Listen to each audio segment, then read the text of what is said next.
does Nas look like it doesn't want to come under there?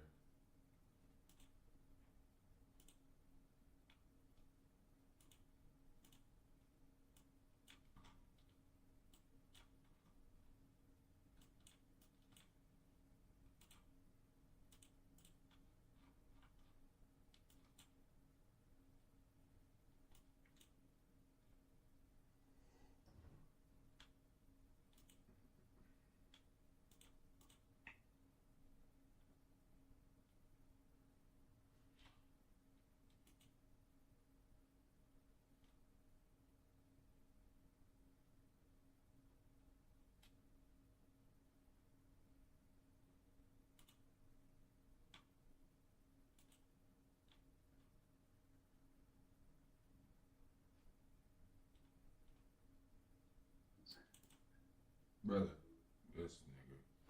He do that shit every time.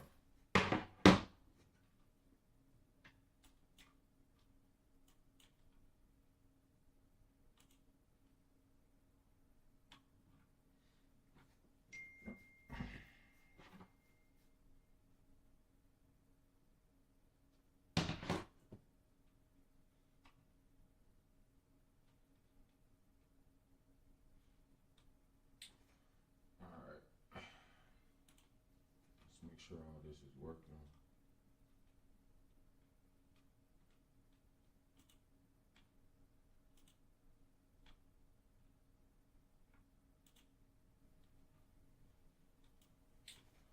Alright.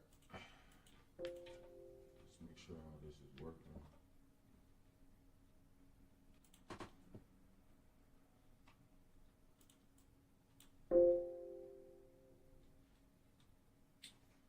Alright. Let's make sure all this is working.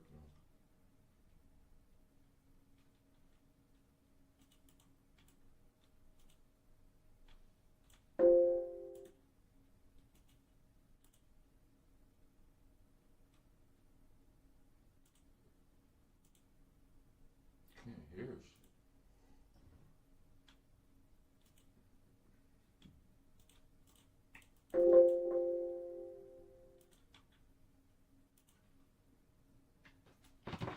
Fuck, what the fuck?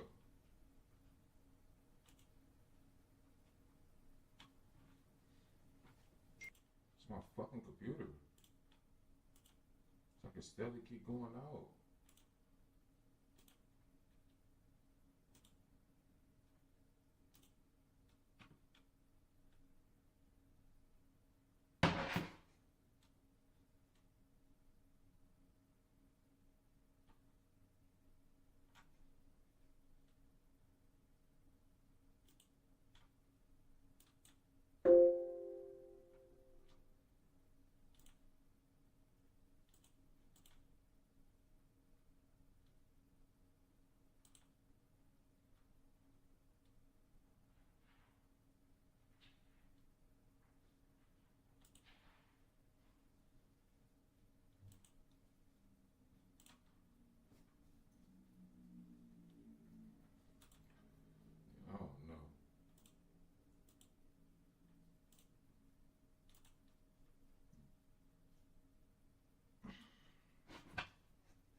reflect your heart in every interaction. Teach me how to stay rooted in you, so that what flows from me is consistent with you, who you are.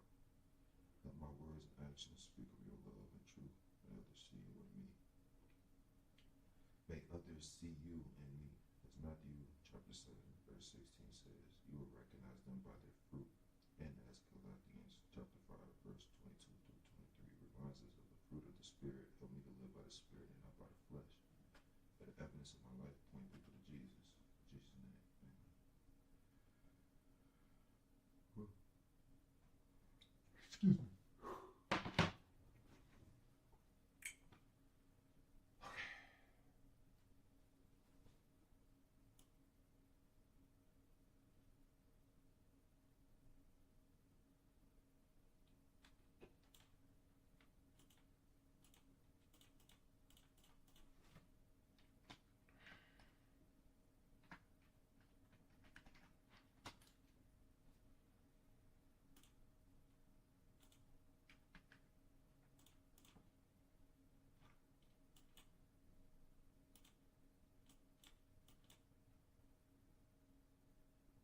All right, we got to come down here one more time.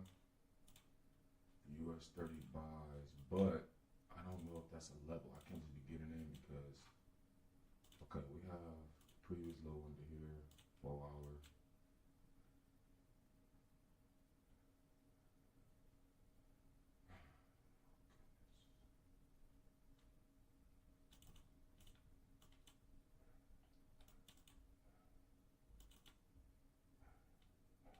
All right, once we come under here, we could buy US 30. Just based off of previous 1 hour. So we got previous, hold on, fuck this shit.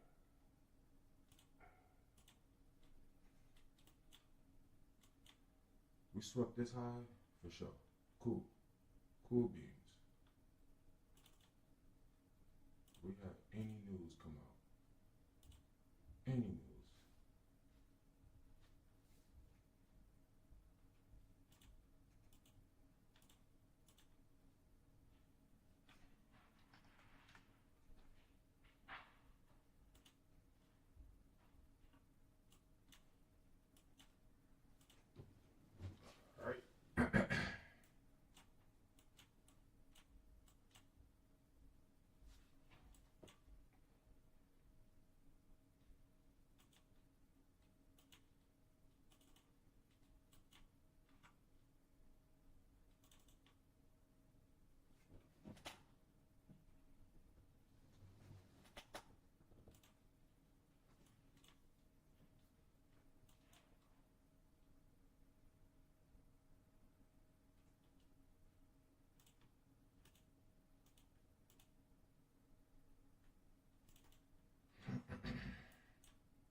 Buying under here. Take these sessions off. Hourly. This never broke. It's an inverted.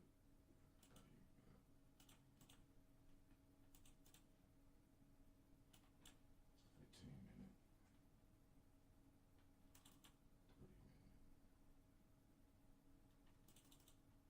Okay.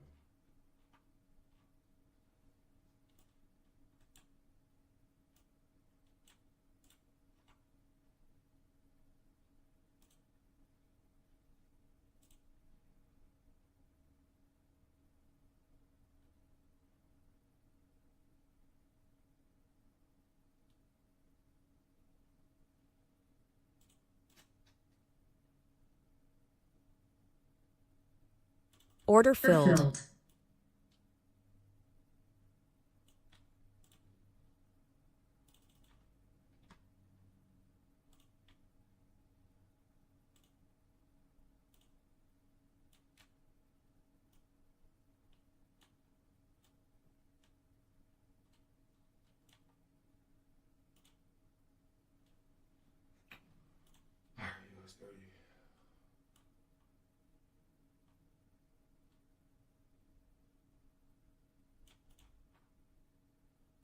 expecting US 30 to close all the way back up.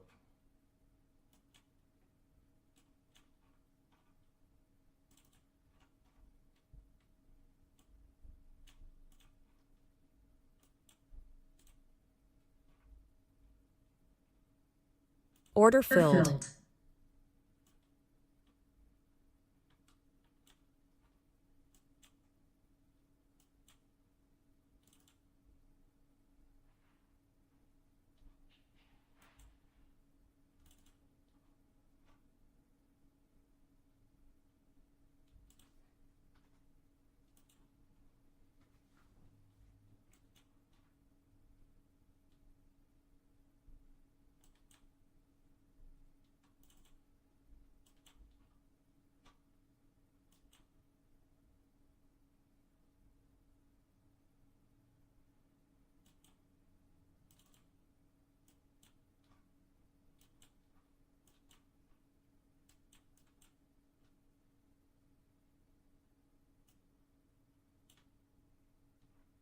Yeah, if it break these lows, I'm wrong.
So if we're gonna keep the streak going up, showing support.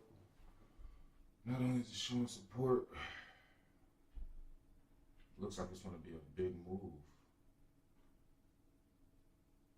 15-minute. Let's go to this side.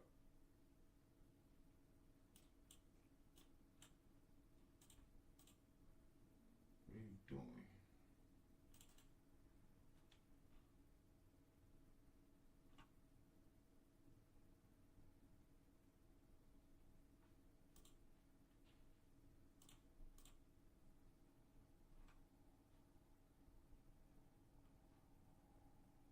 Oh, come on, that looks too good to go all the way back up.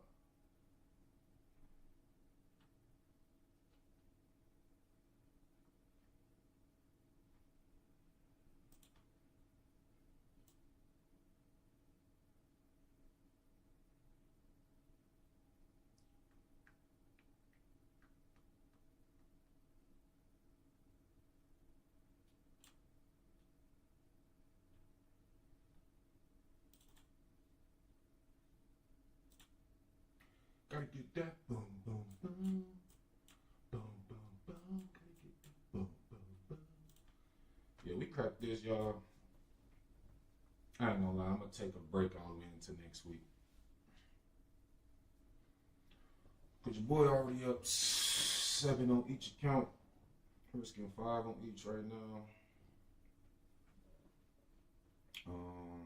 The way the 1 minute looks is great. I just need this higher time frame to confirm that we're gonna close all the way back above. We haven't had no buyers. No buyers. No buyers. And I don't trade US 30 on the usual. Like Nas. Nas looks great. Just buying 30. Don't do the opposite.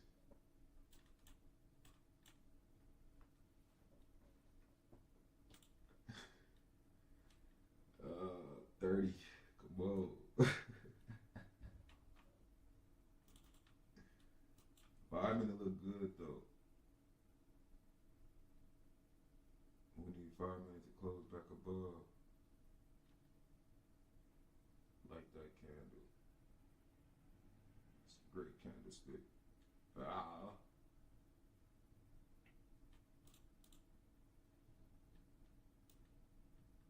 Oh, bro, this bitch gotta fly. Come on.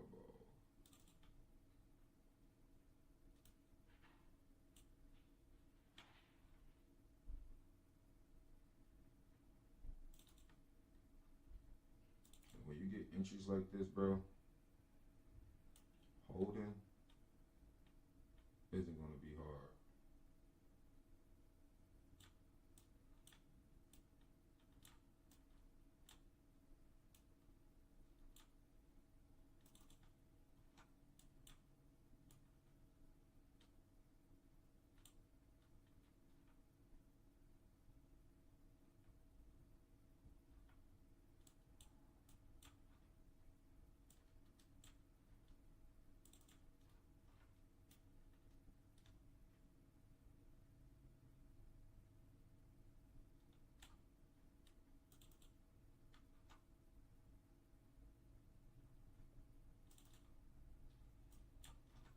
The daily can't come back under here. It's showing support because it's supposed to. It already tried to come back under here. This is the time where it goes back above. We gotta go deliver liquidity up here. We have to come back to these all-time highs.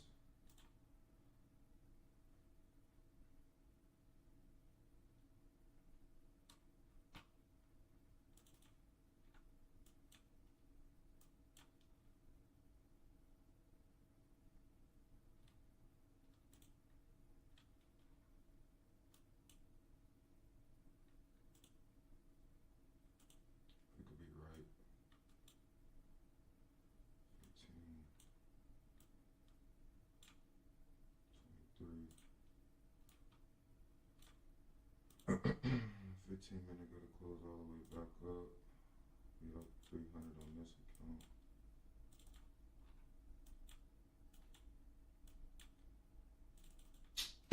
Holy freaking bruh. I was about to say, let me get up this higher time frame real quick. Let me just pay attention to the lower. So lower showing support for show. For show.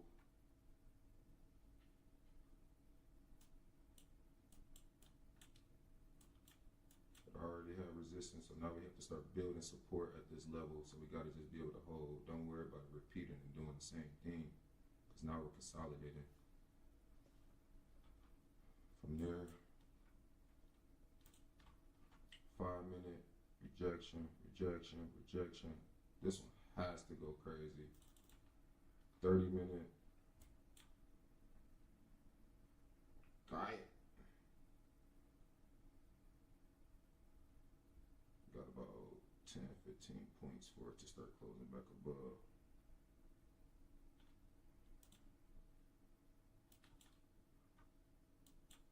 And that's a fake out candle to continue going up.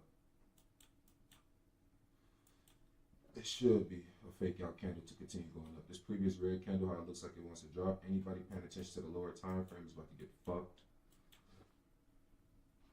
If they're looking at it the wrong way. Hopefully I'm not the one. Hopefully I'm not the one looking at it the wrong way. Alright, let me share this live real quick. This should be a good little win.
Bro, what the it just swept again, bro. It just swept again. If that's the case,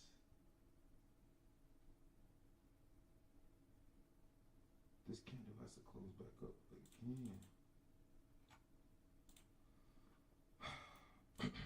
Where my volume at for buys, you freaking turkeys.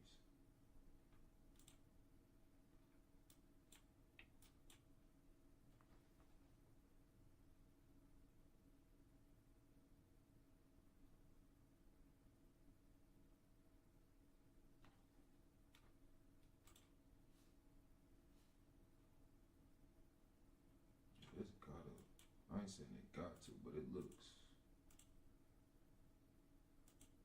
That looks like it wants to keep selling on a lower time frame. 2 minutes looks good for buys. 1 minute, swap liquidity again, looks good for buys. 5 looks weird as fuck. 15 minute looks like it wants to sell. 30 minute, you don't know what the fuck you want to do. That's why I know it can randomly flip at any moment. Hourly, yeah. This bitch keep falling up cooked. Because I don't know where it will come to. I would say it would have to come all the way down here. But it never previous. Boy, did that look. I think I might be wrong, y'all. Ah!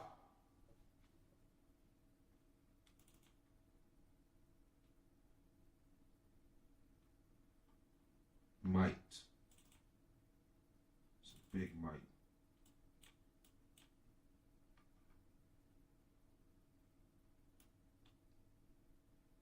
Yeah, I'm gonna keep stop loss where it's at. I'm gonna take that $500 L. Order filled. Yeah. And I'm gonna. I don't got no stop loss on here.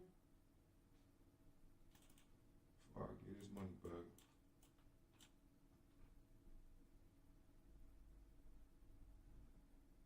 Oh, it is right here. I'm tweaking like, huh?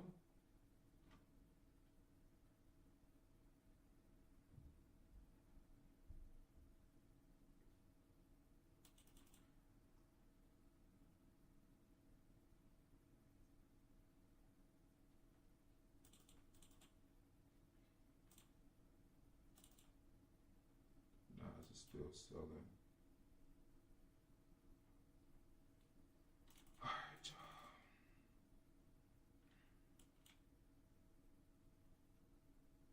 Only way I can see this being a good day, we gotta come back over here. You got this level being broken. 2 15-minute candles broke through it, so 9 times out of 10 we're gonna keep dropping. What does that mean for my shit? Let me pull the stop loss right here.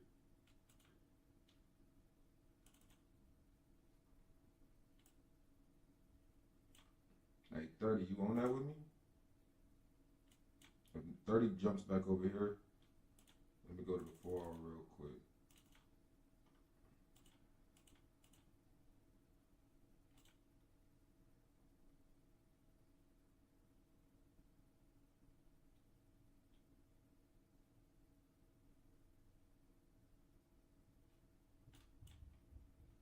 Sessions throwing me off. Hold on. Yeah. I got my stop loss tight. Yeah, fucked up. We need more confirmation because it just being a falling knife, I'm not giving away free cheese. It's still closing under my level. The only reason I took this buy is because of this candle. After that candle shows support, we got a candle that showed support again. Another candle, this was the fake out, and then it just continued, and I'm just like, oh, fuck. Price action switched up on me. Price action switched up on me.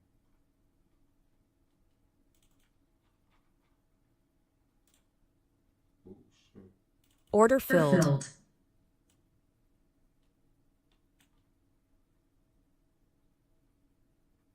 won't scale in until get us a nice entry.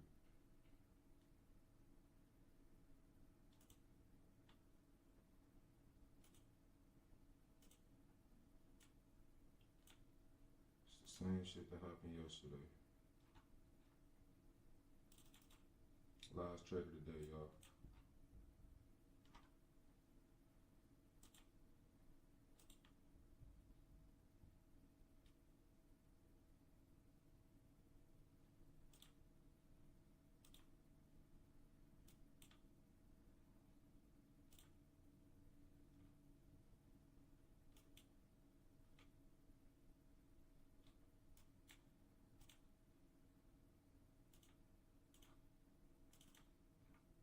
Our last chance is getting a 3-candle reversal back above this level. That's why I impulsively entered while I was talking. I couldn't say it at the same time.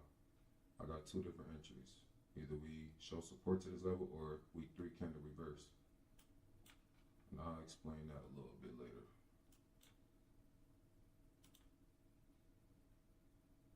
Order filled. Yeah.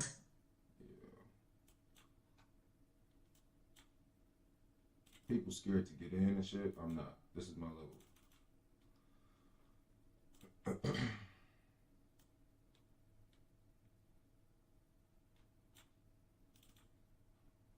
How much did I lose on the day? 5? Okay.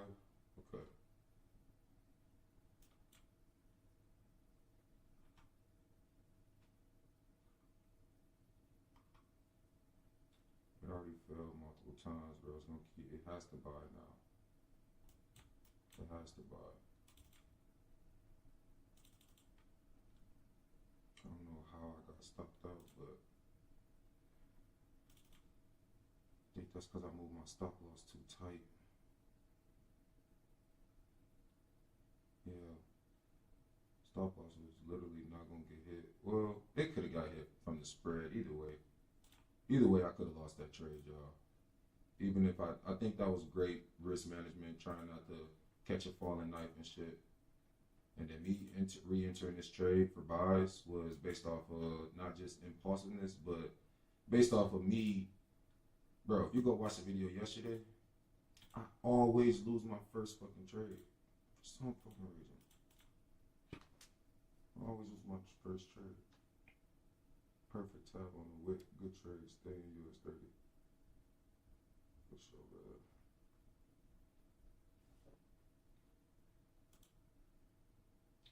Nas. I was gonna be surprised if it kept falling too. We got a 3-candle reversal possibly. Yup, this candle should close all the way back up. I'm back up 400. And I'm up 119 on this. You get my fucking money back. Give me my money back, you stupid horse. Now what if this bitch just all the way back down?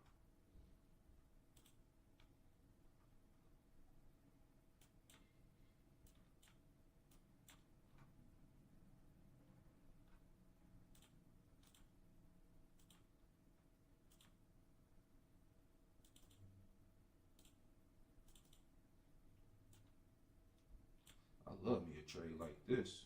Ooh, do I love me a trade like this? Do I love me a promising trade like this? Let's see if we can end the week off positive. We 0-1 on the day.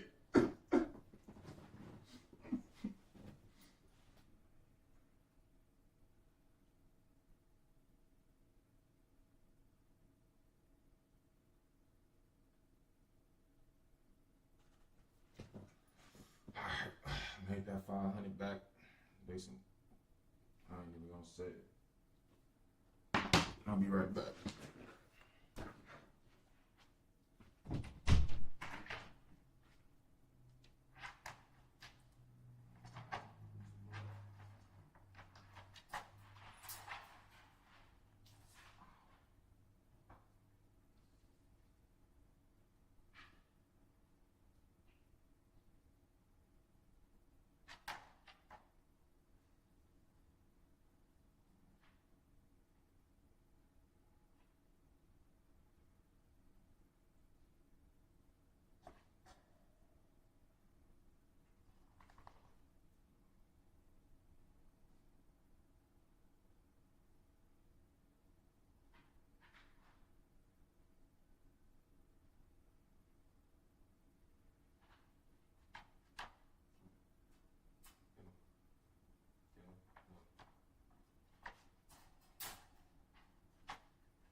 I knew it. Well, I had a feeling. I'm like, it had to reverse for a second.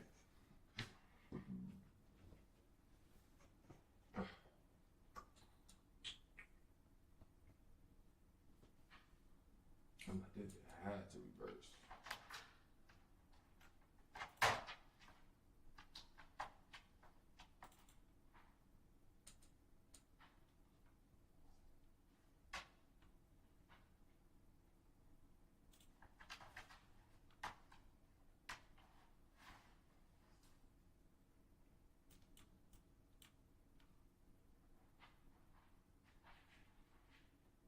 Nigga, we gonna be alright. It should cover back up, y'all. I'm not worried about it, but stop loss way too fucking tight. It's my last trade.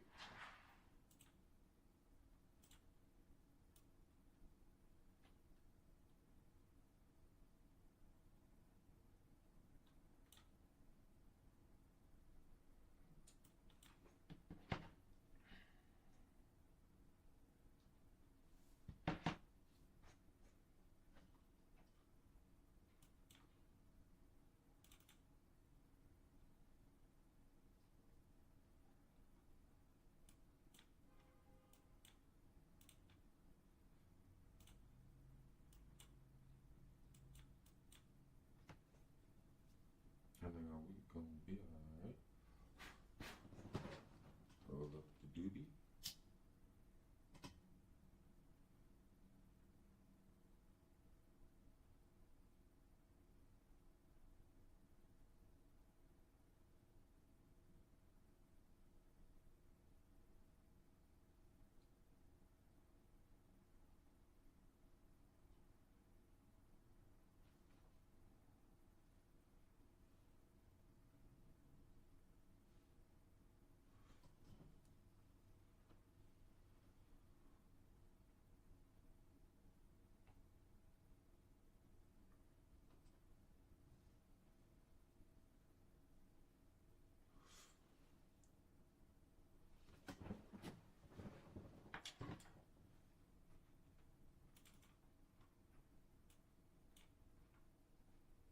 Wait, did that 15-minute cover back up?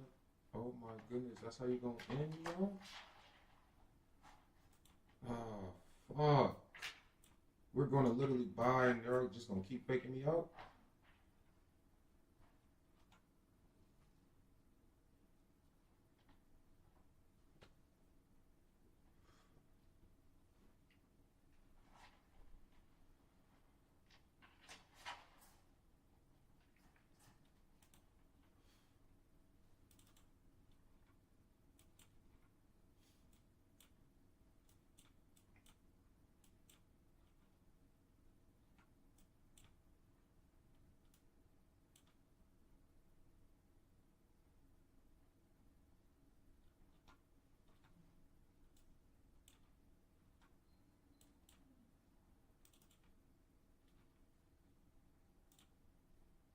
I'm definitely on some how. How US 30? How are you? Yeah, it still looks like sales.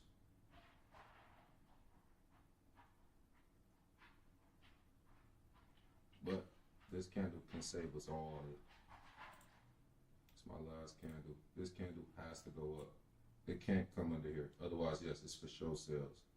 And I'm gonna be done for the day because your boy not gonna give any more money away. There's 2 trades. I'm trusting this one.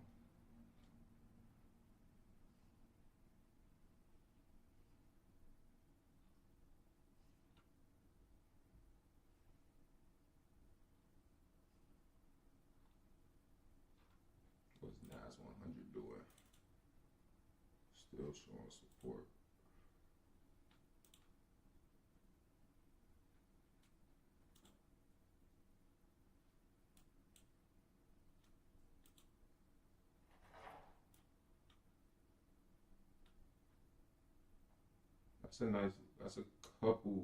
That's a great couple fake outs. Order filled. Yeah. Oh,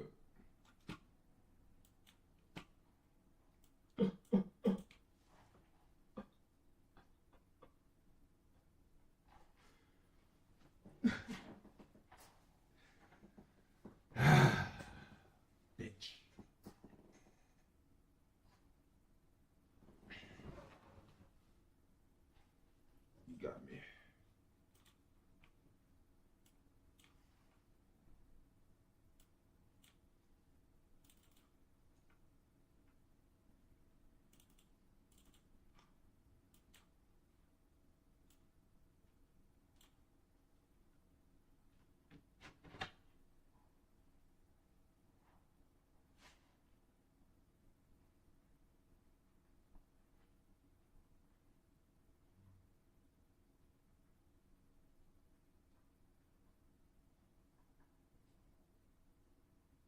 I'm not used to that many fake outs, y'all.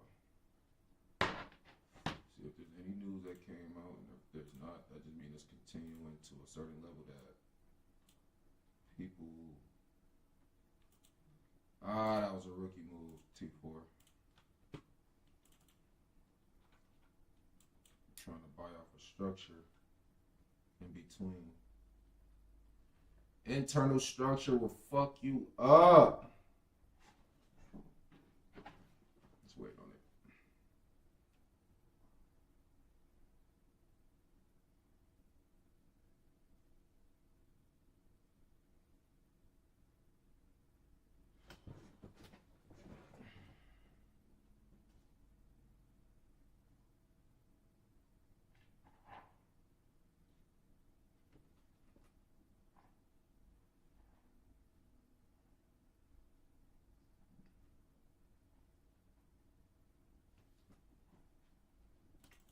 I needed that L though, no bullshit. Where we at on the day? On the week. So what I made yesterday, I lost.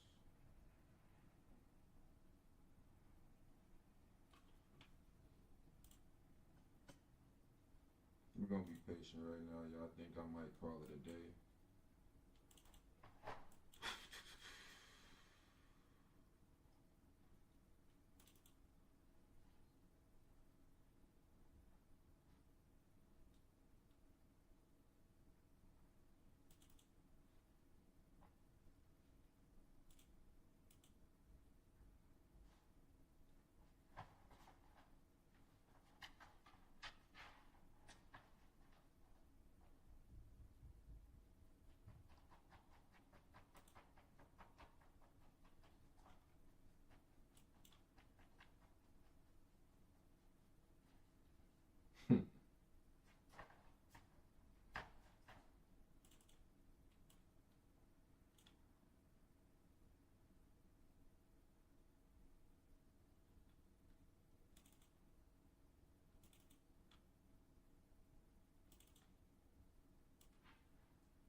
We just need the right signal, the right entry. This is my last level.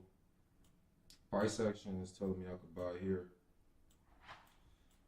I hate it. I swear I hate this. This right here, I'm ignoring it for the rest of my life. Internal structure, I would never enter for internal structure no more. No more. No more. No more. No more.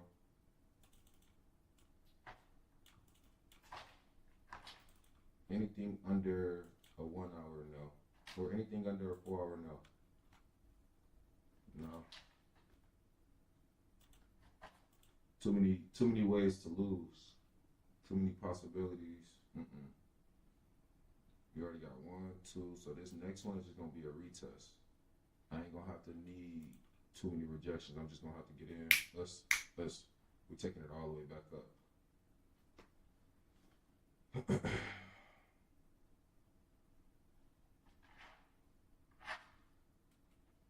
What we got? 57 in there. It's 5,700.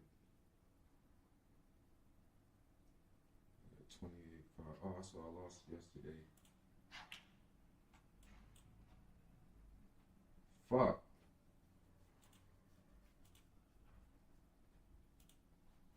hard to catch a fucking streak that long. You ain't got that much money in that account. That's why I gotta stop playing with that fucking small account shit.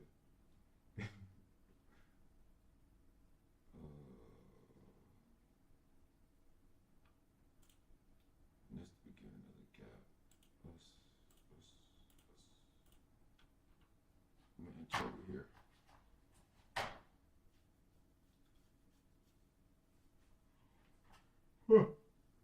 Shoot.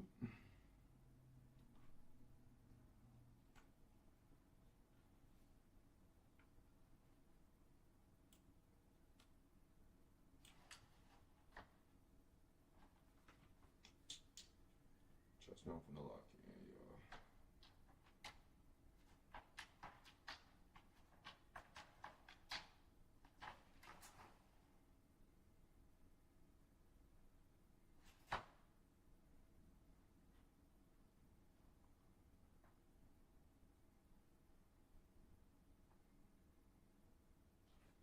Yeah, y'all did tell me the pullbacks on this bitch be mighty hefty.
Order filled.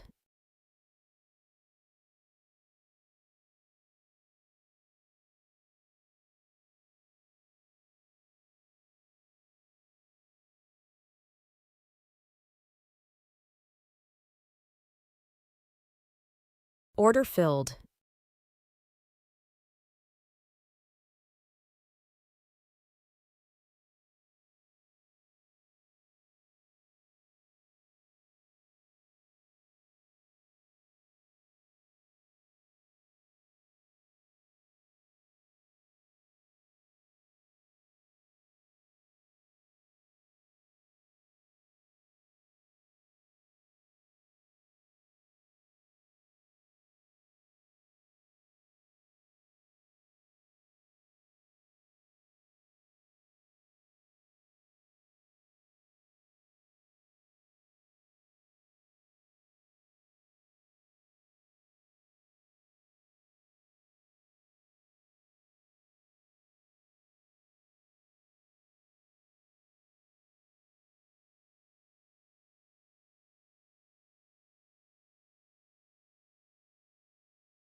Facts. Facts.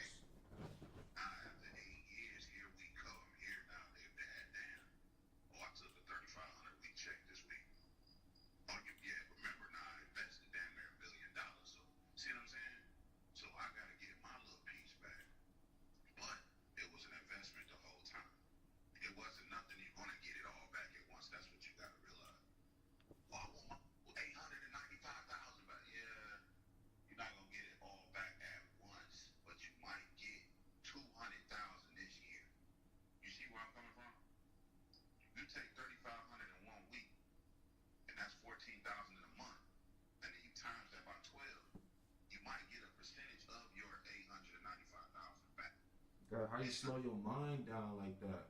I ain't gonna lie, that my mind be on some. It be focused on that we trying to hit that million, that goal, and in between, it's people be making it seem like I don't humble myself type shit. Like that is you basically saying piece by piece. Keep going, piece by piece. Hold on, you can hear me? Oh shoot.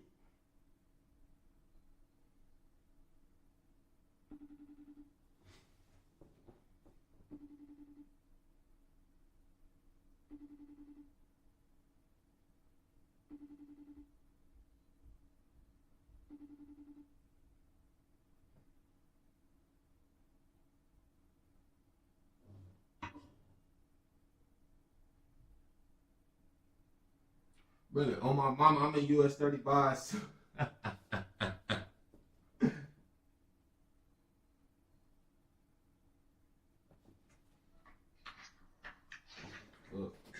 It's at I'm at 600 per account.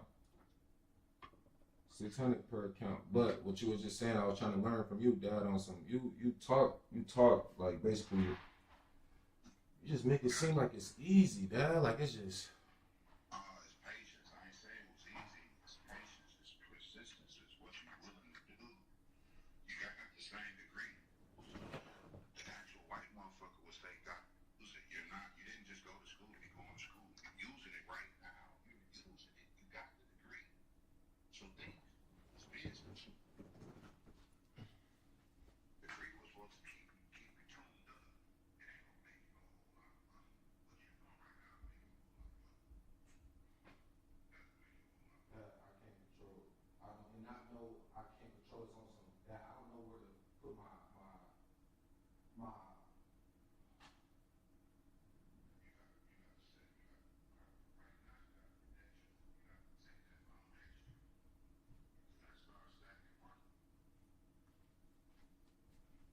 That's what I'm trying to do right now. I don't know why the fuck I've been working so hard this year. Maybe because I lost so much last shit. I'm damn sure not about to go into this next year knowing this man is. I know he on. He don't care. So I ain't going out like that. It's only the strong survive. You didn't stack your money. I don't know where it's going.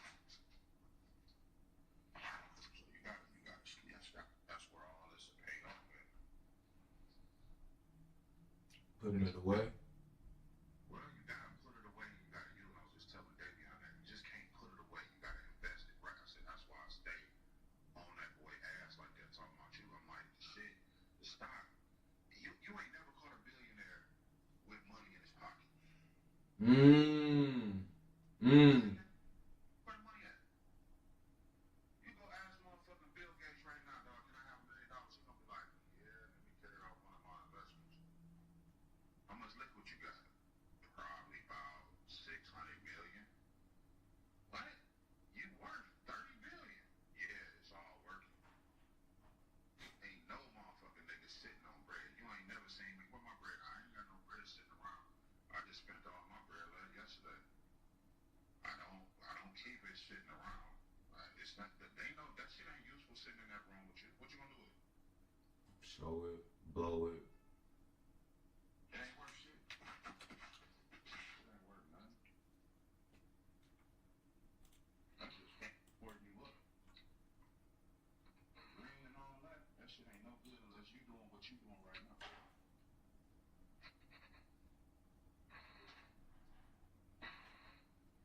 Shit. You see what I'm finna go do? I'm finna go walk and then I'm going to work. Cause I done caught on to that shit too. I can't make my money if my motherfucking bones cracked and everything fucking up. I gotta stay healthy. These motherfucking white niggas. But you on the right track. That's why I'll be shaking my I'll be like this nigga. That's the key to the money. That's the key to the money. I already know where the money's at. I ain't gonna never stop saying that shit. You said you got 5 accounts. What you should have did is been like, hey, you better go take $200 and da da da da da. That's how you gotta do us black dummies, cause we scared of spending money. We think we gonna lose.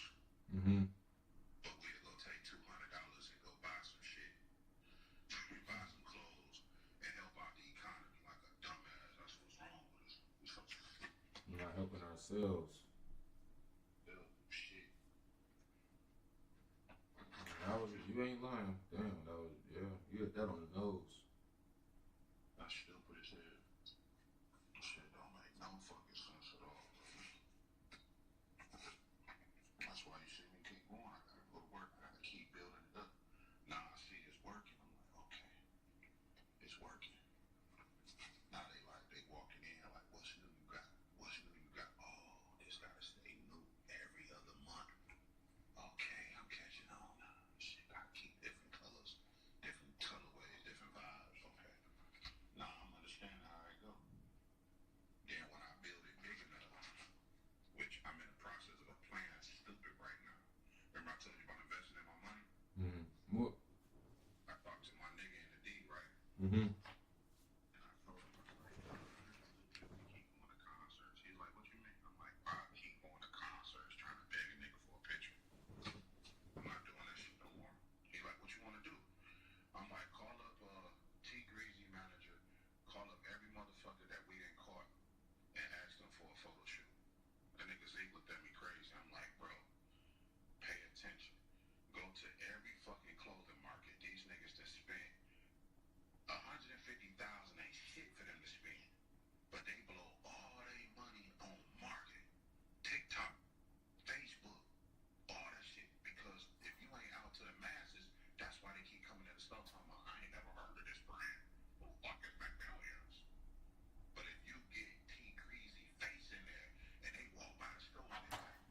see monkey do. That's still baby. Them dumbasses gonna fuck around and come in and buy that shit just cause it's base up there. That nigga said, dog, that make a lot of sense. I said, so while we begging for a picture, we should offer them 25, 35. I said, what you?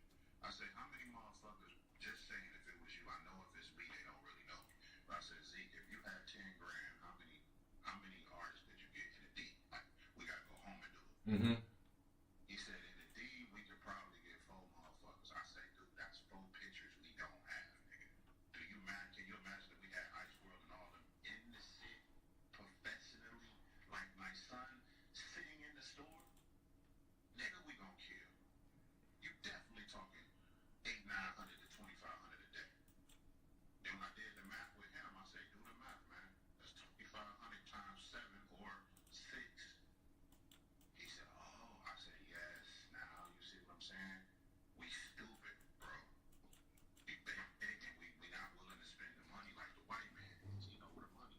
That's why his company worth 40 million and we still under a million. It's where you spending the money at.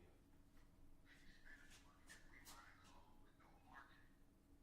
With people actually know the brand and love us. They fucking just, we just gotta pay them. Nigga, pay yourself, man.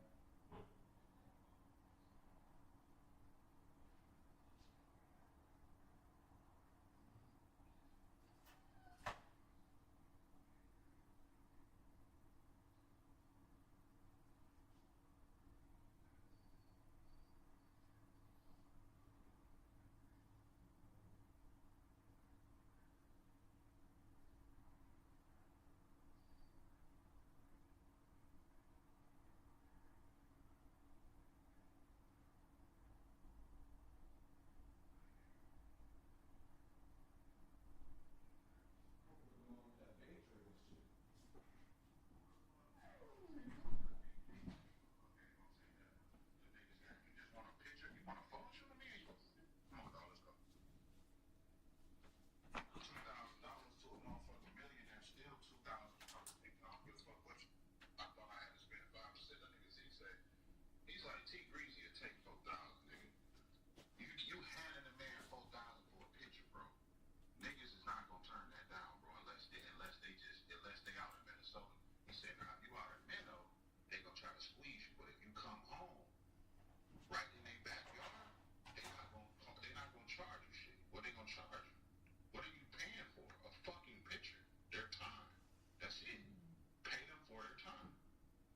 The average concert is 20,000. A nigga want 20,000 minimum to come to a concert and fly out.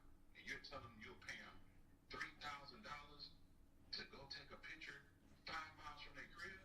Yeah, that's nothing. That's nothing. But now you're looking at your dad like, you such a cheap ass. That's what I'm saying. We got all that money and not stupid as hell. Dinner could have been spending it. Could have been spending it.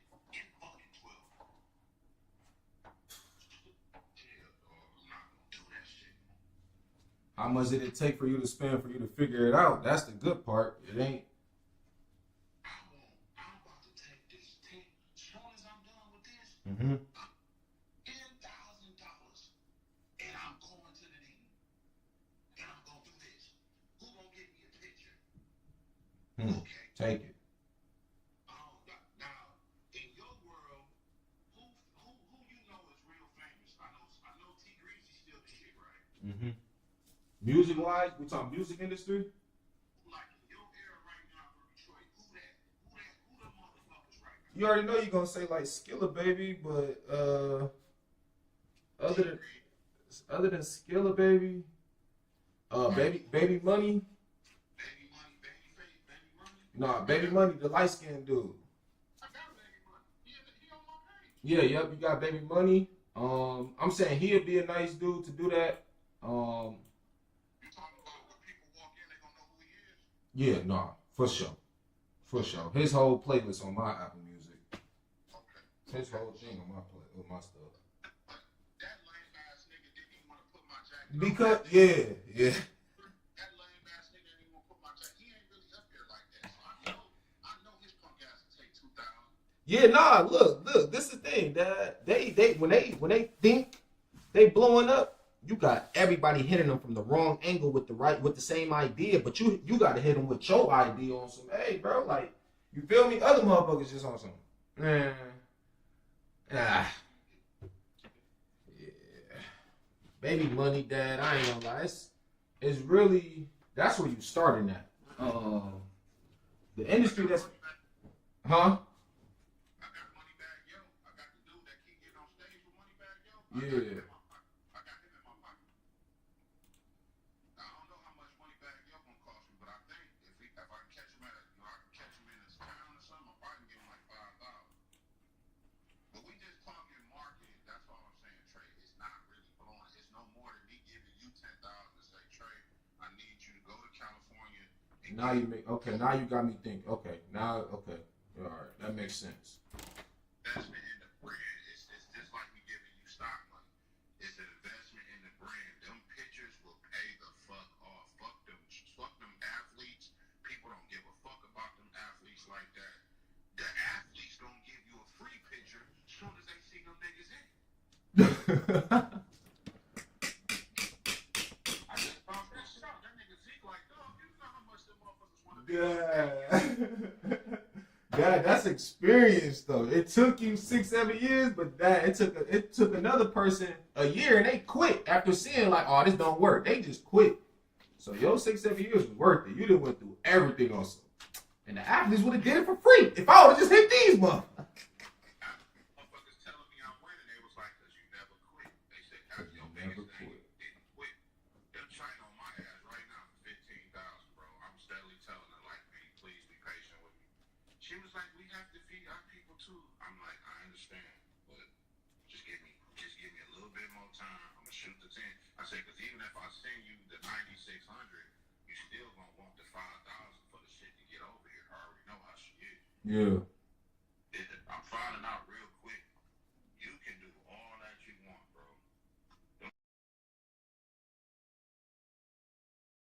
And of all people, you know where I'm mad at myself at? Nigga, I was the marketing guru with the dogs. Why the fuck would I not go in the same fucking move with the clothes? That because you had to figure out your lane with it to where now all you gotta do is be yourself with it. I ain't gonna lie. Hey, boom, the dogs. Not better than you. I was promoting the dogs before the puppies was out the wall. Before they was even that color. They ain't even know. I know how to play the game. People need to know. I'm booming fuck out the dogs. Marketing killing. I should have came into the clothes the same way. Like how I met the NFL niggas. I should have came in the clothes the same way. But I did. It just seemed like I just told everybody it's like I'm too old or I'm not in this era. They not. You're right. I didn't want to spend the money. It wasn't about my age. I just couldn't. I just didn't spend the bread. Now my nigga Zeke down there hungry, bro. I'm not keeping that nigga down there. I need that nigga on my side. I'm like, fuck that, dog. The end of July, come up here with me. We finna get on some hustlers. Yeah, we finna get on some hustling shit, dog. You gonna come up here with me, man. You gonna stay focused on the business. When I go veering off, you still stay focused on the business, nigga. You can trust him with that too? Zeke just went and picked up your grandmother and took her home, nigga. Zeke is my guy, bro. That's my nigga. I take care of him. I help motherfucker out there make sure he's straight. If he ain't got enough clothes, if he need gas money, I send him money. The nigga part of my company already. I take good care of that nigga. Me and him got super close over the years. What about giving people like a chance and then they don't got no plan? That's what I was over here looking at. Like giving people a chance and they ain't got no plan. I'm on some. I can't help. I can't even do nothing with you. You ain't got no plan for yourself. And can't really fuck with nobody like that. When I met Zeke, that nigga Zeke was gang and didn't need the plan. Ah. He was taking his time out. Telling me what my shit is with marketing.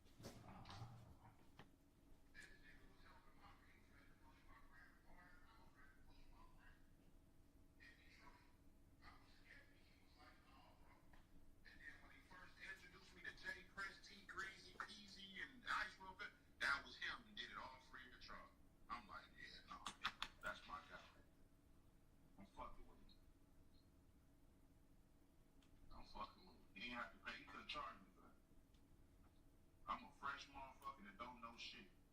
played shit out.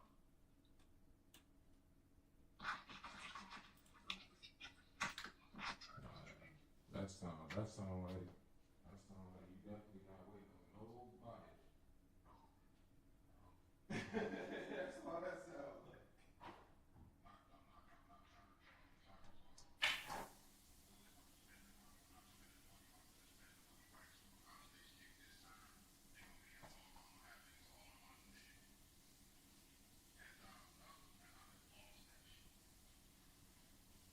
I hear you.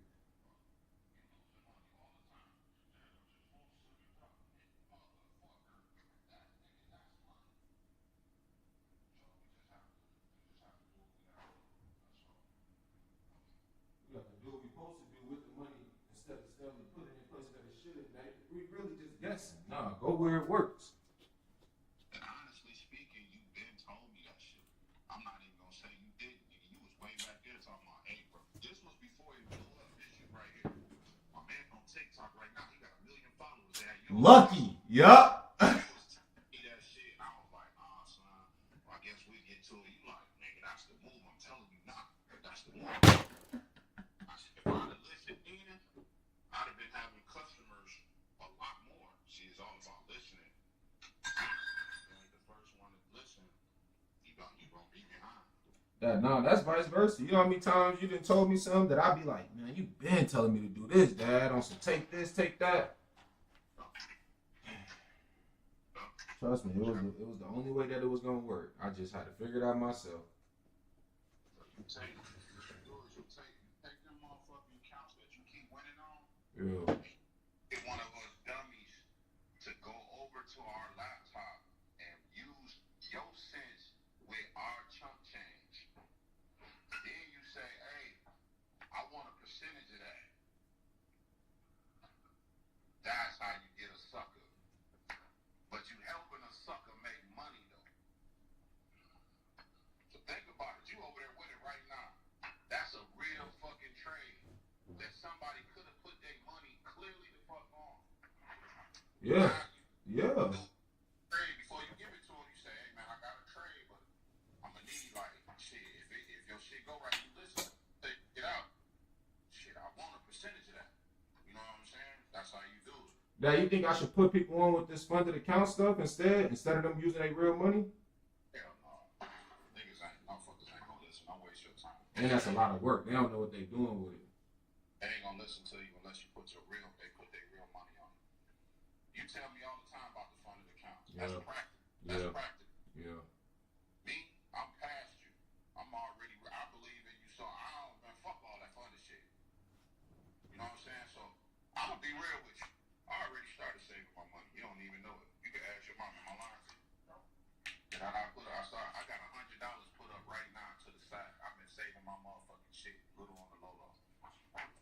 I done put little dollars and coins and you think I'm lying? Hold on. You think I'm fucking lying? You think I'm just rapping? I say, you know what? It's only one way this shit gonna work. I gotta start doing this shit on my own. I wish y'all lived here, Dad. I really wish y'all lived here. Look at this shit. Damn. You know how much that is?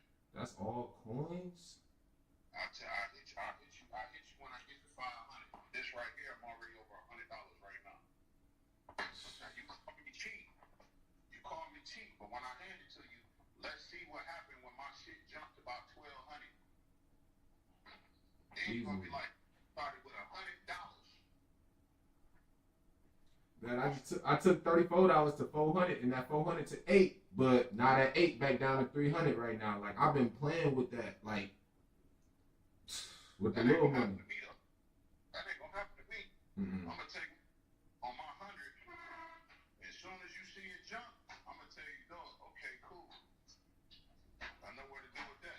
That's why I can't come to you with no pussy ass money like that, because I know that ain't can't do no real trade with it. That's the only reason I keep losing. Yeah. I don't got enough money.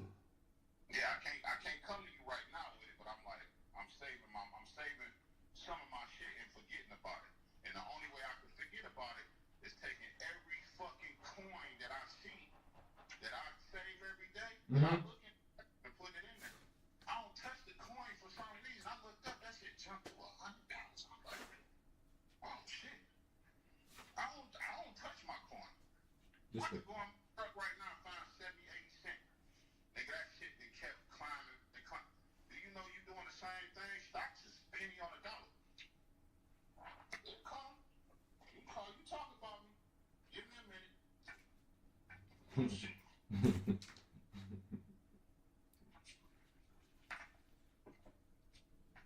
They call that old man wisdom. I used to talk about old niggas when I was young. Now I'm entering to the OG mode. Now I'm like, damn, I see what old niggas used to tell me. I gotta take. that I do not be taking it for granted. I promise you I don't. Now I'm a OG. So I'm like, damn, that shit making all the sense. I think about that every day, like how the old niggas should tell me this and tell me that. And I was always the youngest out the group. Now I'm older with a bunch of young niggas around me. So I just try to tell them smart shit. I don't even try to tell them no dumb shit. They be like, man, help, like, put me on. I'll be like, nigga, I ain't about to put that. That shit is a means to an end. They get mad at me, but they come back and tell me, my man just got caught. So I told you it's a means to an end. Yeah. Yeah.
did listen about the judge and shit. You know what I'm saying? Don't place judge. I made the same fucking mistake. I can't talk about you on certain shit. You know what I'm saying? But I know eventually, I know one thing for sure. It's one thing I know for a fact. Your ass gonna get tired of making that same mistake. That's why you get in the 5 accounts. Like, man, fuck that. Something got to give. I can't keep doing this shit. And I know it. That's why I say, you know what? I'm a back off. I ain't doing it. Cause I'm looking at it dead in my face, like you really just not gonna put this together. You're not gonna do this. And Dad, I feel the same way. I feel regular. I don't feel like regular, like bad down. Like no, I feel like me. Like all I did was gain confidence in me. I started doing what I did in football, Dad. When I got to that senior year, we just like fuck. We just gonna go do. We just gonna do what Trey Sean talking about, the AAU, the 707. Dad, and I had the craziest year ever. We stopped doing what everybody was doing, all them camps and stuff. No, we said 707. We gonna go mechanics. Remember that? Motherfucker called me crazy. Your own mama. That ain't what he got. You just doing everything he's saying. I said, what he know best? He know what the fuck he need to do for himself, right? I'm gonna knock a kid that wanna invest into himself. So you gonna get this? I said, I'm finna pay for that. And you gonna get that? I said, I'm finna pay for this. And I said, I'm gonna sit there, I'm gonna walk you through it, and everything he say. Guess what? I got a fucking championship that's his. Nigga went there, that motherfucker looked at you talking about, all right, you wanna start calling? Well, I was like, yeah, you want his dick now, huh? Because all I did is did the same shit the white man did. I just focused on my kid. That's all I did. It's just not normalized within our culture to literally, bro, like, bruh, I'm not asking for nothing wrong. So I've been like this. I'm glad you reminded me. I was fucking with you with the football. Ben did it, Dad. It's all, bro, it's all a cycle. We just had to go through a certain cycle. Oh, so you just gonna keep being bad in school? All right. Well, if that's the case, I kept coming to school. I was like, dude, I'm just gonna keep taking my time, and eventually it'll click, dog. I just gotta keep. I can't give up. That's why I'm off. I thought about this. That's why I called you. I said, man, don't even worry about all that. I said, you know, you gotta give me back, but what's gonna happen is if I put the pressure on, you gonna do this, you gonna keep doing that, and that's all that you gonna be focused on instead of being like, just get back to it. Don't worry about that shit. just stick to the plan, Dad. I stuck to the plan of what I told you. Like, you know what, Dad? Remember I told you that it wasn't about them packs. I told you last month, I'm like, Dad, trading, I'm gonna be good now. I'm about to make 20,000, 30,000 from that. I stuck to the plan of them 5 accounts. I stuck to the plan. Remember them 2 weeks I was all in my head and I'm over here like, oh, fuck. I could have been did it, Dad.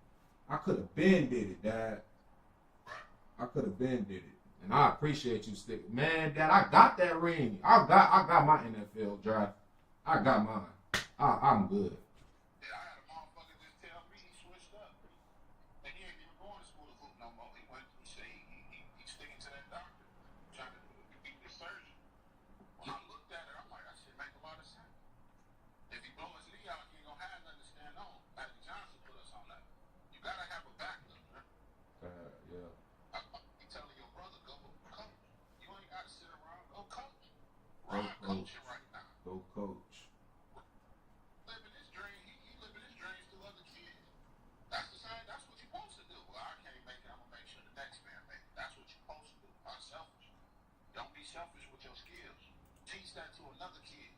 Watch that nigga make it to the league.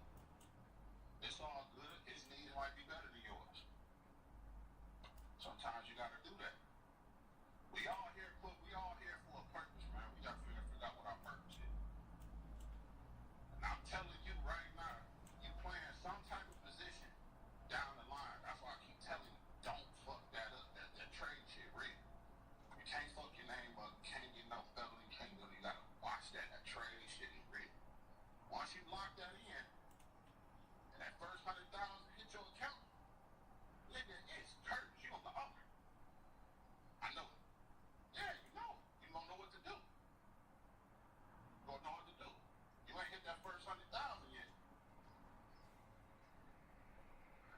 I ain't talking about motherfucker giving it to you. I'm talking about some shit you work for. That part.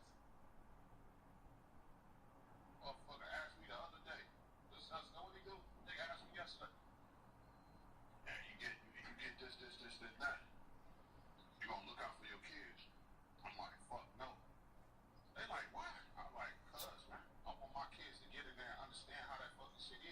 said, it ain't nothing I gave my kid, and they fuck around and lose it. But anything they work for, they keep that shit. I say, so just the fact that they got the millions, I don't want them to just have it and blow it. Now they teaching Booker that same stupid shit. They teaching Nia that same stupid shit. I don't want my grandkids thinking like that. Nope. I want them to have that camera, have access to it, but work. I want you to work and know how to function that shit. Because that money don't mean shit once it's gone. That mean I did everything for nothing. All this would be for nothing. You can't get this time back. So no. I said I never did give my kids shit. At least I say my kids work for me. When I started the dog business, my kids was the core of the dog business. When my kids left the house, I quit the dog business. He said, what'd you say there? My kids shit. I hate when people tell me. I said I never gave my kids shit. My kids work for every fucking thing they got. That's on real shit. Did you not trade? Did you not work when I gave you Jordan shit? Was you not over there helping cut grass, keeping shit with me the whole summer? You did not just sit around and not. Fuck that. Remember your mom? I need the grass guys. Look at you trade. I go cut the grass, but you cut my grass. Go over there and cut that woman's grass. Trust me. I ain't lying about nothing I'm saying. That's exactly how I want you to raise my grandkids. Well, Dad, can I have? No. I can't just have it. No, we got it. I know it don't matter what we got. I got it. You ain't got it. You got to teach them like that so that way they know how to run it. What's that say? See what I'm saying? Be like, we rich. No. He rich. You not rich. You need to learn what Shaq know. That's like you giving my grandson $200,000-$300,000. Oh, this is my stock money. You just gave away all that hard work. You know what that dumb nigga gonna do? In 12 years from now, blow your money. Damn. That's what I said. Damn. You think I'm lying? I'm telling you real shit. That I wouldn't have known though until I went through it. I wouldn't have known. I'm trying to tell you now. Don't just give that shit away. Let that nigga earn that shit. Start that nigga off at 7, 8 years old at computer learning stocks. You just created a millionaire before he was 12. That's how you teach. That's giving him priceless money. You made him a walking bank. Knowledge is key, bro. Ain't about no money. Now you don't think none of this gonna, like the world gonna change or anything? You think this really gonna be a repeated thing going on? Stocks ain't gonna never change. Stocks run the world. Stocks run the world. No matter what change, they gonna keep trading whatever the new shit is. Nigga, that's a pass down of knowledge. That ain't nothing but another Macmillian fucking company opening. I'm just not the founder. Just keep going with it. I'm telling you. Everything you gotta start with me. I'm following the leader too. See, that's what people don't know how. You know, everybody want to lead, don't know how to follow. I know how to follow. I was a soldier before I was leading anything. In the streets, I ain't no shit.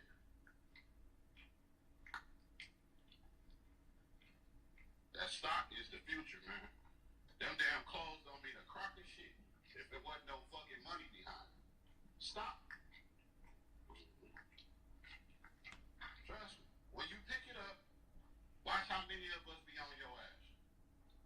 That's why I tell all of them, nah, I ain't gonna be the one. He ain't gonna say I'm this far. I'm been long. I've been on it. You gotta be able to see 2 steps ahead. You gotta give it to your brother. He probably, you know, you gotta stay on anybody who probably believed in you, or you know, probably don't got the patience to keep sticking in there, because you gotta keep in mind I'm 51 years old. I got way more patience. He young. Poopy. But he low key still believes in you. I see him all the time. Keep up what you need, bro. Your older brother gonna always be there. That's one thing about them older brothers like him. They ain't going nowhere.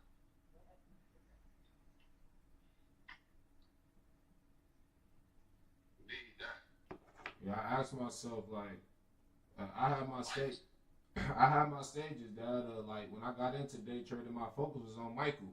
It was putting stress on Mom based off of the debt that he had, and I was like, fuck it, let me try to help Mike come up with this debt for school debt, because I know that Mike is only gonna do something even greater with whatever position he got. You get me?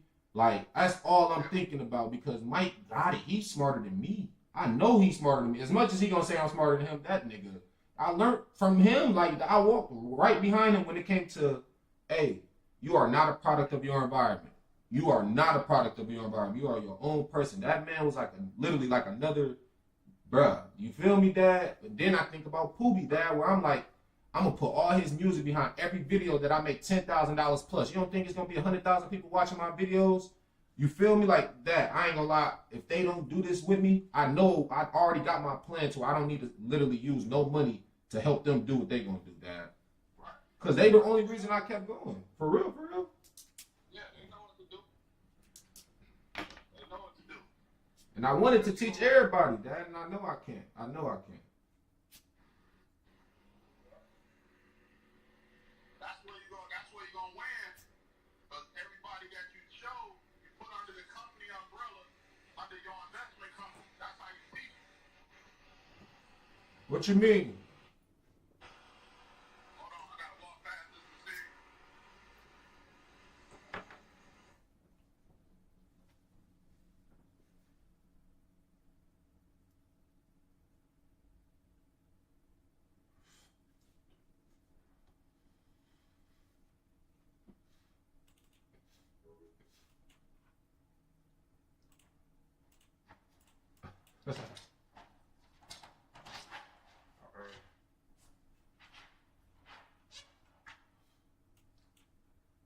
People don't see this gap right here that it closed back above. People don't see this gap. It's a beautiful gap, and it's the only reason I entered this freaking trade, dog. That gap is literally inverted.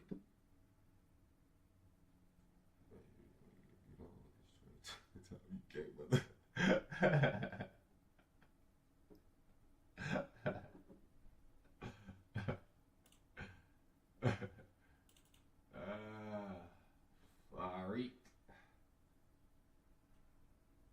Waiting for it to buy. Jeez.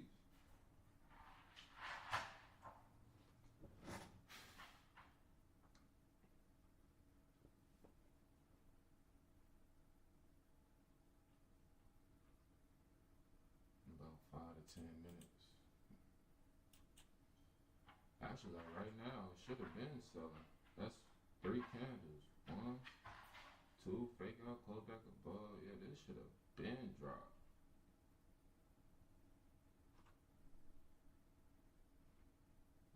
It's gonna go. I mean, it should have been when. I'm looking at it from the opposite way, y'all. My bad. It closed back under. It already rejected my entry multiple times. Closed back under us. We should push up all the way up. Target 150 points for 3 contracts. What that is, like 1,500. Oh, 2,400. Sheesh. Top is full. Should I try to make 20,000, y'all? Should I try to make 25,000? Y'all think T-Fo could do it? It's only if we hold above this level, though. My entry is the level we gotta hold above. That's crazy. But support looks great. We're steadily making higher lows, equal highs. We're gonna break above all these equal highs. People putting a stop loss above here. And they're continuing with the trend, where the trend on the lower time frame has stopped. And it's about to reverse and continue on the higher time frame. Because on a 4 hour, holy moly, don't accept it. On a 4 hour, there's no reason we should be coming down No reason. No reason. I see it's closing all the way back above.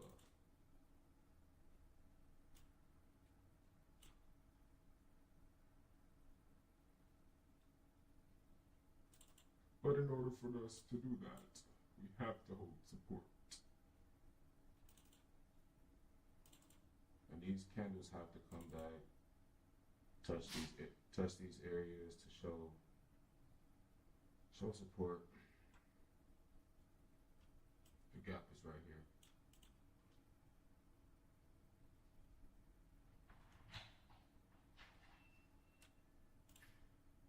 Got this big ass gap.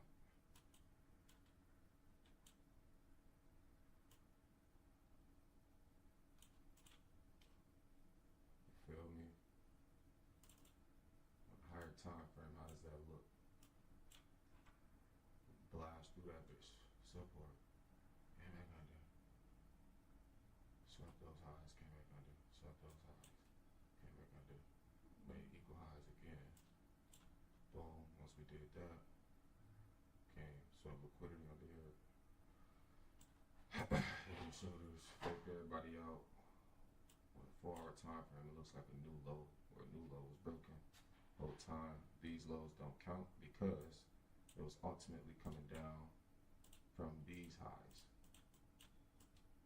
These highs, or this move no longer matters. This whole leg no longer matters. After all of this happened, after this move happened, this only happened because of the daily time frame. In my daily time frame, what did we do? We closed under, closed right back above to our ultimate support and to our previous level of resistance, I'm sure. Look at that. It's previous level of resistance. But when it shows support, which it's doing right now, we have to follow that. We have to follow it on all time frames. And for the last couple of days, what have we been doing? We made our liquidity grab to the daily support, showing that we still want to keep buying. From there, I know my ultimate target for market structure is all the way back up here for sure. I hope I'm not explaining all of this and about to lose. Because just because I'm right about direction doesn't mean I'm right about timing. But it's a Friday. I hope Trump just say some nut shit. But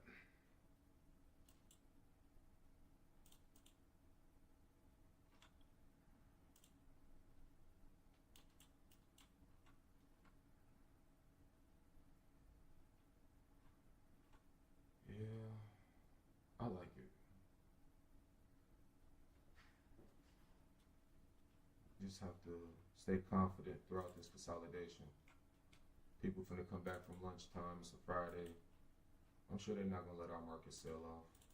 And we're consolidating. Like, this whole trend is not a sell. So just because it's selling doesn't mean it's gonna keep selling. So I love a consolidating condition because it's easy to predict when you got your ultimate direction.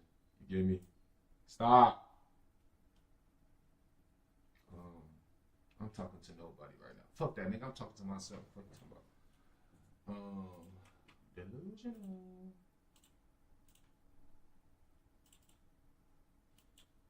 Yeah. Lower time frame look like it wants to sell, but I'm going with higher time frame, market structure, and price action. And this is what happens before big moves. We continue to look like we're going one way, and then it's just a or. But we do got some ways to go down. We'll see. What is Nas doing? Close back above this area. People think that it wants to keep selling. So Nas looks like it wants to buy.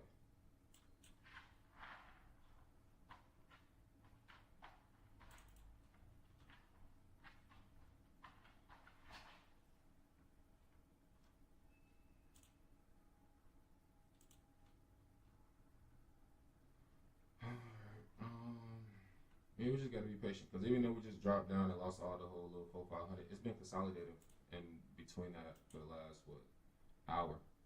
So I'm not gonna really trip out about anything. My interest's pretty good, and as long as I'm not in up here, I'm good. Like just imagine, motherfuckers got in when they got up here. I'm sorry, I got my good.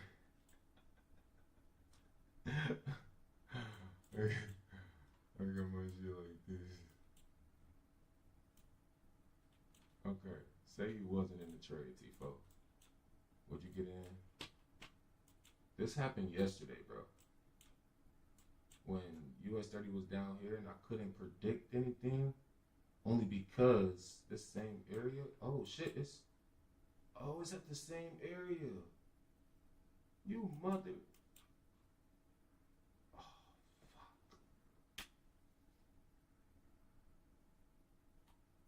That's a lot of confluences, but it's like it's too good to be true. I hate them type of trades. I hate the too good to be true type of trades because I never hold them. I hold the ones that take so much work, but the ones that's too good to be true, bro, like y'all get me? My real day traders know what I mean. If we start to close above at least 100 points, I believe we should. Then that next little candle, bro, for a Friday gonna be a great Friday, bro. I know I'm not tweaking. Give me a great Friday, Trump, before you end up doing some nut shit next week. And that's another thing. The Fed's talking about they not cutting rates. That means that the markets are just going to keep pumping because that's good for techs right now. You feel me? When they cut them rates, bye bye markets. But I don't see them doing that. And obviously, if we're at 45,000, the market is going to do something to push it up another 4-5,000. I'm sure. Like Bitcoin's at 100. Come on, bro. I would keep holding this trade because there's no reason not to, but based off of, yeah, we can up here. So sweep them highs because we swept these, now we're coming back, filling in, continue up. You gotta have some balls to trade US 30, no?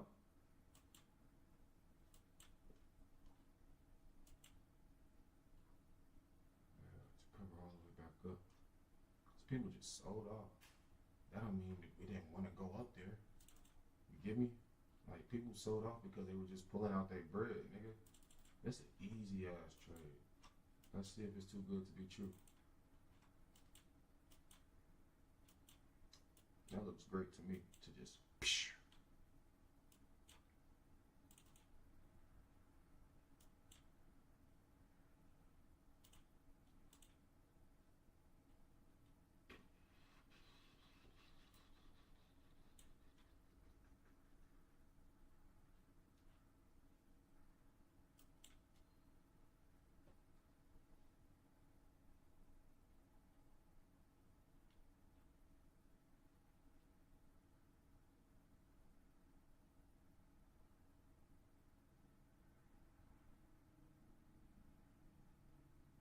Equal lows. The breaking structure. We're not going to break under here. We shouldn't break under here because that would mean too much. That's not consolidation. That would mean some news will come out or something. Or fundamentally, it will grab liquidity. But we already grabbed liquidity over here, here. And we got to pull back. We got to pull back down. In other words, we got to go back up because I flipped my screen.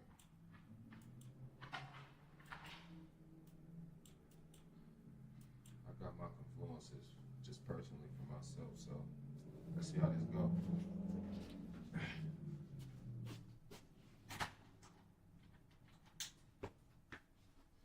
Bro, I'm up 30. I'm up 30 on the account, nigga. Tifo, you doing that. You fucking doing that, boy. You doing that, boy. You fucking doing that, nigga. 4-5 years ago, me will be so fucking happy. He'll be like, bro, what? You did what, bro? Nah, bro. Even if I was to make more, bro, like real shit, which I believe I am, I put the work in for this shit, dog. No bullshit. These last 3-4 days has been me betting on me. You wanna know what it takes? That's all it takes. Bet on you, bro. Bet on you. And I ain't saying this trade gonna go my way. I'm literally just saying, bro. Either way, I'm taking out 5,000. I start these bitches over. Fuck y'all talking about? What? I will start these hoes over. I'm taking, bro. Either way, I'm taking out. What the account is at? If I'm up 370, I mean it's at 58, 53. Boom. I'll be left with 300 in all the accounts. Yes, I'm taking out all my shit. Or wait, no, I have to build it up to 10,000 in order to take out 5. Oh, I'm holding this trade. Yeah, I'm holding this trade. Fuck talking about losing. I'm winning. I'm holding this trade. Now that I know I need it, no matter what, I gotta hold it. And that's what's been giving me the confidence because I'm not just worried about everybody else. I need to worry about myself and what I need to do. Shit, it's risky playing with everybody else shit. Now I'm playing with my own shit. Not so risky. I am the risk, nigga. I created risk. Create my own risk. My own opportunities. Biatch! Bro, go up before I punch you.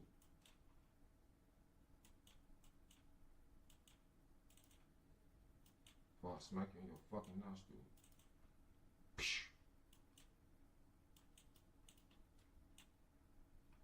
Everything, let me make it look a little clearer.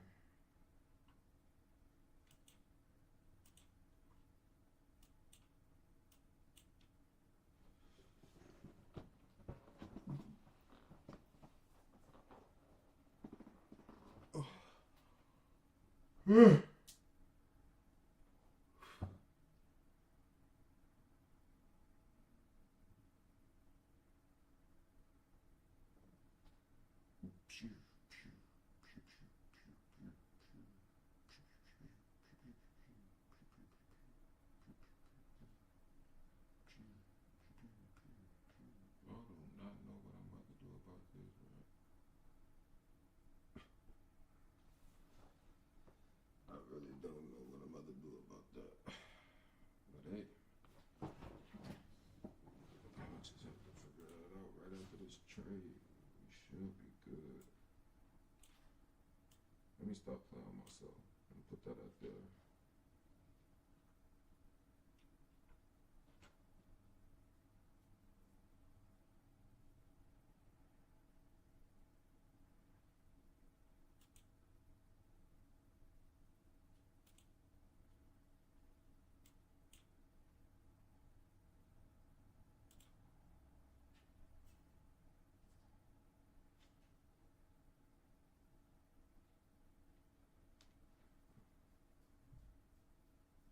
There's people playing with way more money than me, so I ain't scared.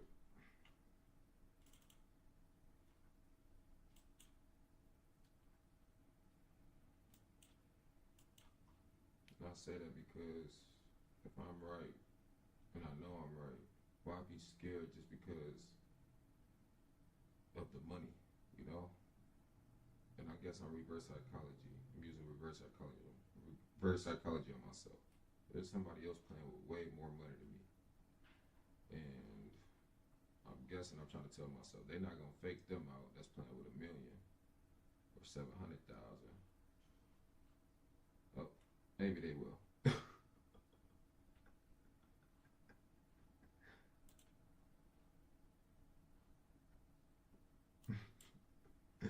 But I said maybe they will.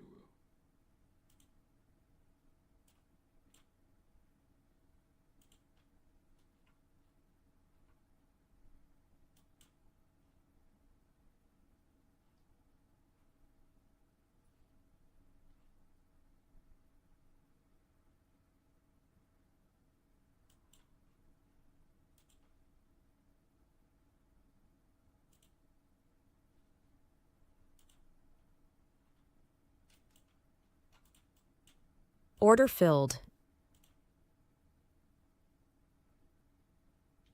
Okay, y'all. That just blew me.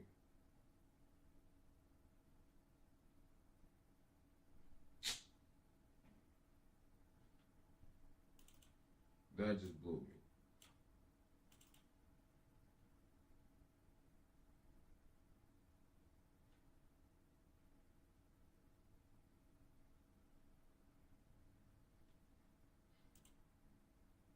Seriously, bro.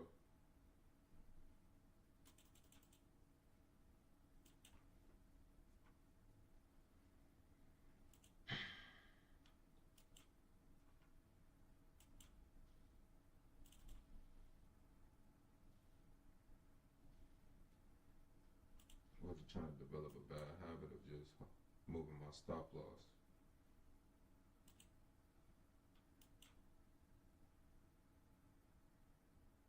This my level. It's doing exactly what it's supposed to do. I just didn't think it was gonna do me like that though. Look at Nav.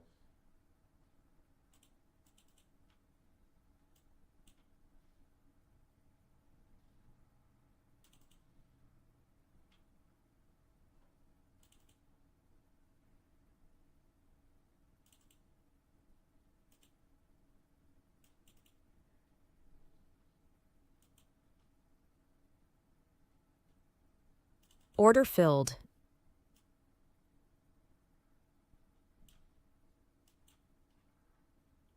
Sell stops.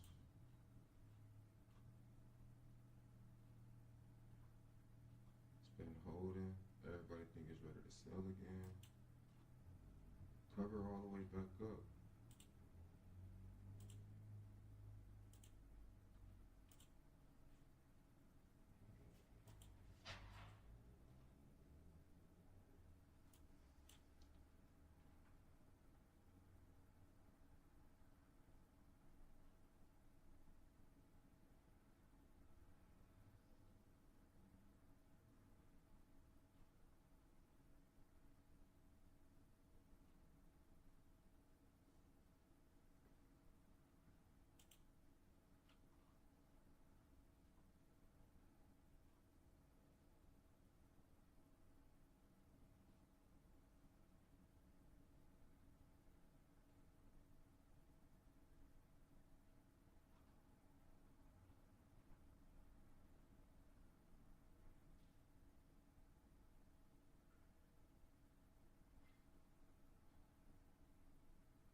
That doesn't make sense, bro. That just doesn't make sense. That gives off stop hunt. That gives off liquidity grab. Like that. Just like that. Now watch it just shoot all the way back up.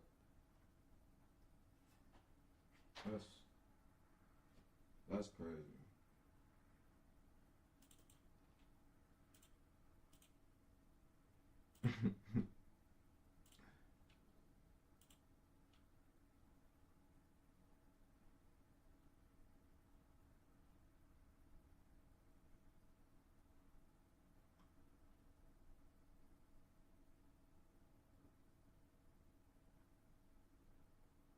Oh.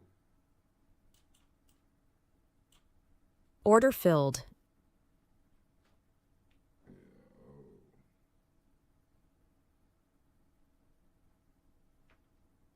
Yeah. Hold on.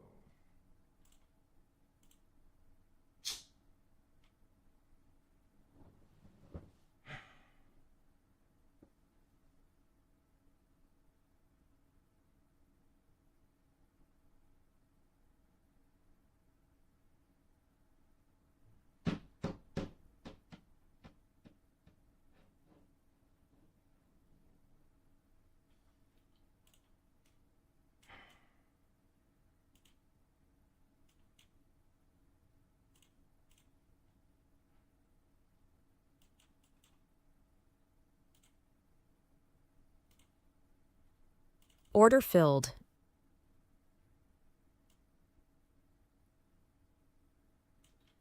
Last trade of the day, and I'm gonna blast their ass for something crazy. Not even crazy. I'm trying to tell you, I'm gonna cook their ass. Let this bitch cover back above here.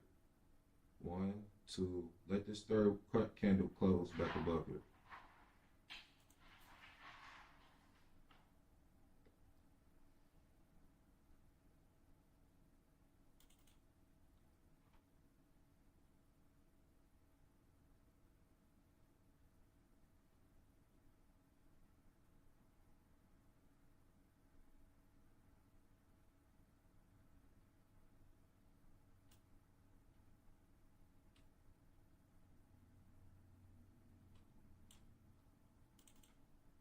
What is wrong with this nigga, dog?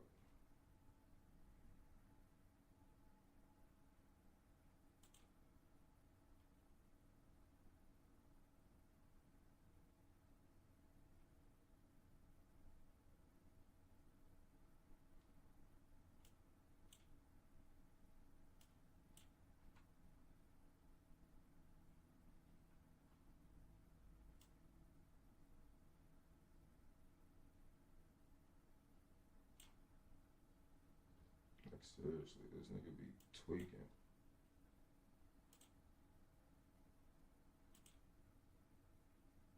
Just be saying shit.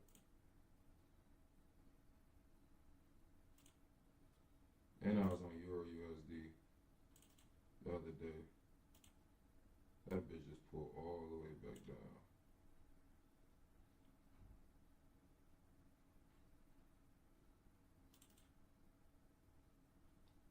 Nas did a liquidity grab.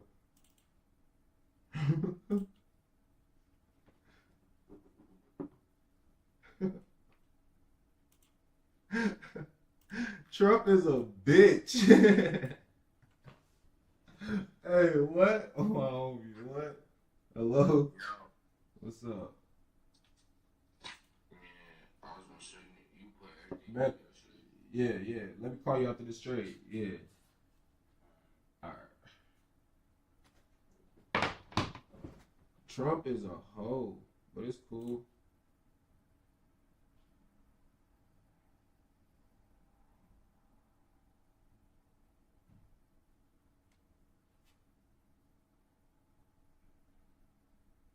I'm waiting to scale in.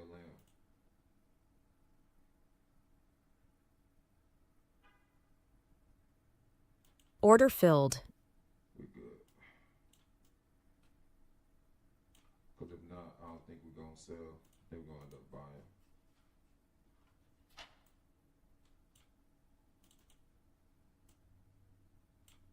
I mean, if we don't end up buying, we're going to end up selling. If we end up selling through here, we're going to end up selling overall.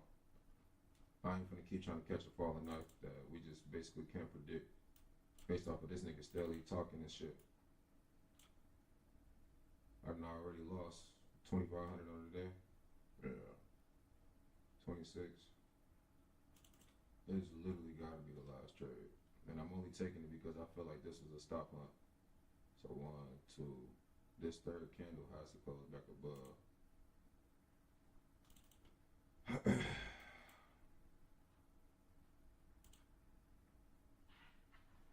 And this 15-minute shit close back above too. And cover all the way back above for sure. How you out of nowhere say tariff slammed on this person when we hit a certain demand area? Like, bro, you're weird. To where it makes me really think that nigga like manipulating the markets on like, I don't know. Ain't no way you just randomly said that. I don't know, y'all. But the area looks good technically, so fundamentally wise, hoping I ain't gotta lose no more money. Cause that's why I feel like I lost. Technicals was great. That's why I don't want to. That's why I don't want to trade this shit. because there's so many fundamentals, but the money be so good when you actually write technically.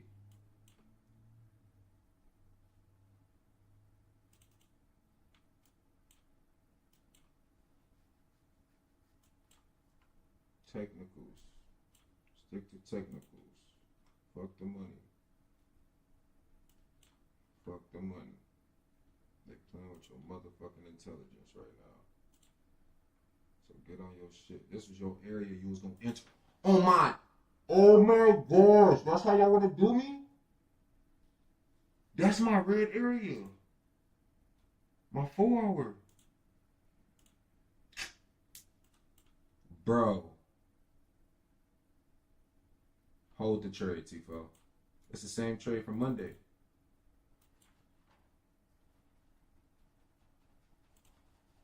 What happened on Monday on this pair? Yeah, look. This happened on Monday.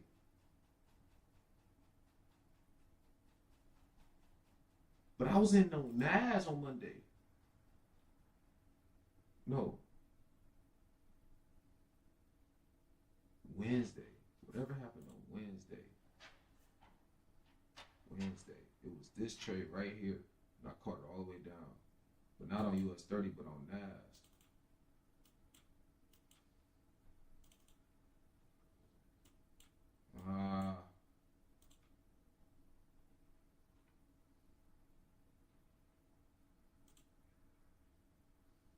That boy looked good to just buy. Fake out candle. Damn, this is the area.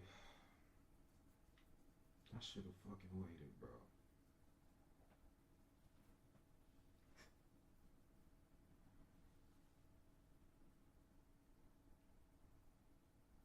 Alright, let's see how this shit work. US 30. I gotta get used to you. I'm gonna go through some cheese. It's cool. I got the buffer room. I lost 10K in a day.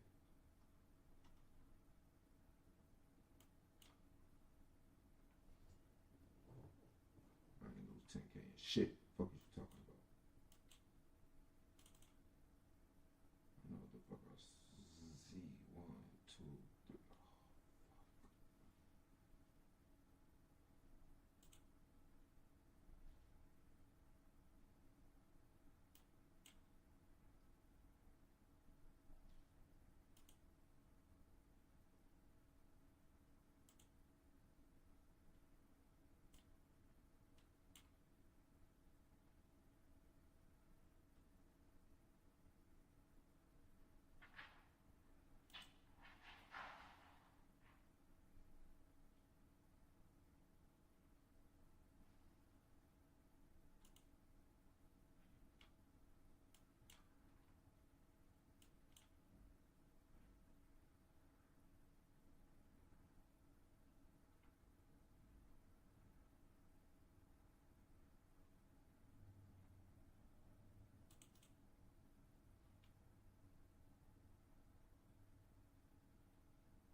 I know, y'all, this shit look like a nigga gambling down there, but I'm not.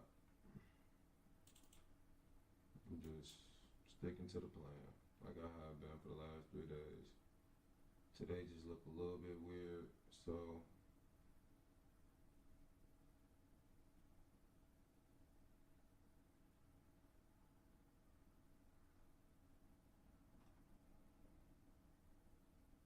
nah, this day trader. This is what day trading is all about.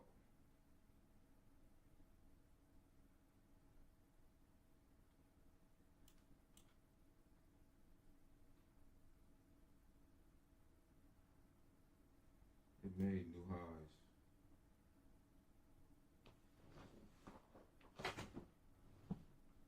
It's not gonna break below these low high or lows or yeah. Below here it shouldn't. God damn if it do. Holy cow.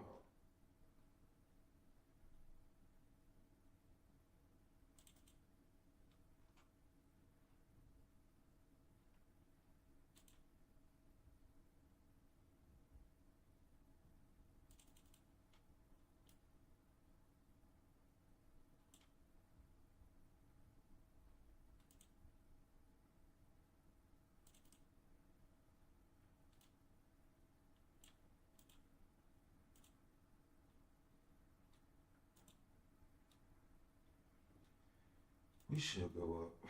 I'm gonna hold. Trump, you a bitch. That's all I'm gonna say.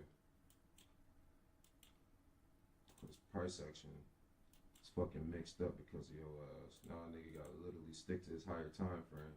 Can't even look at the lower time frame.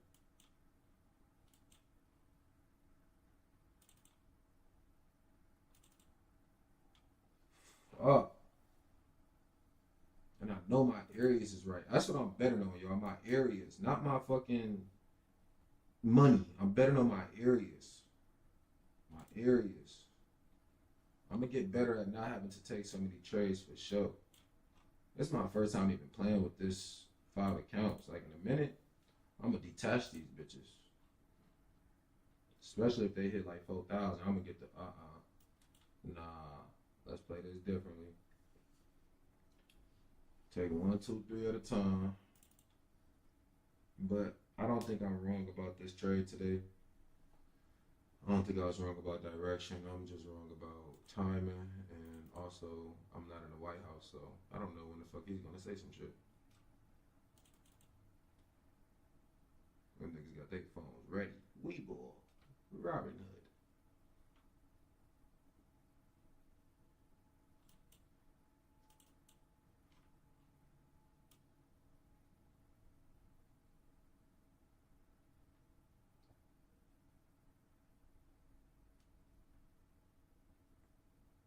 Look at the daily. Who wouldn't sell right now? Not me. I'm waiting for this bitch to flip all the way back up. That's the type of momentum we got. Bullish variation, close back above support, liquidity grab, fair value gap, filled in on a daily, 4-hour time frame.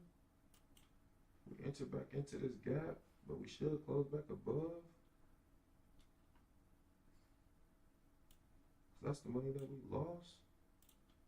So I should be able to get the money back that I lost type shit, nigga. The fuck? I hate losing. They bitch ass.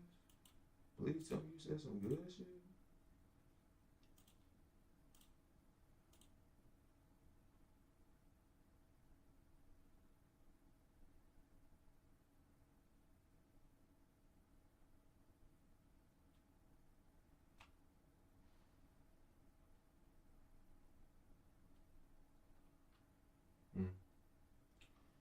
Man, fuck you, nigga. Cause when I see you, I'm gonna tell you thank you. Cause I know I'm right about my trade. Ooh. 5 minutes.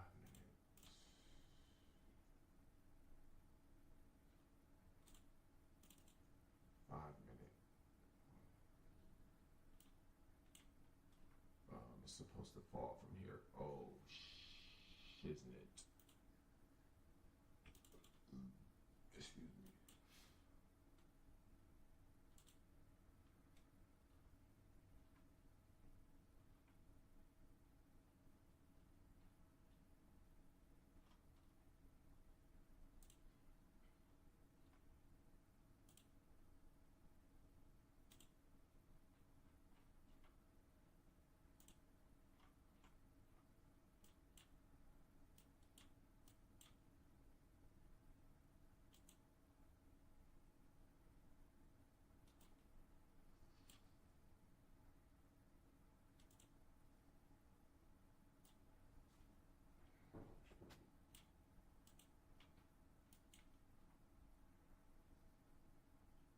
Cool.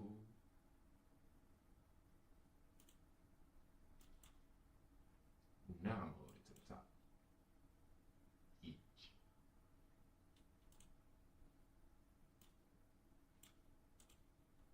I think. Yeah. Yeah. For sure. Come on. Yeah. 1, 2. We got 2 minutes to cover up. Nice. Yeah. US 30 look like it's faking everybody out. Like it wants to keep selling.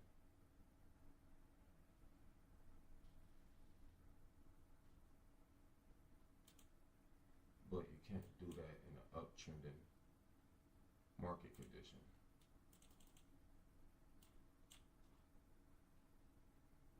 especially not at the support of it. So we're gonna see.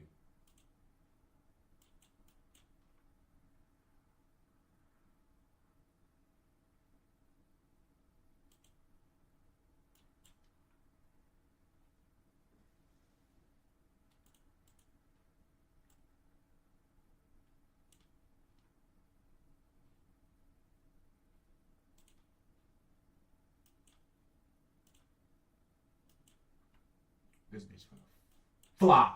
Oh my goodness.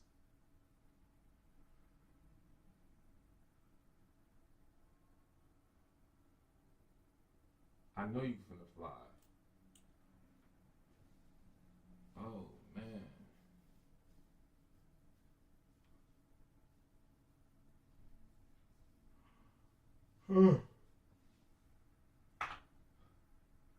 I just gotta stop being wrong about direction or timing. Like, fuck. Is she gonna fly this time though? Cause I said it was over here gonna fly, and I held it from here to here. 600, 700, made it back. Then I lost more. Like, oh, freak.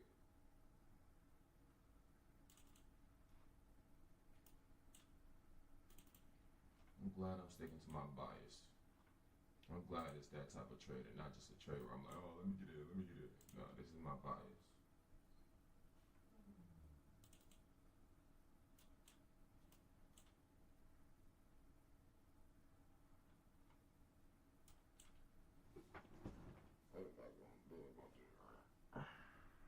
Let me go ahead and take this on my live account. Make that little money back. I ain't even gonna trip.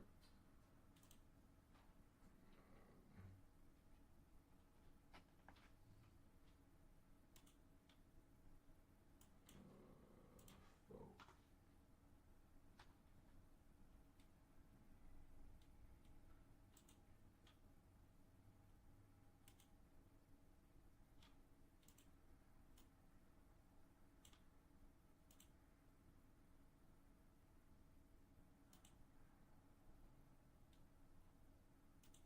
No TP, bitch.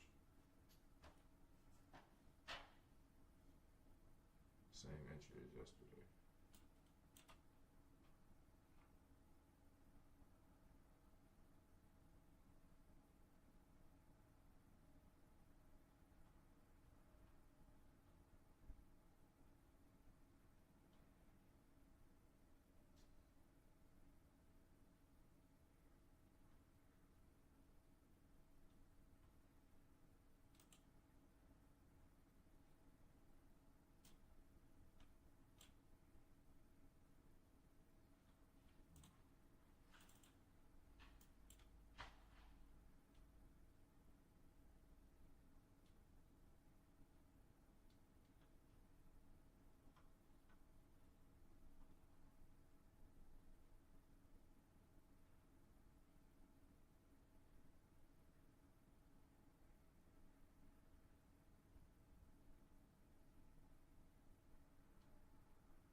Price action.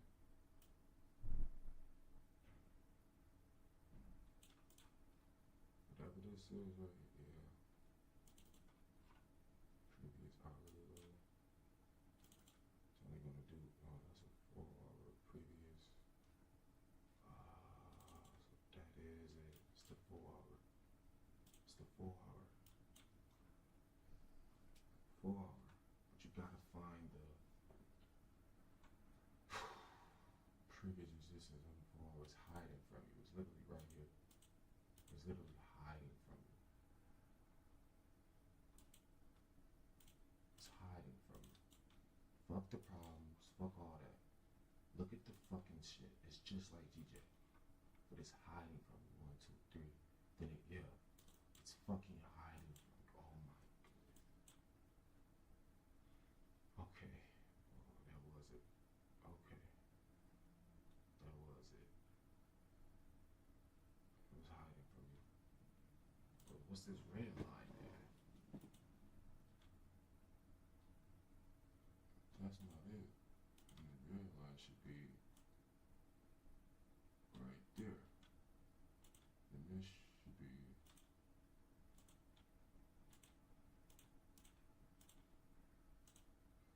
15-minute.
They not just gonna let the market sell off into a Friday.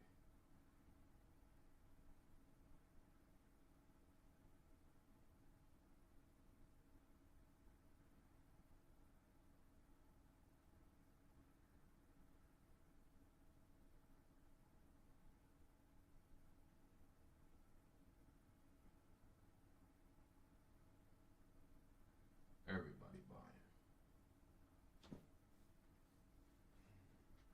And I ain't even scaling up. I'm keeping my same contracts. The same way I lost, the same way I could get it back. We already a fourth of the way there. I'm not worried about the money that I lost. It's all about the trade. Stay focused on the trade through all the losses. Critique the trade. Look at how I was going through the trade. No matter what, even if I lost, I'm going to go again tomorrow. Probably not tomorrow, but Saturday. But nigga, win or lose, you back at it. Cause there's no way that I'm losing from my strategy. It's not your strategy, bro. It's your timing. Get the timing right about your strategy, and not every time is gonna be right. And we might just only come to here where I only make like 2,000-3,000 on a day. Well, I'm cool with that.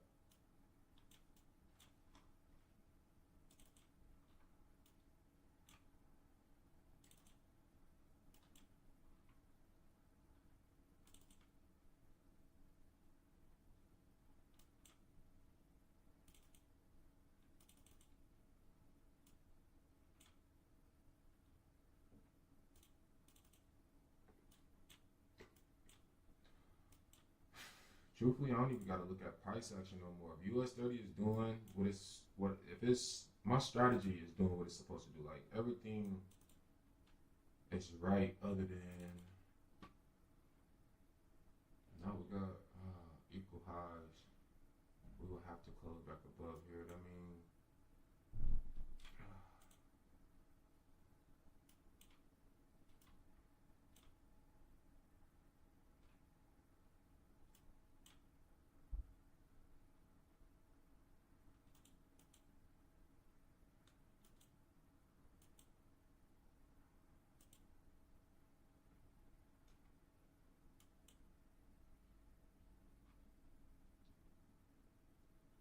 yeah, it's only right that we close up. Price action is still telling me close up.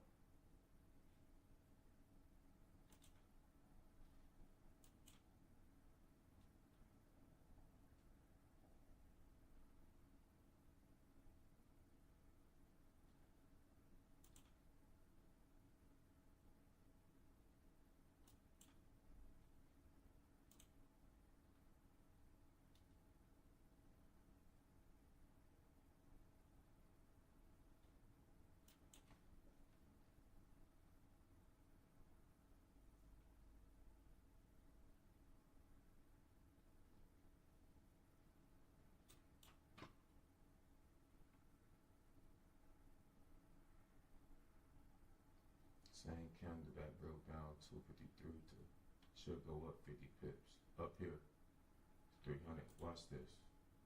Watch a 50-point gain. It's all price action, bro. Or at least around 50 points. So 76 to about 20, 520, like around here. Watch this. We should cover all the way back up here.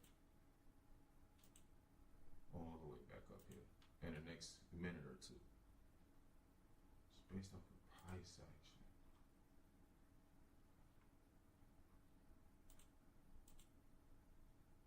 And it doesn't look like it. It looks like it wants to sell, but no. You gotta understand what price is reacting to.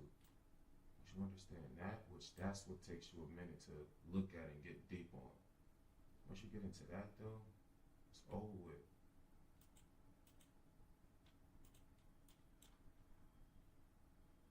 We already fell from this level. That gives me another confluence. Unless we're gonna fall again.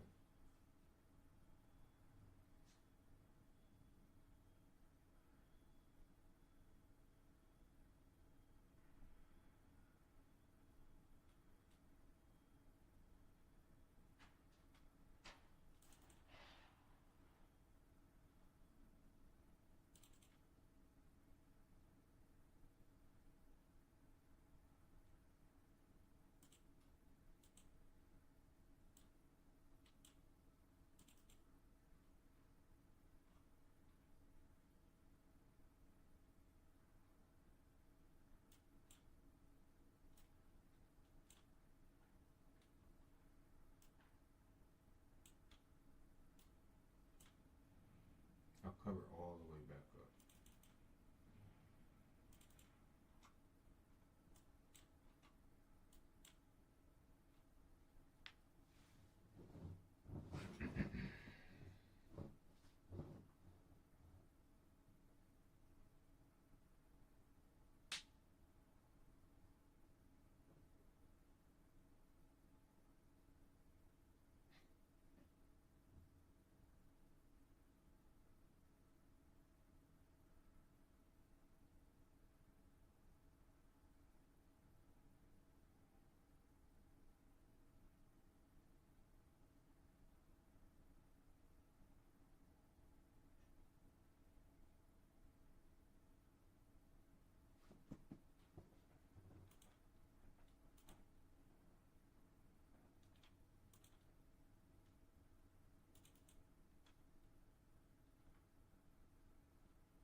ass to sleep under here one more time.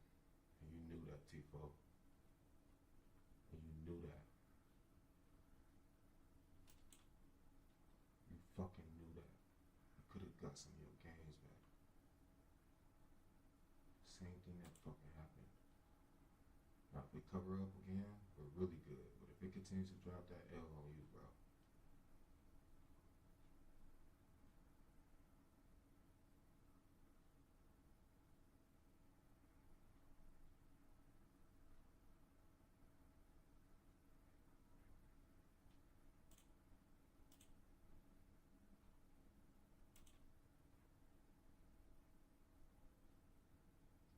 No, we should close back above 20 seconds. 20 seconds to close back above.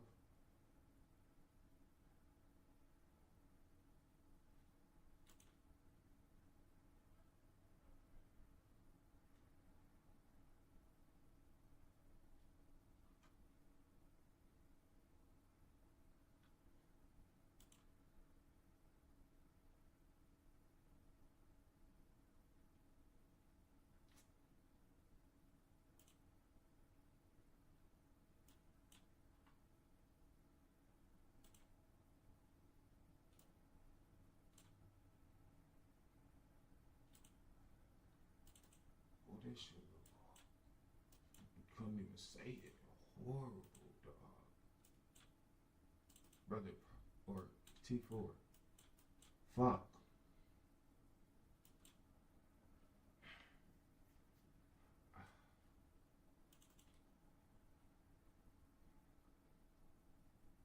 Stop losses have to be under that low.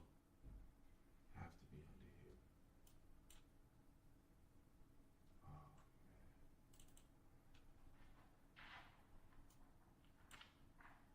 We broke structure on the 1 minute. This should be our entry. This should cover all the way back up. But if it drop again, price action look weird. Please say something else.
$46.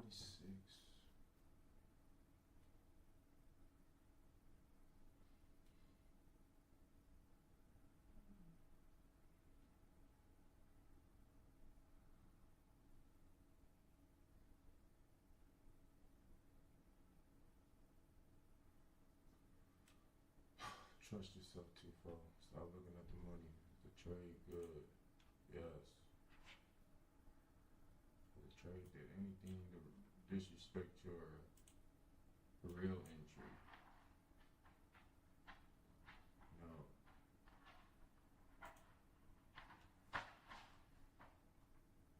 And because you took all those other entries, that's why you're over here going back and forth about your thought process. But truthfully, you know you're right. So don't Don't miss out on an opportunity that you know you're gonna end up forcing to be one when you miss it. Hey, stop with all that. Bad.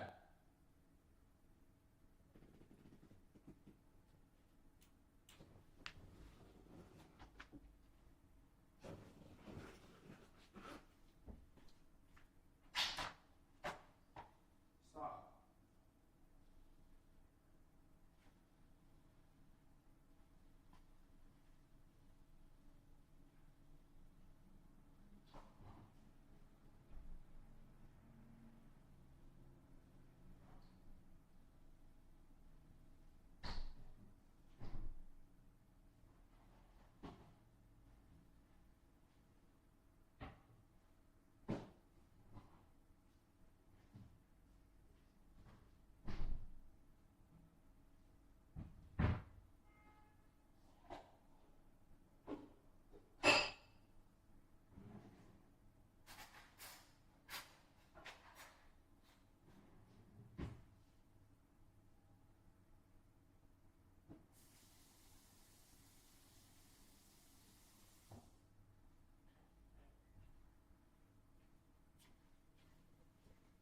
How we looking?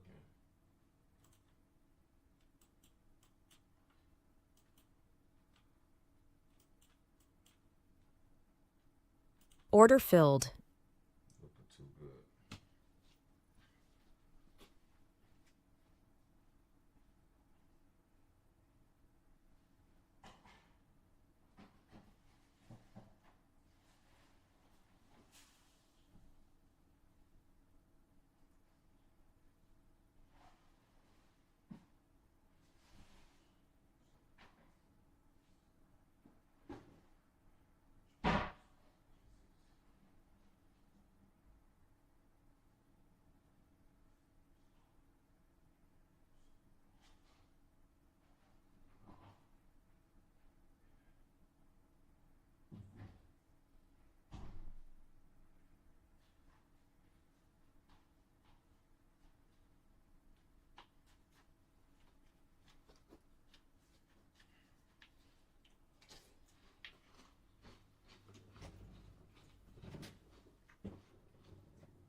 info, people don't see what you see.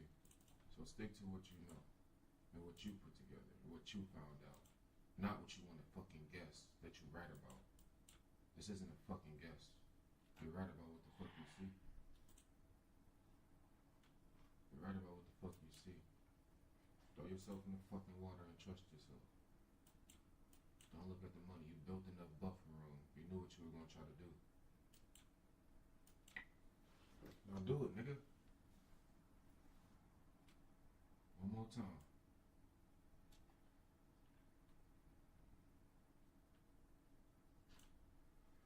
Oh, did I throw myself in the motherfucking water?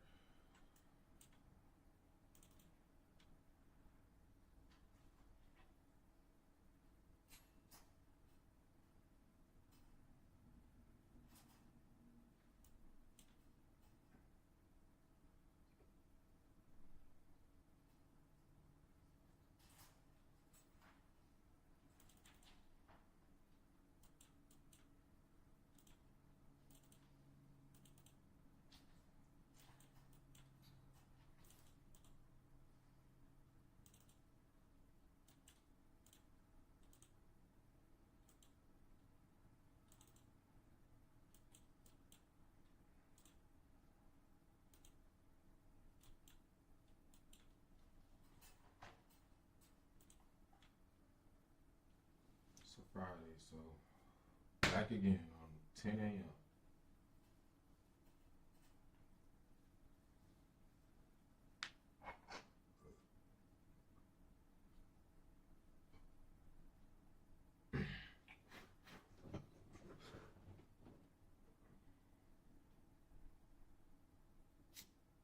To be right about direction, wrong about timing. That's why risk management is important. This is how I trade. So now that I'm showing people, I can't give a fuck about how they think about me. I trade like this all the time where I lose. Make it all back and more. But it's the only way for me to get to that level of not having to lose and just making it, waiting, making it, waiting. Like, bro, these last 3-4 days has been about I could have waited or I didn't trust myself. So those are two instincts I'm gonna focus on being impossible. Waiting and trusting myself.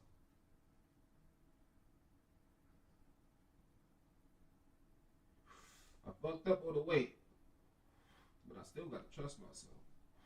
Real shit. I don't give a fuck if I lose. I lose if I fucking give up. I lose if I fucking do it for without any context and any type of background information that I learned from. I lose if I don't trust myself. Watch all this shit shake off.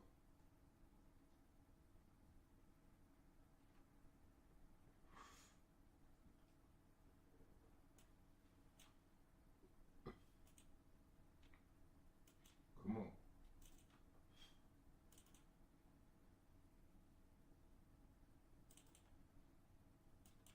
Come on.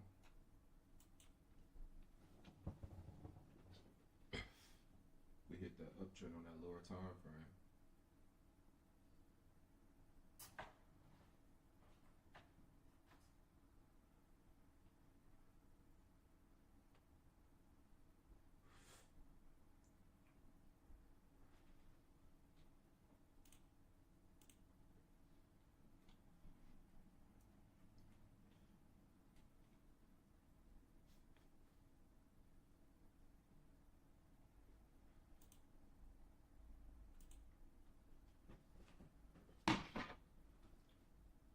Minute close above. He said they was over here dreaming about trading last night.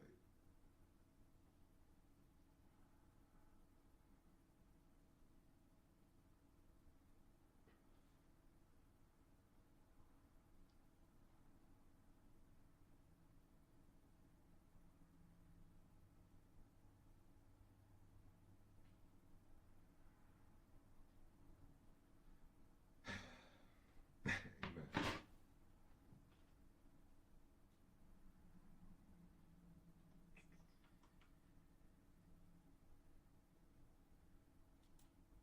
got my levels marked up wrong.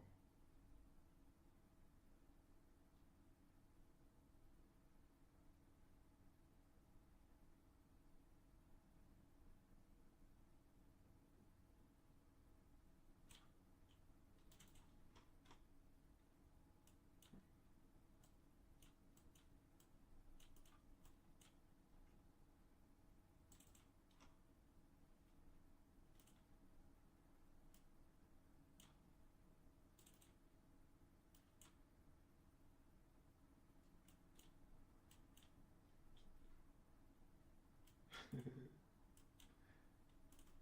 can't be wrong. It gotta be right. It's most important. It gotta be right. It gotta be right. This gotta be the one where all the volume come in. That's my areas.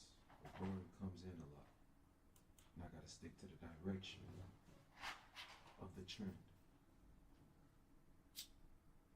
That's where the banks are putting their money in. Okay. Okay.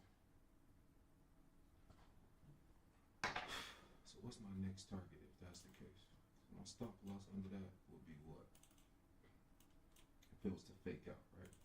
Because it shouldn't. It should not come back under here. So your stop loss is perfect, right? You're risking accounts being 4,000 each. We lost 15 on a day. That'll be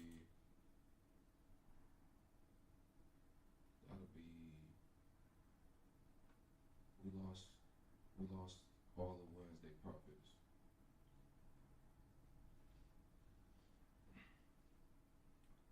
It's cool, Tifo. Trust yourself, Tifo. You worked for that. Oh shit, I was in a live account too.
You better know your levels.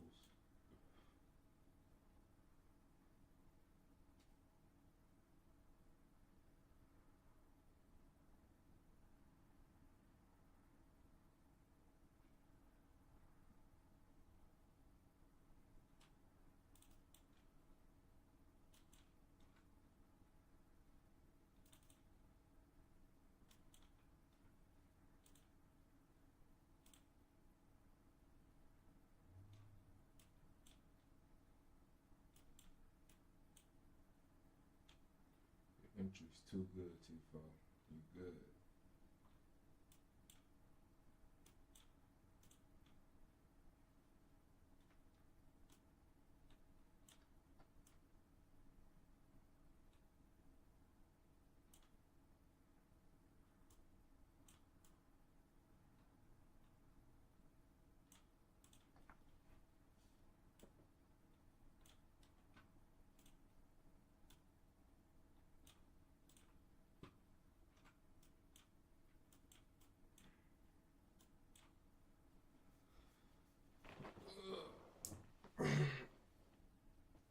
Sorry, dumbass.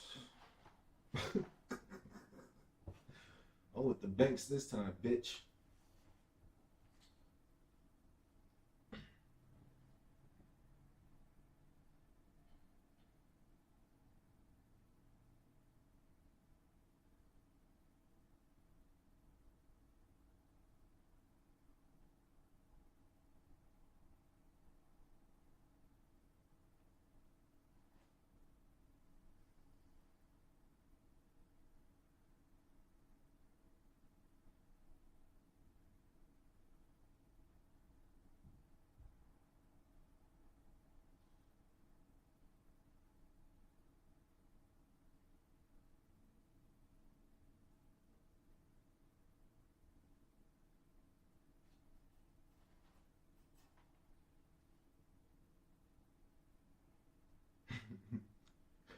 I'm with the banks, bitch.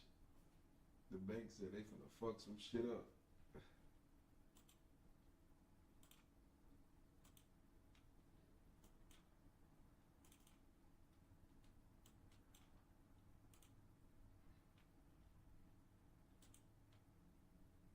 One, two.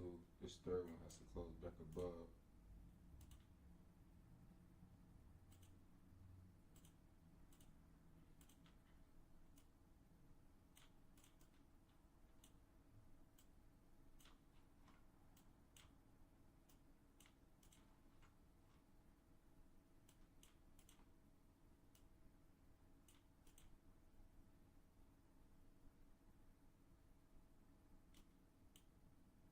Yeah. Good.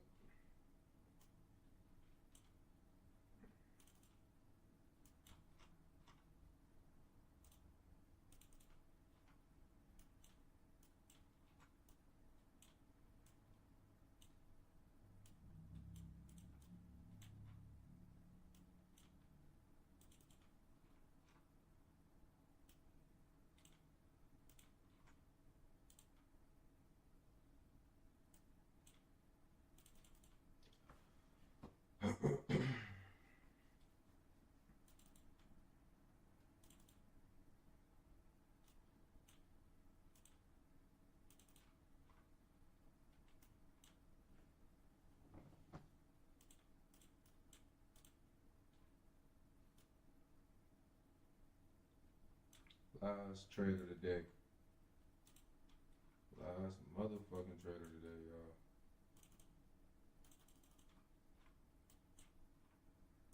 If it's wrong after this, I'm wrong about direction.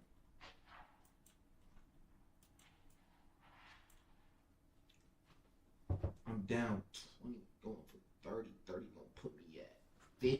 Ooh. Sick. Ooh. Bet on you, Tifo. Bet on you. Be some special, boy. You trying to unlock some crazy fuck football talent. You trying to unlock some real shit, huh?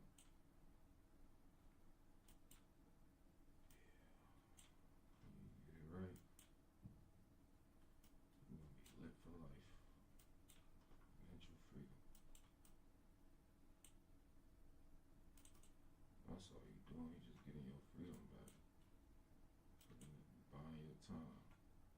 Buying your freedom. Fuck trying to buy some shit that's materialistic. We don't get that forever. That comes with it. You gotta get the foundation.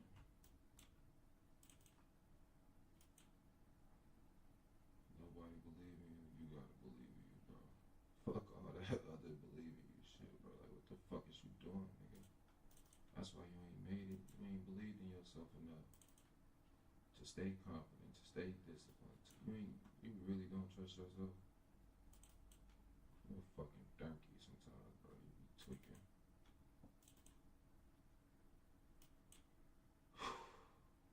All this shit gonna shake though, no bullshit. Win or lose, back at it tomorrow. We'll be at 3,000 or 3,900, 3,900, 4,000, whatever. We have 20,000 on the week. We still got next week. And then the problems, you just gotta slow down, bro. Let the problems hit you. It is what it is. Let that shit bounce right the fuck off. Let God handle the problems that you can't solve. Alright? You just stick to what you're supposed to do. You say you're gonna get out after this. You done said that 2-3 times. Literally, get the fuck out after this.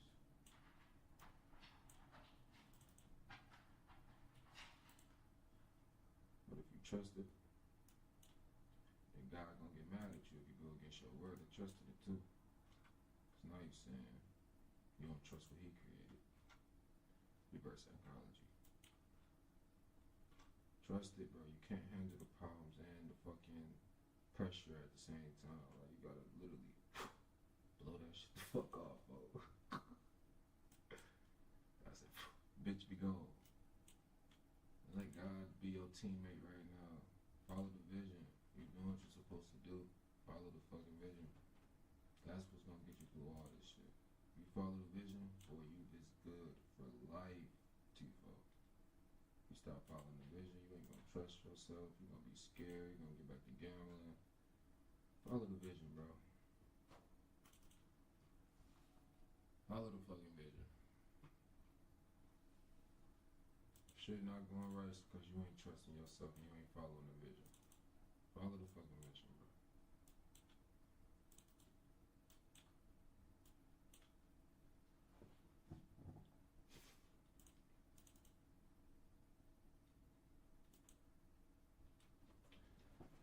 bro. Uh, 15-minute close above. Hopefully twice. We got 2 minutes left.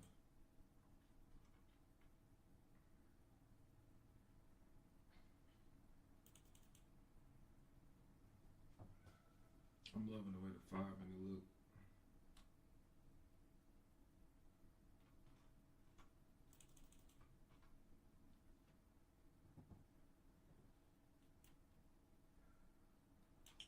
Oh, this is my level. You was a fucking douchebag, bro. I don't know how you was. How were you getting in before here? Like anything, this is what you gotta learn. Well, that comes with it, cause GJ was doing the same shit. You thought this was your entry. A year later, you thought this was your entry. A year later, you thought something in here was your entry. A year later, you're down here. Money been coming under here. Let's see. And then your stop losses is under here, at least for this trade. We need this 15 minutes to close above this red level. If you right about this red level, then yeah, you live for life. If you're wrong, you're gonna be live for life, but you gotta wait a little bit. Wait a little bit longer.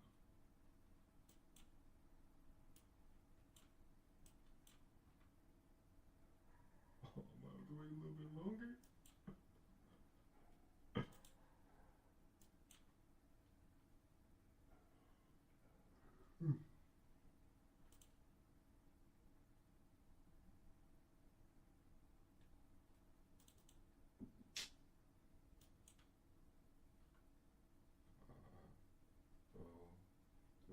Damn, a little bit longer? No way.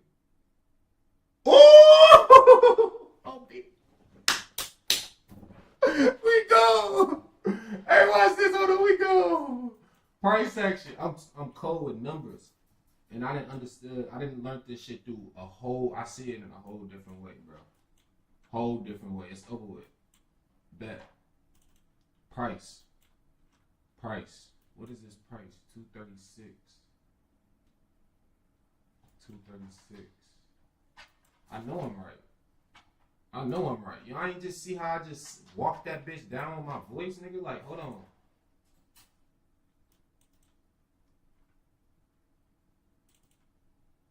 Come on, T4. If you right about that, that's level 1. Level 2, we gotta break some highs. We gotta us. We gotta go break these highs. We made the support area. Came more resistance, made support. We gotta break these highs and start making new highs. Gotta start breaking these highs. That's when we'll be for sure.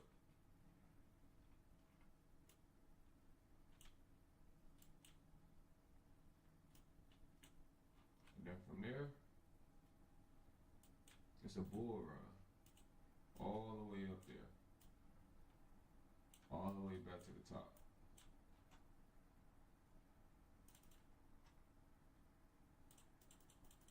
That's all day trading is. It's taking it from swing highs to swing lows. Internally and externally. I done walked this bitch down 3.5 hours. Hella pressure on me right now. But guess what? We gonna walk this bitch down. You gonna come back to this video and be like, yeah, nigga, you walk this bitch down, nigga. Follow you, nigga. Come on. Talk to me now, nigga. Talk to me twice. I've been in my bag. Paranoid. I got PTSD 30 in my mag. I came from Raz originally. I ain't trying to go back to the Raz. I knew Lil Ben tripping. I ain't really trying to be no. I want them to see me in from the start. He said, don't rap niggas with the car. I left the earth and ended up on Mars. I mean, I'm sitting next to the. What, nigga?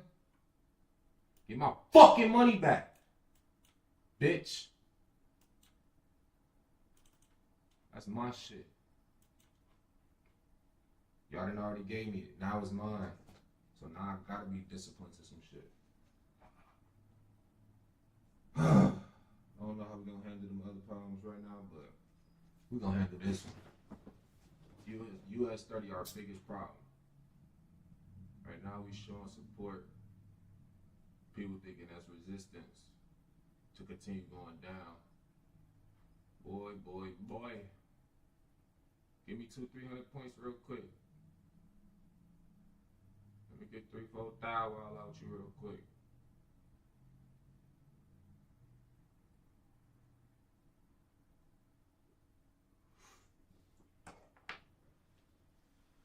Fly, bitch, fly.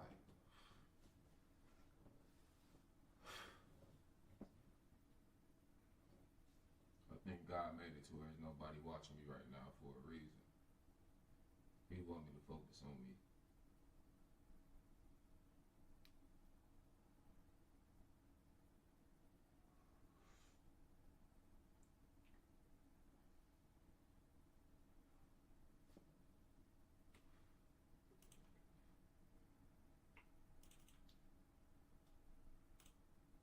Fly, bitch, fly.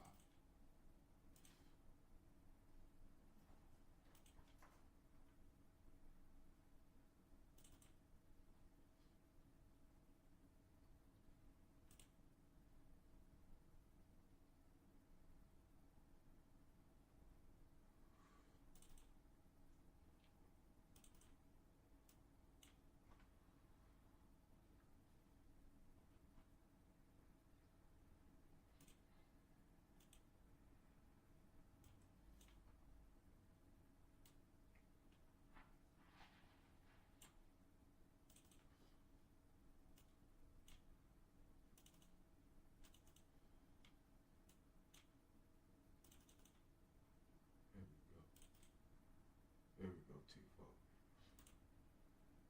I like that one. I like that one, T-Fo. I like that one. It's gonna be a journey. It's gonna be an up and down journey. It's never gonna stop being up and down. It's never gonna stop being up and down. Anybody watching this is never gonna stop being up and down. Opinions is gonna be up and down. How somebody like you, how somebody don't like you is gonna be up and down. Everything gonna be up and down. You gotta find a balance between your up and downs, bro. You gotta know how to you gotta find a balance between yourself, nigga. I'm gonna go take a walk with my dogs after this and go think to myself, like, okay, nigga, you was down $2,500 on a day. You could have blew $3,000, bro, and that's all across 5 accounts. That's $15K, bro. That's a lot of fucking money to just be giving up. You feel me? That shit gotta be a talk with yourself, but then give credit to yourself where it's like, hey, you built that buffer room for that account to do that. You did that. So taking a chance on yourself, can't nobody tell you shit. So don't worry about what the fuck you doing in a way where you being too hard on yourself too. Like, no, you trusted your analysis. You think you still right? Okay, keep going. You ain't blow your account. I'm used to not having no money and then looking at my account still go. Now I got money. I knew it was a money problem, folks. I knew it. Yeah, I'm holding this one. I'm holding this one.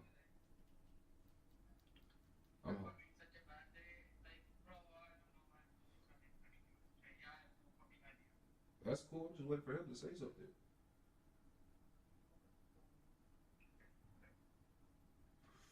I'm just waiting on Trump to say something.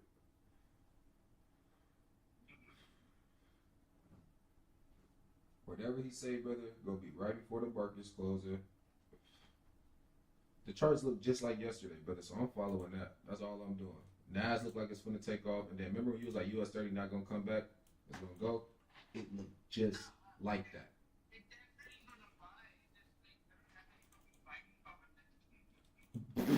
How about you lose? You was losing just as much as me, huh? Bro, you fucking rookie, man. I've been doing this for a while. I was losing this. Bitch, what you mean?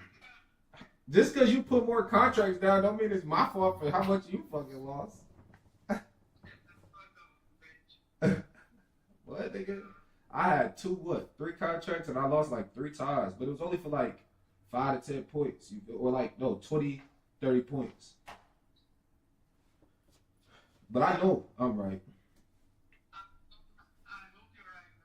Somebody gonna win. Fuck! My eyes are fucking bending, man. Like, I've been staring at chances so much, my eyes are bending. Brother, I'm betting on how much I've been staring at charts right now. I'm betting on that right now. I got up. Nah, but yeah, that's what it's all about, brother. Like, truthfully, we're gonna rejuvenate. We're gonna be back good, making hella money in about another week or 2. I say next week we should just get our payouts, get the fuck on, bro. Like, come down, we could chill, kick it. You know I'm finna blast for some shit. I don't know why I feel like it, but yeah, I'm finna blast for some shit, brother. I'm finna hit for some shit. I know I am. The account gonna get over 10,000 if it can finish today.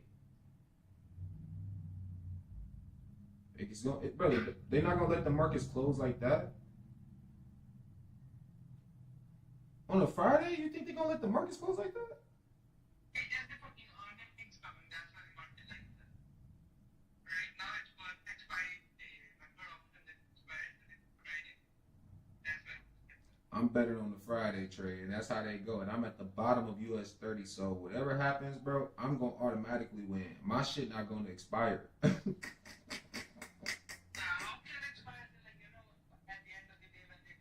They start to decay. They start to decay. So that's why I'm saying I'd rather do Forex or this US 30 shit because it's direction. So it's not going to come back. It's just going to, you get me?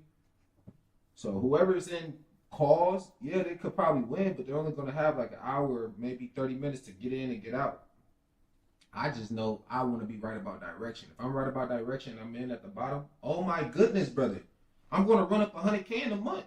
Every month. Plus. What? Give me 2-3 months, brother. I'll be over 6 figures. Probably less than that. No bullshit. I'm going to bet on me this time. Not on no, oh, I need it. I'm about to beat Trey Sean. Football Trey Sean. Oh my goodness. Everybody's against me right now. Yeah, that's when it started buying. It's buying. You should be good. I don't give a fuck what else buying. US 30 better buy. It's the same fucking set of stocks in both. So. Oh, you saying all that shit gonna end up correlating? Yeah, because same stocks, bro. That's what. So I might as well have stayed in NAS. I probably wouldn't even have lost that much. Yeah, we were doing that. We were So US 30 is why I'm thinking I'm gonna make a lot because literally, brother, that shit could cover all the way back up there today. Yeah, it was very definitely good. It moved like $400, $500 a day. All that stuff.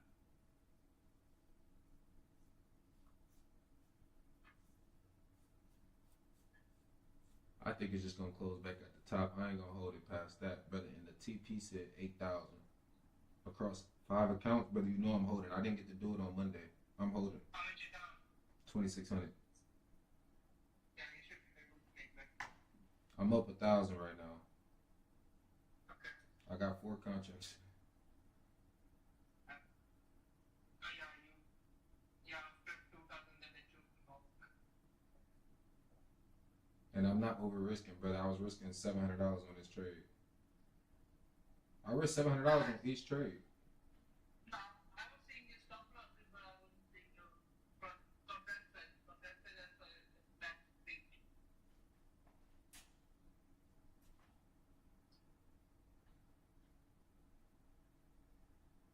Brother.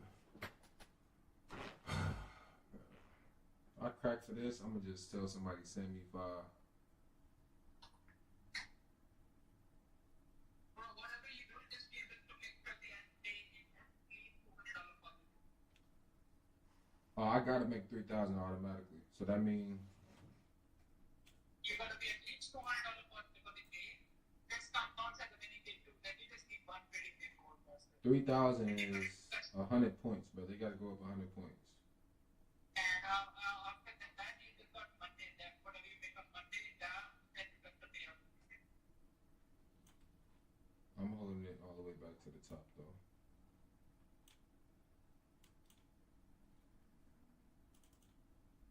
I know people see what I see, brother. All the banks, all the hedge funds, that's the price. It's a great psychological level. 44450 is my entry, brother. Like, oh my goodness, it's the same entry from yesterday. The same trade from yesterday, brother. The one that it literally came under, brother. Oh my mama! Remember I was telling you that it needed to come under, and you was like, "No, it's gone." I literally took the under. That was my trade this whole time. Okay, bet. Okay, bet. Bet. All right, bet. Bet, brother. It's different. It's different stages to the fucking shit. To the oh my gosh, brother. We gotta know how to identify each trade to where it's gonna go next. There's 3 different ways or 4 different ways, and it can't be sales, brother. We cannot be taking sales, otherwise we're gonna get mixed up. There's 3 different ways to buy. It's a continuation, it's a liquidity grab, and it's a breakout. We just got to be able to identify where market structure is at between all of those fucking things and during that time of the day. Rinse and repeat. And if it's in a sale, brother, 9 times out of 10, that's a great day for us in the uptrending market. But that's just for right now. When they start cutting them rates, oh my goodness, we're gonna have to reverse everything. Huh?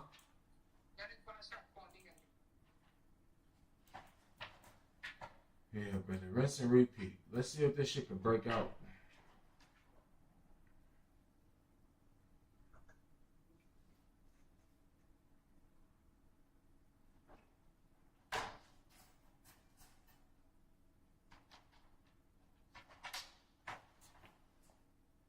I threw myself in the water with these contracts.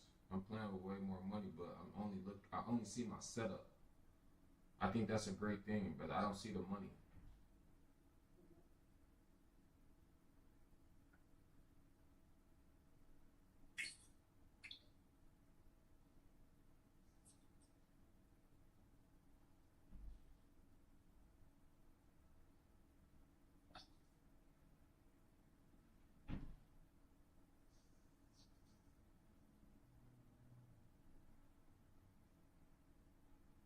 I know I'm right because my higher time frame already closed above. I just want to see how it looks on the lower time frame as it's like faking out and shit so I can find better entries.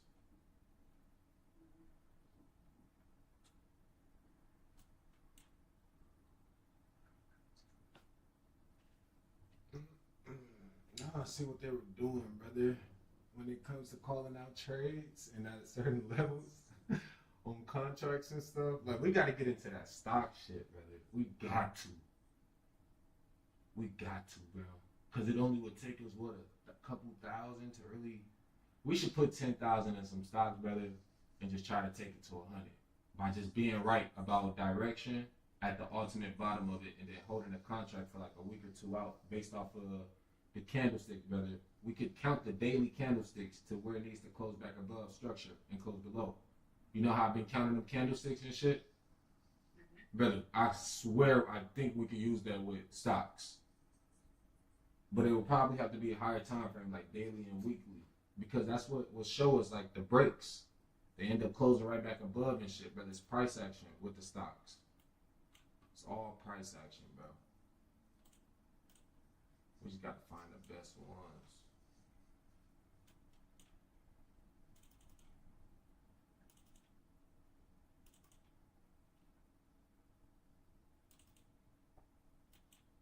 Brother, US 30 just started falling.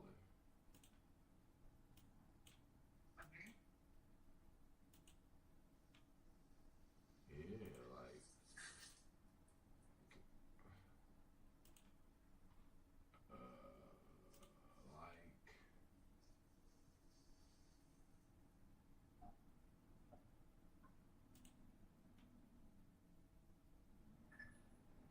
but in a way, it's like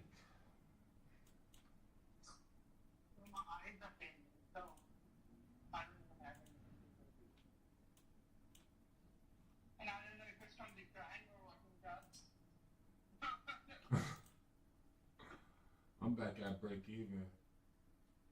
It was up a band. It just dropped in 4 minutes in a 5 minute candle. So that means let me just be patient, cause that next 5 minute candle could reverse right back up. But you're gonna be like, this is my last trade or this is my second last trade. Can't be taking more trades, bro. No, I told myself that earlier before you got on the phone for sure. Like, I ain't even if this is your last trade, how much you would have left? 4,000. 4,000, so that's 20. So 10,000 payout automatically. Bro, I'll suggest fucking make 200 for the rest 3 days and get a payout. Get a payout. You need a payout already. I'm not losing this trade, brother. Ain't no way. Yeah. I'm gonna have way more. I'm gonna have way more than that. Trust me. I ain't stopping that. Yeah. This shit could go right back up. Trust me. I ain't worried, y'all. I know what I'm doing. I know what I'm doing. They calling me crazy. This ain't the same as Prize Picks. Stop looking at the money. Once you learn what I see, then you will be able to see and tell and be able to think like, oh. The same way I'll be like, there's no cocky shit. It's literally like, no, bro. Like, bro, when you learn this, oh, damn, now I see.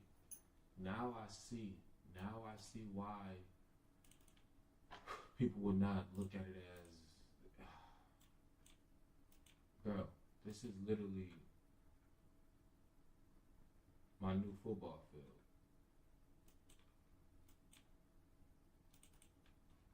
Come learn this, you good for life, and you get to keep your body.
I'm gonna just go ahead and spark this wood up before it even happened, though. Hold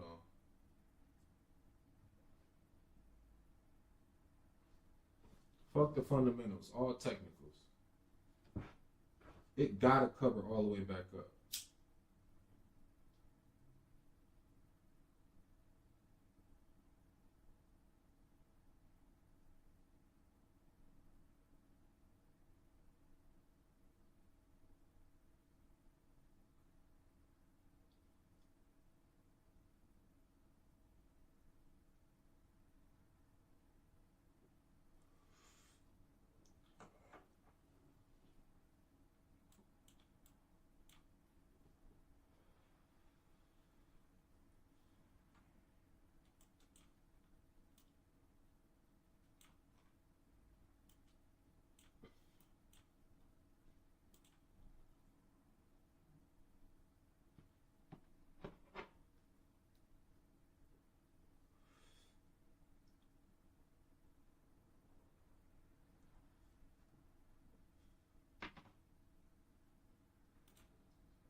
so much shit on the line, bro. That's why I'm holding, bro. So I'm telling you, just hold the trade.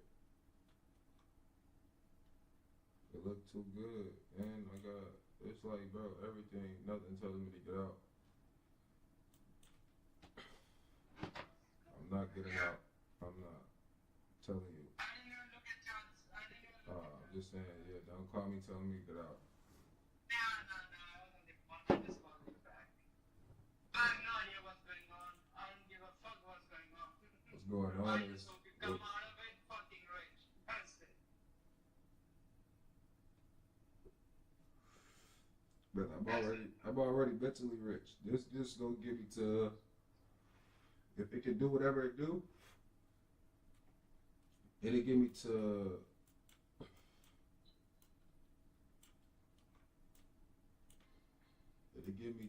over $50,000-$60,000. You got it. It's just a Friday, but I believe it can happen.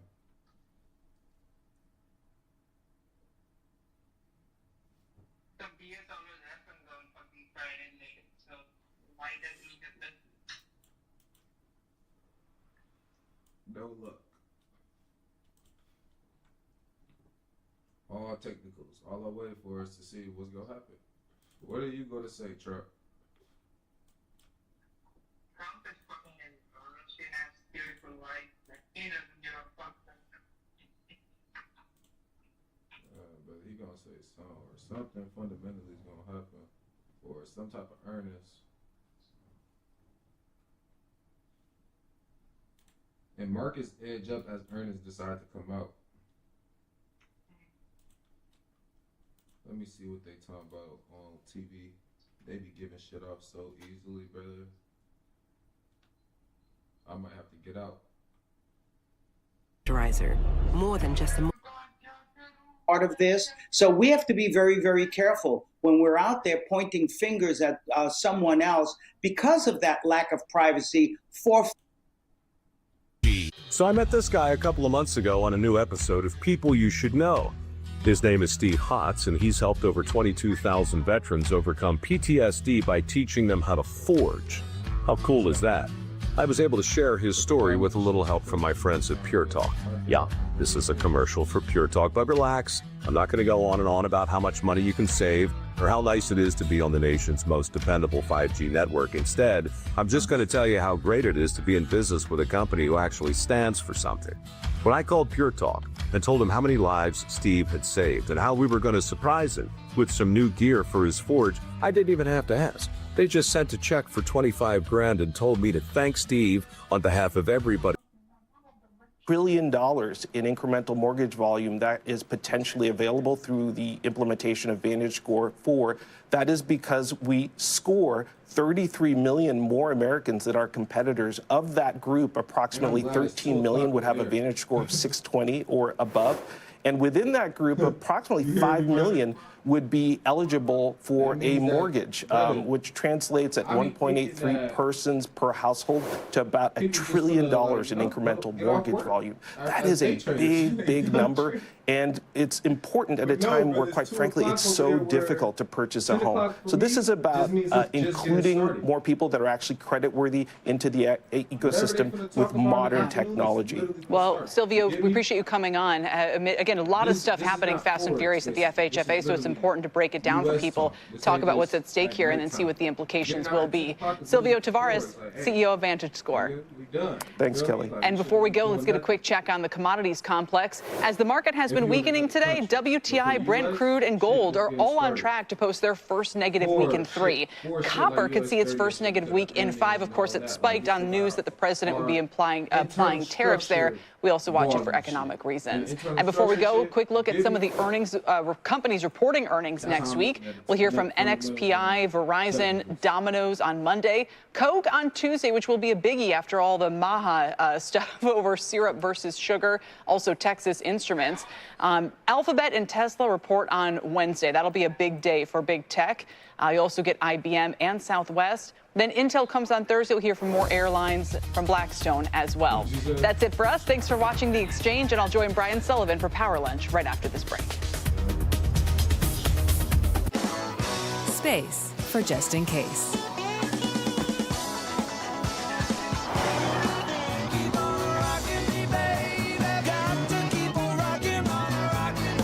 Kia, movement that inspires.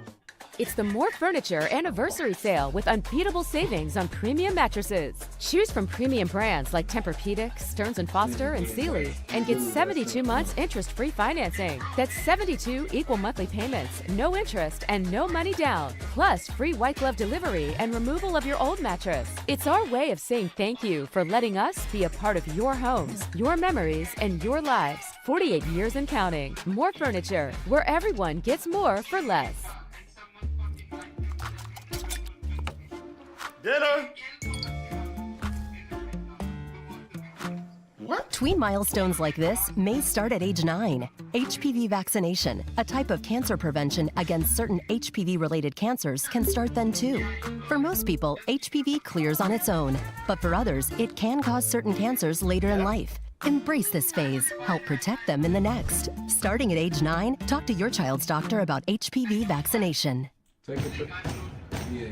I get really anxious before any season. It's the 20th year. That puts even more pressure. So we just pray that good people have turned up. Otherwise, we're screwed. You guys ready? She's back.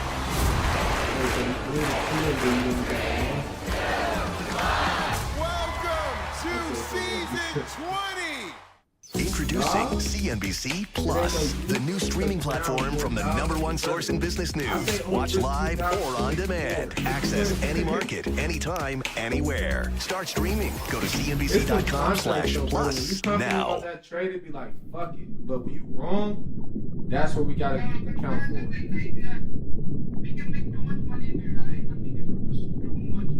For wrong. That's why I started making my stop loss short, because I shouldn't be wrong. I'm getting in at the ultimate, brother. I got in at the lowest on Monday, the lowest on Tuesday.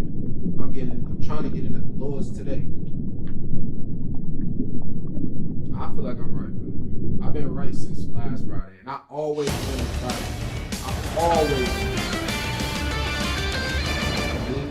And welcome to Power Lunch alongside Kelly Evans, who you just saw. I'm Brian Sullivan. New at 2, the market was at session lows. It may now be about ready to turn higher. Kelly, I think I speak for everybody when I say you're welcome, America.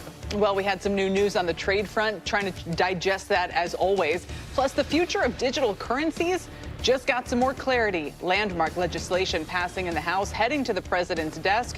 We'll have more on that in a minute. Yeah, we got some big legal news in oil and gas. Chevron has won a major court case against ExxonMobil. An arbitration panel in Paris ruled that Exxon does not have the right to try to buy Hess's big stake in a Guyana oil field. That ruling now allowing Chevron to buy out Hess Oil. Hess and Chevron, well, Chevron was higher. Chevron's now down. Exxon is down. Hess is higher. And by the way, another major player in the energy space, SLB, it is down following earnings. The CEO of that company, Olivier Lepouche, will join us for a live exclusive interview, his first Kelly interview of 2025. Looking forward to that.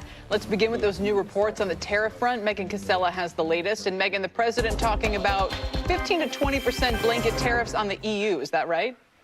That's absolutely right, Kelly. That's coming from the Financial Times, reporting that the president is holding firm with Brussels, asking for that tariff to be at a minimum, as you said, of 15 to 20%. That's on everything coming in from the EU as part of any deal that he strikes with Brussels. Now, that's according to 3 people briefed on the discussions to the FT. And it comes after the EU's lead trade negotiator, Maros Sefcovic, returned to Brussels today to brief EU diplomats after he was just in Washington this week for trade talks with some U.S. officials. So now that is technically a downgrade from Trump's current threats against the EU. If you guys will remember, last week's letter from the president called for a 30% tariff on EU imports. So it's a step down in one regard, but it does show that even if the two sides do strike a deal, there is going to be some significant level of tariff likely remaining in place. And that, of course, would match the pattern that we have seen in these early framework deals struck so far with the UK, Indonesia, Vietnam, still waiting on more details on most of them, but they've all maintained tariffs of between 10 and 20%.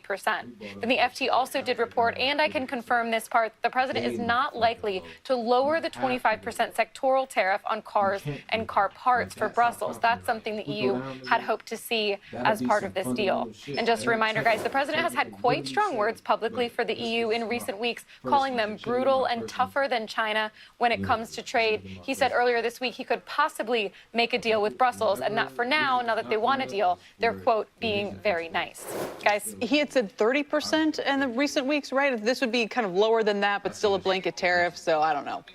That's exactly right. It's almost a mixed bag. As of April 2nd, the tariff on the EU was going to be 20%. That's, of course, been paused. Then as of the letter in the last week or so, it was going to be 30%. So that was an escalation, and he's really said he isn't seeing what he wants to see from Brussels. So the reporting now that the minimum would be 15 to 20%, it's not surprising because we do believe that even as part of these deals, some level of tariff is going to remain. But because the EU as a bloc is our largest trading partner, it is still really significant, even if it's technically down from his last threat. All right. Megan, thanks. Megan Casella, we appreciate it. And another headline from D.C., the president to sign the first major crypto bill known as the Genius Act into law within the hour, creating a regulatory framework for stablecoins that could totally reshape the financial industry. Whether that means broader approval of crypto bank charters or widespread adoption of stablecoins and crypto across multiple industries, Coinbase, Robinhood, and Circle are clear winners here. Coin at a record high, Circle lower, but the stock is up 600% from its IPO just a few weeks ago. Our next guest operates one of the biggest crypto exchanges in the world and is at the White House for the ceremony. Joining us now is Dave Ripley. He's the co-CEO of Kraken. Dave, what's the significance of this day for you? Welcome. Yeah, well, thanks for having me. So, you know, this is a historic day. Long time coming. It's been a long journey. You know, I first started coming out to D.C. many years ago, talking about the regulatory environment, talking about a day like today where we would actually have some clarity. And it's frankly a testament to individuals like Senator Haggerty, who I first met many years ago and who led the Genius Act and pulling this over the table and bringing it to the president's desk. And frankly, also a testament to the administration, who's erasing the errors of the past and the previous administration and you know, really moving us to a place where the U.S. is now embracing innovation. But does it make you nervous, or do you kind of go, I know what's coming, when Charles Schwab was on our air earlier today saying, yeah, you know, we'd probably launch, you know, crypto trading on our platform? Yeah, well, this is actually, from our standpoint, me personally, one of the biggest benefits of this. This brings about more clarity, so now we can have many more businesses that previously were uncertain, unsure about what the regulatory environment was, to move into the cryptocurrency industry. I've actually personally met with nearly every executive team of all of the traditional financial services firms, all the big banks, all the big brokers. They have teams that are getting ready to bring crypto to their customers. As far as Kraken goes, we're going to be part of that story. We'll be providing products, infrastructure to help power those various companies to bring crypto to their customers. Dave, can you help the audience understand, and by audience I also mean me, understand the significance of this bill? I understand what a stable coin is. I understand what this bill does. But there's a part of me that doesn't understand why people can't just put good old-fashioned cash or short-term T-bills or whatever it might be and sort of replace the stable coin. Why is this bill so meaningful to your industry? Well, you know, I think the key piece here is the following. So cryptocurrency is a fantastic new innovation. It allows for a faster, cheaper, more secure, better payment system. People are already using cryptocurrency around the globe to achieve that end.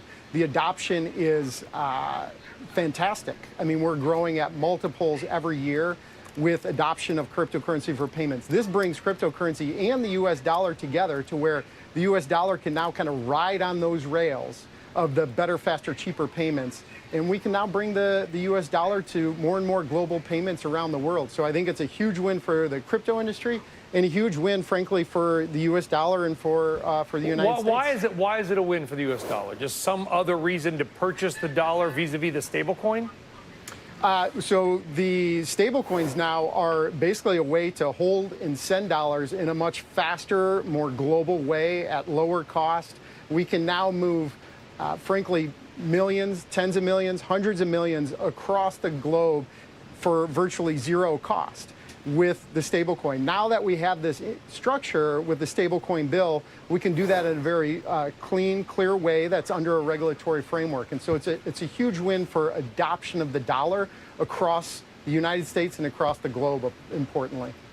So let me just, how old are you? Can I ask roughly how old you are, Dave? I'm asking for a reason, not because I'm trying to get personal. So that was how old I was? Yes. How old you are? So 48. Okay. Do you remember what a video game arcade was? That's why I'm asking. I did. I grew up going to the video arcade after the... Yes. Same as me. Played Gauntlet and rollerball and all these things. Fantastic. Yep. I'm asking for a reason because it sounds like the stable coin here is in a very, very more sophisticated way, kind of becoming the arcade token. Remember that? You put the money in and you get the tokens out, and the tokens would be used to play all the video games. It was a way to kind of ease the currency backlog or jam, whatever, at the arcade. In a very basic way, is that what this is doing for the US dollar and crypto? You know, I think the analogy mostly works. I don't think there's like a drastic difference. You know, for what it's worth, in the arcade, you know, those tokens can only be used within the arcade. But when you actually create a stable coin, they can be used in many more places. Effectively, anywhere individuals accept the dollar, they might want to accept a stable coin, a US dollar stable coin. So I think that's kind of the key difference, is that we actually see the stable coins being accepted many different businesses, many different individuals already used for peer-to-peer payments. And I think that's kind of the key distinction here. Well, you rolled with it great, and it was the best I could do on a Friday. It's been a long week. Dave Ripley, Kraken, thank you very much. Putting it in plain English, thank you. Thank you. All right, so now let's kind of broaden this out, talk more about crypto, talk more about the markets. One of our favorite guests, Jan Van Eck, CEO of Van Eck Associates. I don't know if the arcade thing worked. It was the best I could do, Jan. Good to have you on. As an asset manager yourself, do you read this bill as a way to broadly expand the industry in a one day that, if it hasn't already, is going to affect Van Eck's clients? It's affecting a lot of parts of the market. If you just look at what's happened this week so far, we started off with bank earnings. It's earnings season. And the bank CEOs, what are they talking about? They're talking about bringing out stable coins.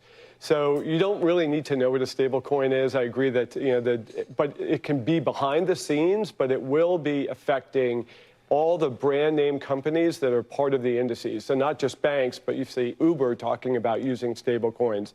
They're going to use it to lower costs. Because right now the credit card system, which is what a lot of people use, is expensive for people. So this is like the running theme of it. Remember when Drew Mattis yesterday talked about how the 3% surcharge fees aren't included in CPI and how mad everyone's getting and everyone's using cash? The argument many are making for stable coins is that they'll disintermediate, so you don't have to pay the 3% to Visa, whether you're the merchant or the consumer or whatever. I sort of feel like people are going to get their money somehow, one way or do you know what I'm saying? I don't know exactly how that all shakes out, but I'd love to think, oh yeah, just use stable coins. You don't have to pay the 3%. But I'm like, they're gonna figure out a way. Well, look, there's some embedded costs in the system, right? Fraud is one of them, and it doesn't matter what technology is. If there's money there, fraudsters will try to find it, and that's one of the big costs of the banking system and the check kiting and all that. But I definitely think that this will put cost pressure on the payments system because it is cheaper and allows all these competitors to come into the market, whether it's a Kraken, whether it's a Robinhood, whether it's an X. There are going to be a lot of super apps. Yes. That, Mark Zuckerberg really started it with the Libra, if you remember that. That was a stable coin, and Washington recoiled, and we've come a long way since then. And Coinbase is now launching their kind of super app to try to be, maybe we can show shares of Visa and MasterCard, which again, go back to the 2010s, like great duopoly, the plan, I don't even use that word, but incredibly well-performing stocks. Now it's interesting because you look, they go, okay, they're kind of grinding, but the traditional financial stocks have absolutely broken out this year and have done spectacularly. A lot of different reasons for that, but they don't seem scared about anything happening on the crypto front that's going to come in and take any of their business. It's going to be very hard, Kelly. It'll be several quarters before it'll impact earnings, either to the positive or to the negative. But stocks are kind of moving in anticipation of that, kind of right now. And you see the incumbents, right? Ethereum has had a great month. Circle, the one public stablecoin company, has had a great run since its IPO. So, the market's getting ahead of it, but those are just the incumbents. The point that David made, there could be a lot of competitors coming into this space. So right now, let's say I want to buy the OIH, right? I think you've heard of that, the Van Eck Oil and Gas. I try to forget it, yes. Yes, no. Well, investors have lately, but it was hot for a while. I put money, actual cash, into, say, Schwab or Fidelity or TD Ameritrade or whatever it is. I buy that. They transfer the cash over to you or your firm. They buy the equity. Is that going to happen then, to Kelly's point, with stable coins? I now can kind of replace the cash aspect of it with some kind of crypto holding. The gating factor now is you always have to touch first base, and the first base is your bank account. And you won't have to do that necessarily going forward if you have digital dollars. So there'll be other ways of moving money. But listen. Does that kill banks? I'm trying to figure out what this, to Kelly's point, you mentioned disintermediation of Visa and MasterCard. I'm trying to understand why we need this, and if we do, what it's going to kill, because it's going to hurt something. It's having a minor impact. It will have a minor impact, in our view, on banks in the U.S., but lots of things already work pretty well in developed markets. But in other countries, right, where the banking systems are less trustworthy, consumers are going to love an alternative. And you've already seen this over the last 5 years. Yeah, and that's why everyone's saying this helps the dollar, because now all of these other, investors or consumers are basically going to be happy to transact in something effective to a dollar that doesn't. But you don't think they're going to get in there and still try to take a cut? Oh, they are. They're going to. But, Trump has moved so fast. This legislation has moved so fast. It's really kind of amazing, right? And it's bipartisan. So now companies that are looking to get into the space don't have to worry about the next administration changing the rules. It'll be so hard to change this legislation, especially since it's bipartisan. So spin us forward just a couple of years. It's 5 years from now. How much different does the U.S. consumer, maybe institutional experience look with the stock market or with, walking into a coffee shop? I mean, is there a crypto aspect to that you think that is materially different from what's going on right now? To be honest, I think it'll be minor. Things will be a little bit cheaper. Shopify and Uber, companies that can leverage stablecoins, will have better margins. Will we notice that? Maybe not so much. I think what's going to be really dramatic is AI. That's what's going to change your shopping experience, and it's happening now. So I would say, if you had to say AI and crypto, I'd say crypto kind of down here. Digital dollars. Again, a lot of it's going to be B2B, meaning business to business. The average consumer doesn't even need to worry about it.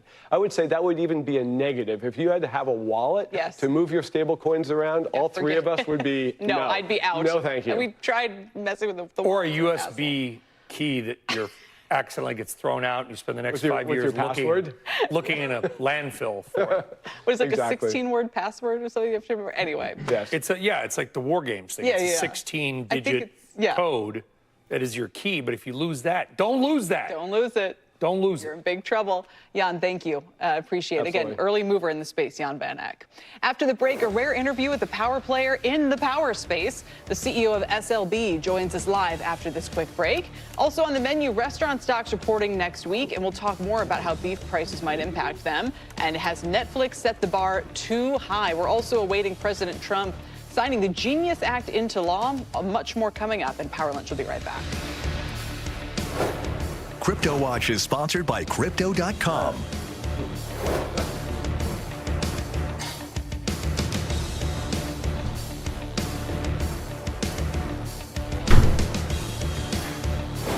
Crypto.com is America's premier crypto platform. It started. It's the side hug. Tween milestones like this may start at age 9. HPV vaccination, a type of cancer prevention against certain HPV-related cancers, can start then, too. For most, HPV clears on its own. But for others, it can cause certain cancers later in life. Welcome. Now, as the dad cab, it's my cue to help protect them. Embrace this phase. Help protect them in the next. Ask their doctor today about HPV vaccination. I wish my TV provider let me choose what I pay for. Sling lets you do that. I wish my TV provider let me pause my subscription when I want. Sling lets you do that, Clock Boy. And I wish my TV provider gave me hundreds of free channels when I pause. Sling lets you do that too. Choose and customize your channel lineup or pause and watch for free. Sling lets you do that. Base package required. At Corient, wealth management begins and ends with you. We believe the more personal the solution, the more powerful the result. We treat your goals as our own. We never lose focus on the life you want to build. And our experienced advisors design custom-built strategies. Cars for about 30 years. Car racing is so competitive, kind of like the financial markets. CNBC's audience is the most ambitious audience there is. CNBC Podcasts. All your shows. Is it possible for you to make every part in the United States? We can move everything U.S., but if every Ford is $50,000, you know we're not going to win as a company. Where are you on Tesla? Humanoid robots. Elon has been talking about that market being bigger, ultimately, than the robotaxi market. They're telling Facebook you can't put that. We're not in a commercial break. Squawk Box, weekdays 6 a.m. Eastern and streaming on CNBC Plus.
All right, welcome back to Power Lunch. Some big energy-related earnings out this morning. SLB had a small profit drop. Net income did fall a bit year over year, primarily related to lower drilling activity in Saudi Arabia and some other locations. But SLB, formerly known as Schlumberger, also just wrapped a big deal for a company called Champion X. Let's talk about it all. Joining us in an exclusive interview, and actually his first TV interview of the year, is SLB CEO Olivier Le Peuch. Olivier, thank you very much for coming on. How do we read these earnings? So thank you for having me. So earnings show resilience in our market, growth internationally, show margin expansion, and demonstrate the power of a brand. I think we're exposed to many markets, and despite the market volatility, despite the uncertainty, I've been able to pull it through, grow slightly, internationally particularly, and then deliver further margin expansion. Very well set for the second half of the year. What I'm trying to understand is that you've got U.S. production, Olivier, at record high, the Permian going up. You've got OPEC nations advancing their production targets. Now, that's in August, but you know the pathway forward. It seems like there's more oil being drilled in the world. So do you expect activity to pick back up? I think the oil and gas fundamentals are in place and are intact. I think if you look at the decision by OPEC Plus to release more supply to the market, I think it coincides with the summer peak demand. It coincides with the stock refilling from China and the international global inventory being at a low level compared to historical benchmark. So the effect of these barrels, they have been added to the supply without having much impact on at the present time with the commodity. So we remain, I would say, optimistic and confident that the resilience of the oil market will stay in place. Under those conditions, there will be some adjustment here and there, mostly on the short cycle market, possibly in North America. But the long duration and long cycle markets, be it the capacity expansion in Middle East or the long, very advantage deep water asset, will continue to see investment going forward. Closing up on the Champion X deal, and without getting into the sort of the raw fundamentals of what Champion X does, they're big in production and what's called recovery. Sort of again, like our previous stablecoin conversation, Olivier. What is the recovery market? Why do the Champion X deal, and what does the recovery aspect add to SLB's portfolio? It adds a portfolio that is recognized as best in class first and foremost in this market.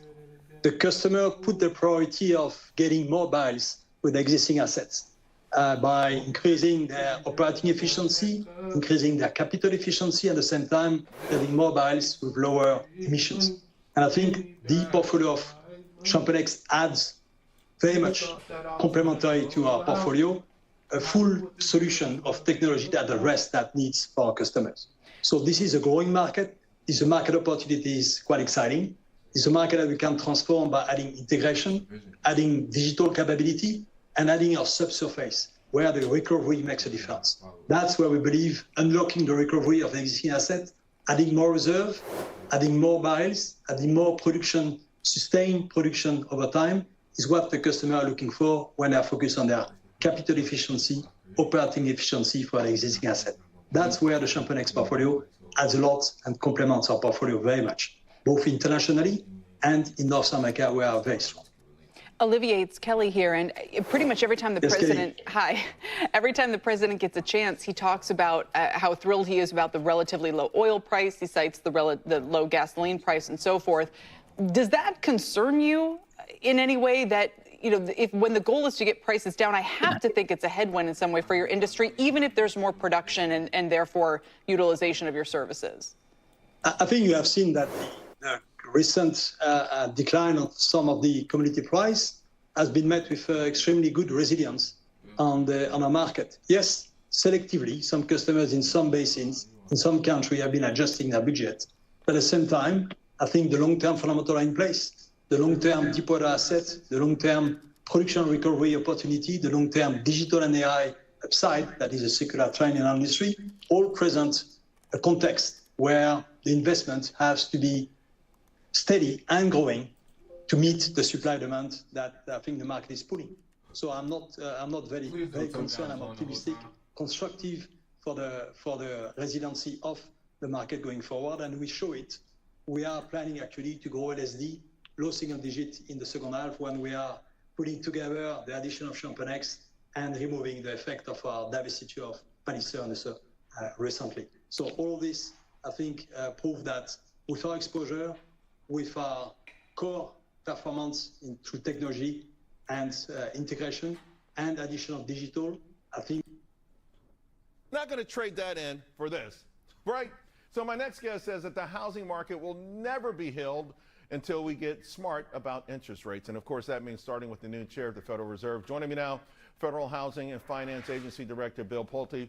Bill, let's start with this article in the Journal yesterday. The title, "The Home Builder Heir Who is Stoking a Jerome Powell Frenzy." What is it that, why have you been so passionate about Jerome Powell leaving the Federal Reserve? Well, because we just had a president who is probably, I believe, the most popular president in the history of the country. He just won a landslide victory, Charles, and we've got one guy in the form of Jerome Powell who's sitting there like an obnoxious, arrogant, pompous person, and he's saying, I'm not going to quit. I'm going to keep these rates high, and it's hurting people, Charles. It's hurting the American people, and it's time for Jerome Powell to resign. Bill, I got to say, you know, a year ago, when last year before the election, when Powell and company lowered rates 50 basis points before the election, I pushed back against those who said it was political, that he wanted to help Biden. But when I see the same circumstances now, when I see the Fed that said they were data dependent, but when the data wasn't showing in inflation, they started to give a hunch. It makes me feel like maybe you're right. And I mean, do you think somehow Powell is just becoming more human and he's becoming more emotional about this job? I don't know, but he's a 72-year-old wealthy guy. He doesn't need to pay for a car loan. He doesn't need to pay for a credit card. He doesn't need to pay for a mortgage. And then on top of it, he doesn't like our great president. So I think for all those reasons, this guy's totally out of touch, and he's keeping these rates way too high. And frankly, something needs to be done. I think it will be done. I think this building is a disaster.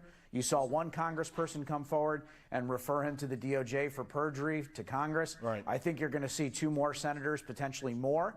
And I think this building thing is not going away. I think he's got some real problems on his hands. Yeah, and of course you're referring to the 2.5 building.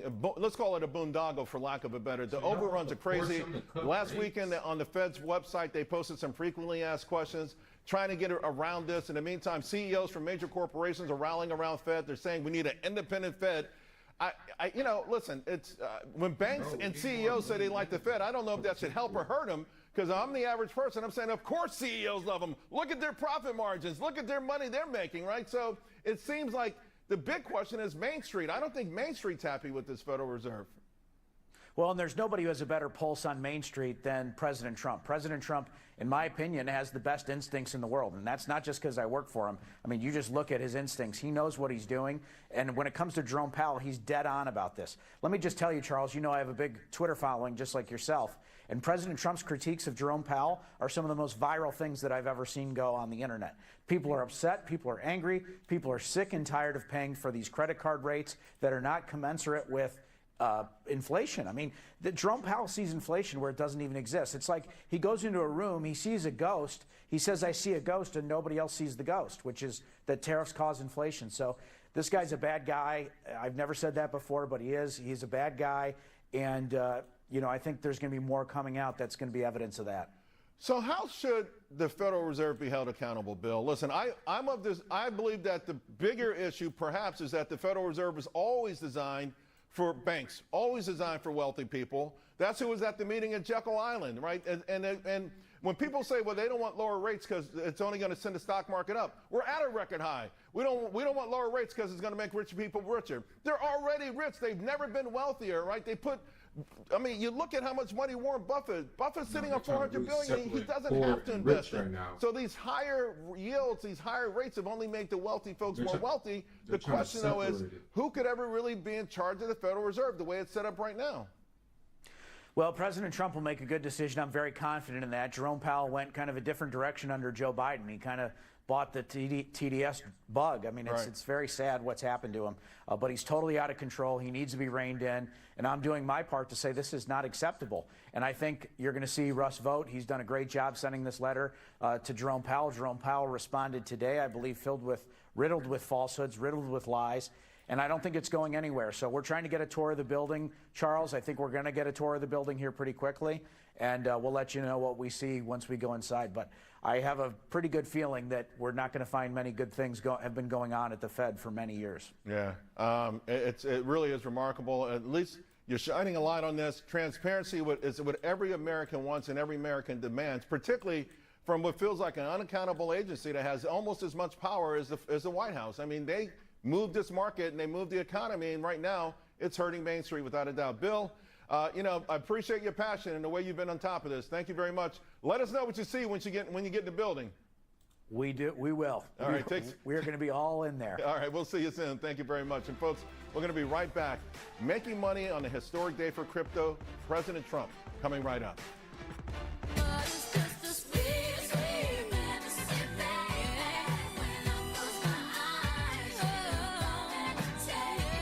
What are you doing up there? Oh, I'm just posting the number of visitors to the Homes.com network this month. It's become the go-to home shopping site.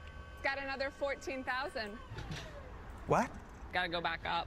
Oh, 17,891. Just hand me some commas and zeros. Plus 7. What? Oh, that's sweet. 25,000 more. Any reason why you didn't?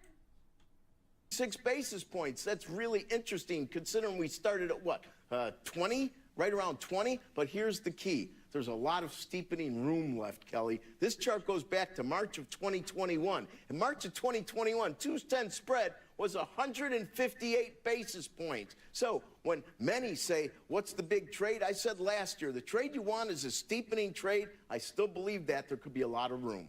Back to Brian. Rick Santelli, you have yourself a great weekend, sir. Appreciate it. Thank you. All right, folks, just a reminder, we are waiting for President Trump to sign Washington's crypto bill into law. We're going to bring that to you live when it happens. And, of course, any other comments the president might make about tariffs or, that Epstein guy, who knows? And by the way, the NASDAQ, which was down pretty good earlier in the session, has just turned positive. An hour and a half left to go in trading. NASDAQ comp is up 1/100th of 1%, but it's in the green nonetheless, and we are back right after this.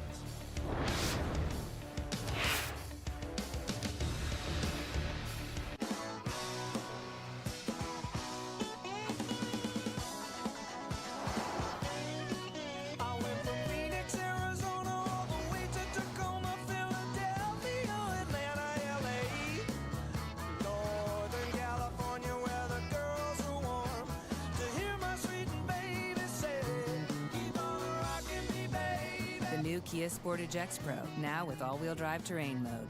Kia, movement that inspires. It's our 48th anniversary at More Furniture, 3 generations strong, thanks to you. For 48 incredible years, we've had the honor of furnishing your homes. From our family to yours, we're celebrating with 72 months interest-free financing and no money down on every purchase over $19.99. Plus, we'll remove and donate your gently used pieces locally. That's 6 full years with no interest. Just gorgeous furniture, unbeatable value, and easy monthly payments. Only at More Furniture, where everyone gets more furniture for less.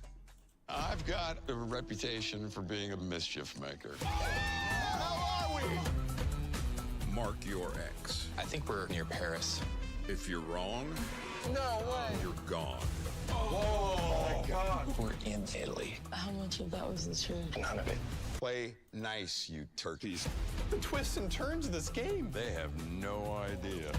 With all due respect, get lost. Destination X, Tuesday on NBC and Peacock. All right, let me tell you about ambition. Too much is not enough. Don't just waste this life. Set the goal really high and go all out. And then you create another vision, and another vision, another vision. So that's being ambitious. This is what it's all about.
It is now a few minutes past the bottom of the hour, 2:35, looking live there at the White House, 1600 Pennsylvania Avenue on this Friday, July 18th.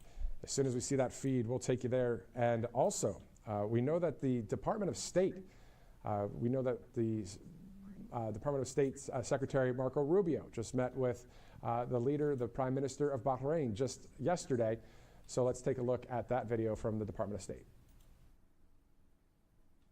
This is an important signing. It serves as the first step towards a deeper civil nuclear cooperation, an example that the United States is prepared to be a partner with any nation on Earth that wants to pursue a civil nuclear program that clearly is not geared towards weaponization. Some pretty quick videos that we're seeing by the Department of State, whether it's the Department of Defense, whether it is the Department of Agriculture, which we'll be showing a video in a bit. This is as we are standing by awaiting that feed there in the East Room of the White House. But it's all fresh videos. These are all new content that we're bringing you here that has been posted within that 24/7 news cycle. On top of that, if we have time, and I think we might, we're going to get back to President Trump's posts from last night and this morning in that chronological order. We'll get to that in just a minute. Let's go to one state right now. Why not go to Mississippi? Mississippi leaders actually put together a video praising the big, beautiful law. Take a look. Hello, I'm Jason White, Mississippi Speaker of the Mississippi House of Representatives. My name is Rodney Hall. I am the representative for the 20th District of Mississippi. Hey, I'm Clay DeWeese. I'm the representative from Oxford, Mississippi. Hey, I'm Michael Watson, Mississippi's 36th Secretary of State. And I just want to say thank you to President Trump. President Trump, I want to say thank you from Mississippi and the Mississippi Legislature for delivering historic and preserving tax cuts for hardworking Mississippians. People are bringing more of their paycheck home, very important. It's a roadmap for all of our states. I'm also interested in the opportunity zones that he is now making that a permanent policy for us. When you look at Mississippi and our shipbuilding culture, our industry, and our history, we're so thankful for him bolstering the shipbuilding industry. We look forward to continuing to protect the entire country. Extremely proud about the One Big Beautiful Bill. Looking forward to see it being implemented, not just in Mississippi, but all across the nation.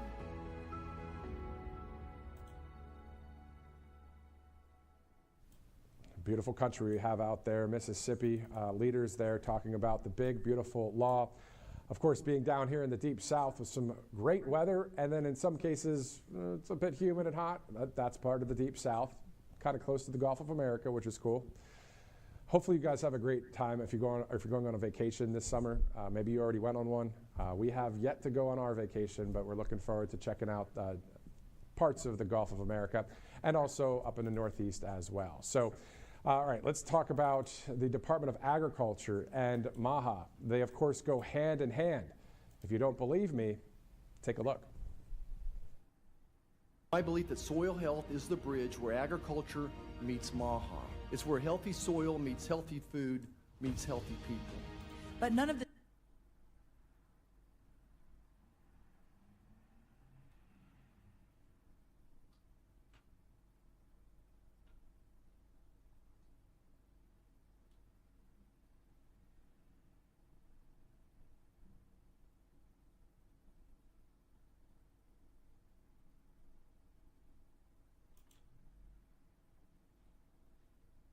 based on merit again.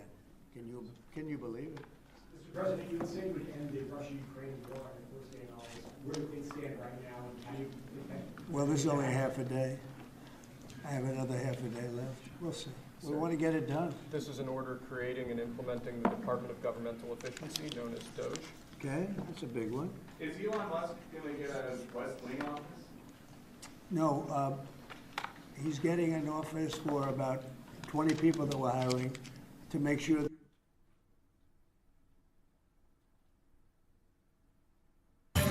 Soar.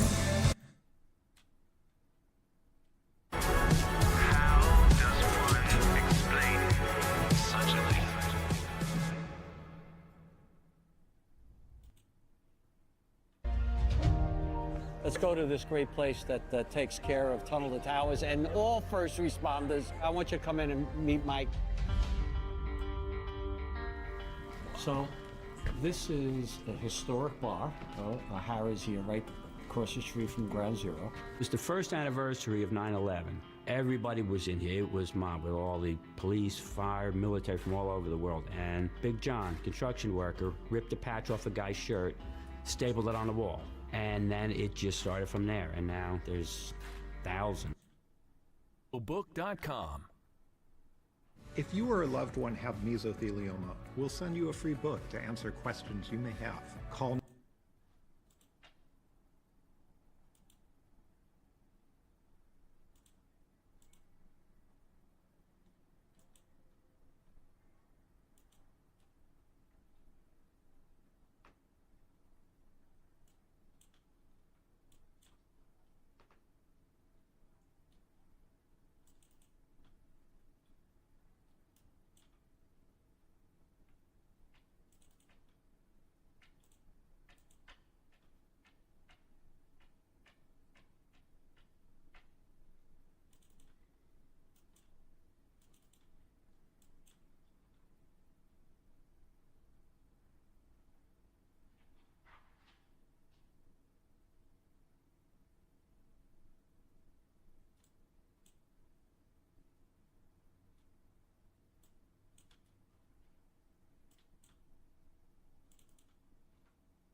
Trump to be signing some legislation here involving crypto into law. That is slated to start any moment now, so we'll take you out there live once he does begin talking.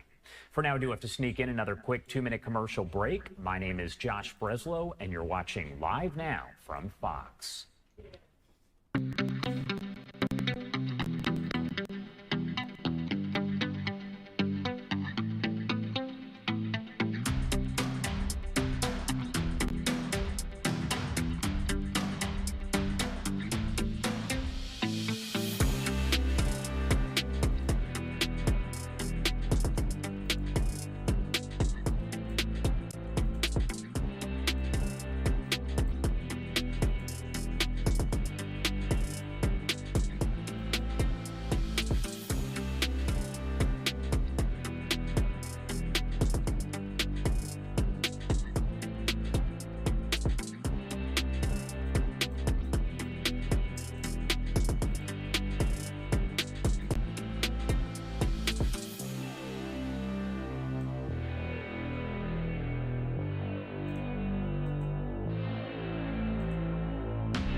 Welcome back here on Live Now from Fox, 2:45 on the East Coast and 11:45 on the West Coast.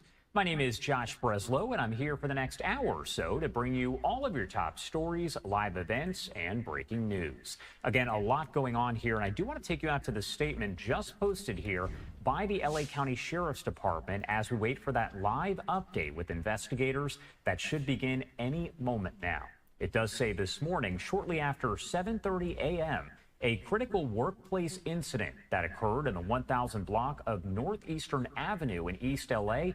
At the training facility there, tragically, there were 3 department member fatalities. Now, we also know that one other person was injured. However, we do not have an update on that person's condition. What we're looking at right now is a live image here that I do want to pop up on your screen. As you can see, investigators are walking toward the media members, the reporters there that are in the area. We know that the ATF and other agencies are expected to be involved in this news conference. Now, it's also important to note that we are awaiting an update here from President Donald Trump as he's expected to sign some crypto legislation. So we are going to take you there once he starts with that.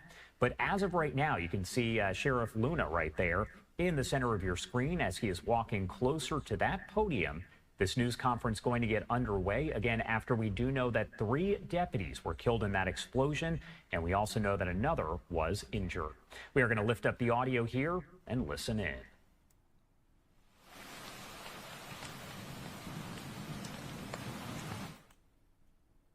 Have been here. This is the command staff of the Sheriff's Department. And LAPD is showing up. That's the chief to show his condolences. Other agencies are letting them know that they are also grieving for them, and this happens in this kind of case. But we're waiting for Sheriff Luna to walk up to the podium, which he is expected to do at any moment, surrounded by LAPD Chief McDonald and others. Let's hear what he has to say.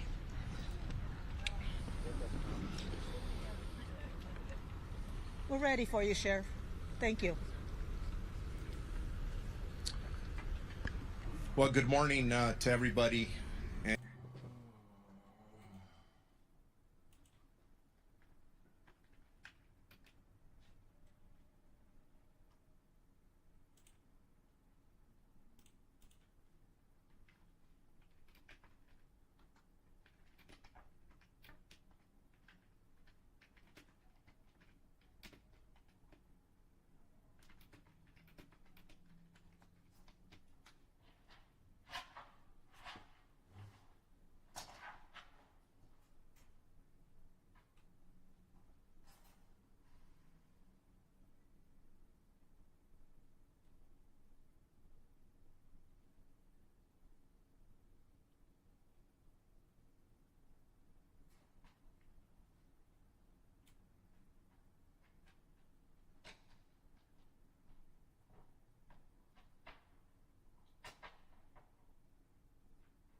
So it says you can be choppy.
Great ideas can come from anywhere.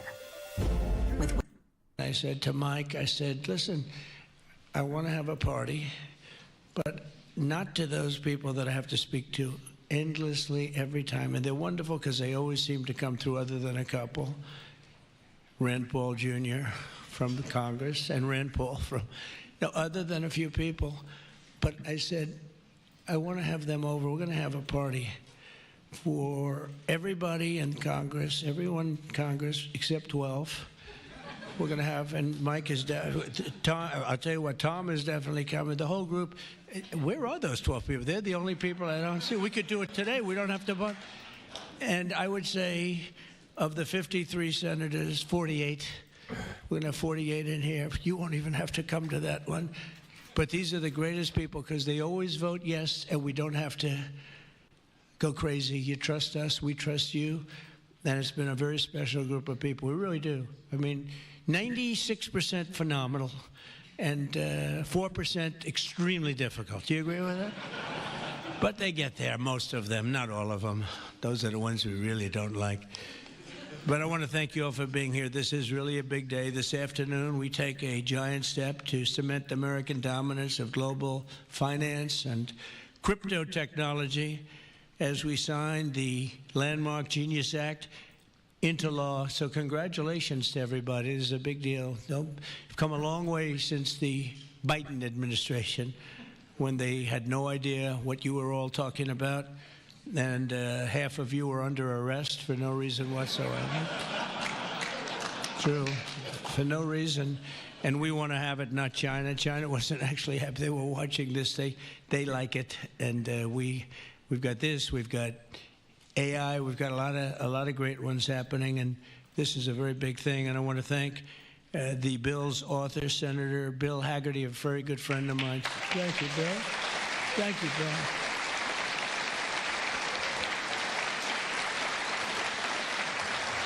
He's a great guy. He's a great guy. He's a very handsome guy. Looks great. He's got the whole package. But, you know, I got to know him. He was ambassador to Japan, and we had a little problem with Japan on trade. But he was my ambassador to Japan, and I went to Japan, and he is speaking fluently Japanese. I said, did you learn it as a child? No, I just learned it over the last 4 or 5 months.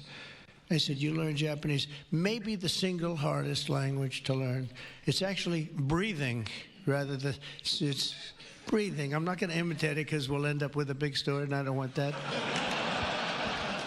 But he spoke totally fluent Japanese. I said, that's very impressive. And he was introducing me to Mr. Honda. I said, oh, are you in the car business? He goes, yes. I said, you're a very rich man. And then he said, Mr. Toyota, right? Toyota. And I said, what business are you in? Let me guess. He said, cars. He was my interpreter. And I was so impressed. And I was getting ready to leave. He said, sir, I'd like to run for the United States Senate. I said, where are you from?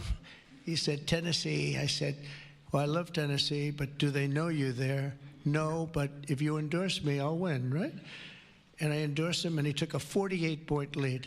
And they didn't know who the hell he was. And he's turned out to be a great senator. And now they all know who you are. Yeah, so you're fantastic, and we thank you. And just the fact that you're doing this and you understand this is a complicated world, and you understand it, Bill. So you've been great. Thank you very much. We're also pleased to be joined by our great Vice President, J.D. Vance. J.D., thank you very much. Good job. And he's been up speaking late at night on the phone. I said, J.D., how about you taking 3 or 4 of these people, please? Because 3 or 4 I cannot speak to. I just can't. And he'd take them and he'd come through, right, J.D.? Also, Speaker Mike Johnson. He is unbelievable. He's an unbelievable. I mean, if you go by what we're doing, if you keep at this pace, you can't keep it up for another 200 days. But I will tell you this, if you keep up this pace for another week, you go down as the greatest speaker in the House in history. So one more week. One more week. Who needs Tip O'Neill? Who needs Tip O'Neill? He's better looking than Tip O'Neill, too. But no, he's been going at a fervent pace. Would you say that's right? Your wife probably says, you are crazy. You've been aging beautifully at front. He's an amazing speaker, a great leader, and everybody likes him and respects him, and that's why we're with a very small majority, like 3. We had a time when we were 1. Remember? We said we're 1 heart attack away from losing the House. Then we won a couple of seats and a couple of other. Now we have 7, maybe if we're lucky, 7. But we win with, nobody's ever done, I don't think anyone's ever done this before, to win with those small. We had a little help from Tom, too, right, and a lot of other people. I want to introduce also Secretary Howard Lutnick, who's been fantastic. You have done a great job, Howard. We've got trade deals coming out of our ears, right? We got so many trade deals. They're all calling so many, and I really mean this, too. It's like, how do you deal with so many? But, I always say when we send out the paper, that was a deal. They don't want the fake news doesn't want to hear that. When I send out the paper that you're paying 35 or 40% tariff, that's a deal. Then they'll call and see if they can make a little bit different kind of a deal, like opening up their country to trade. In some cases, they've never been opened. But we're doing well, and we have a couple of big ones to announce pretty soon, right? Could almost do it today. Maybe we'll say it. Maybe later on we'll do it. Senator Bernie Moreno, a great victory. Bernie had great victory. A great victory. That was one of the truly tough races. A lot of people weren't sure anybody could win that seat, and you won it in easy fashion, right? We won it together when you think of it, but you won it in easy fashion. You did a great job. Great guy. House Majority Whip. This is a great leader, Tom Emmer, a great politician and leader. Really good. And I like his wife even better. His wife is, she's the boss, but you are married to a fantastic woman, huh? And he knows that, and he likes hearing it, because some people don't, you know. They say, "Sir, could you please stop saying that my wife is better than me, sir?" Those are guys that don't usually end up with a good marriage, you know. He's got a great marriage. So thank you, Tom. You really are a fantastic leader and representative. And Representatives Troy Downing, French Hill. Where's French Hill? Where is French? You have been so great. Thank you, French. I spoke to him a little late. He was walking down the hall. I said, "French." He said, "I'm there, sir. You are great, great, great guy. Everyone respects you, French. You know that." Bill Heisinger. Bill, thank you very much. Thank you very much. Good job.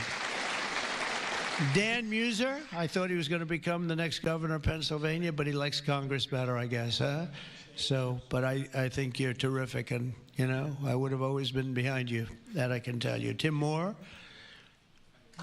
Tim, thank you, Tim. John Rose. John? Hi, John. Thanks. Good job. Brian Style. Brian Style.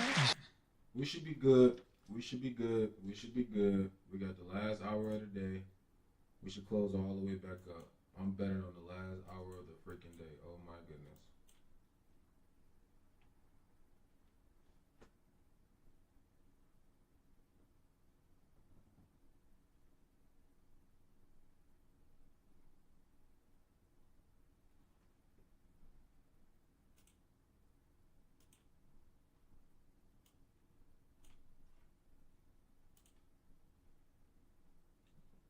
Well, it should guarantee your district. I mean, you worked hard for New York, right? And you're on television, I'm on television, so this should be good for a couple of points. But without you and your couple of friends from New York, that wouldn't have happened. That was not easy, right? Congratulations. Great job. Anna Paulina Luna. Anna, who is so great. I don't, even if she's here or not here, I want to tell you that she has been so great and worked so hard to make sure we got it approved. Ralph Norman. Ralph? Ralph? What happened to Ralph? Nick Begich. Nick? Thank you, Nick. Good job. Good job. Good votes. I just saw a great poll on you, huh? Very good. Congratulations, Nick. Andy Ogles. Andy, who's a terrific friend. Beth Van Dyne. Beth? Thank you, Beth. Great job. Thank you. Thank you very much for the great support. Roger Williams, a great baseball player, who also had to take a bullet, unfortunately, but he is a great guy. He was involved in that whole catastrophe, but he's fantastic and has been from day one, along with a lot of other people that I won't call out because I have no idea where the hell you are. I think I saw Jason here somewhere. Where's Jason? Oh, it's lucky I called him. Ooh, it's lucky. They didn't put your name because I invited you at the last moment, right? He was over there doing some business in the White House. But you've been incredible in your position. Nobody knows more about taxes and finance than you do, so we appreciate it, right? Is that true, Howard? It's true. Thanks, Jason. Great job. And you'll help out with that other matter. You make him so strong and powerful, right? Along with Deputy Secretary of Treasury, Michael Faulkender. Where's Michael? Good, Michael. How are you? Good. You'll help out over there, okay? And Ambassador Ken Howry. Ambassador? Thank you, Ken. Great job, Ken.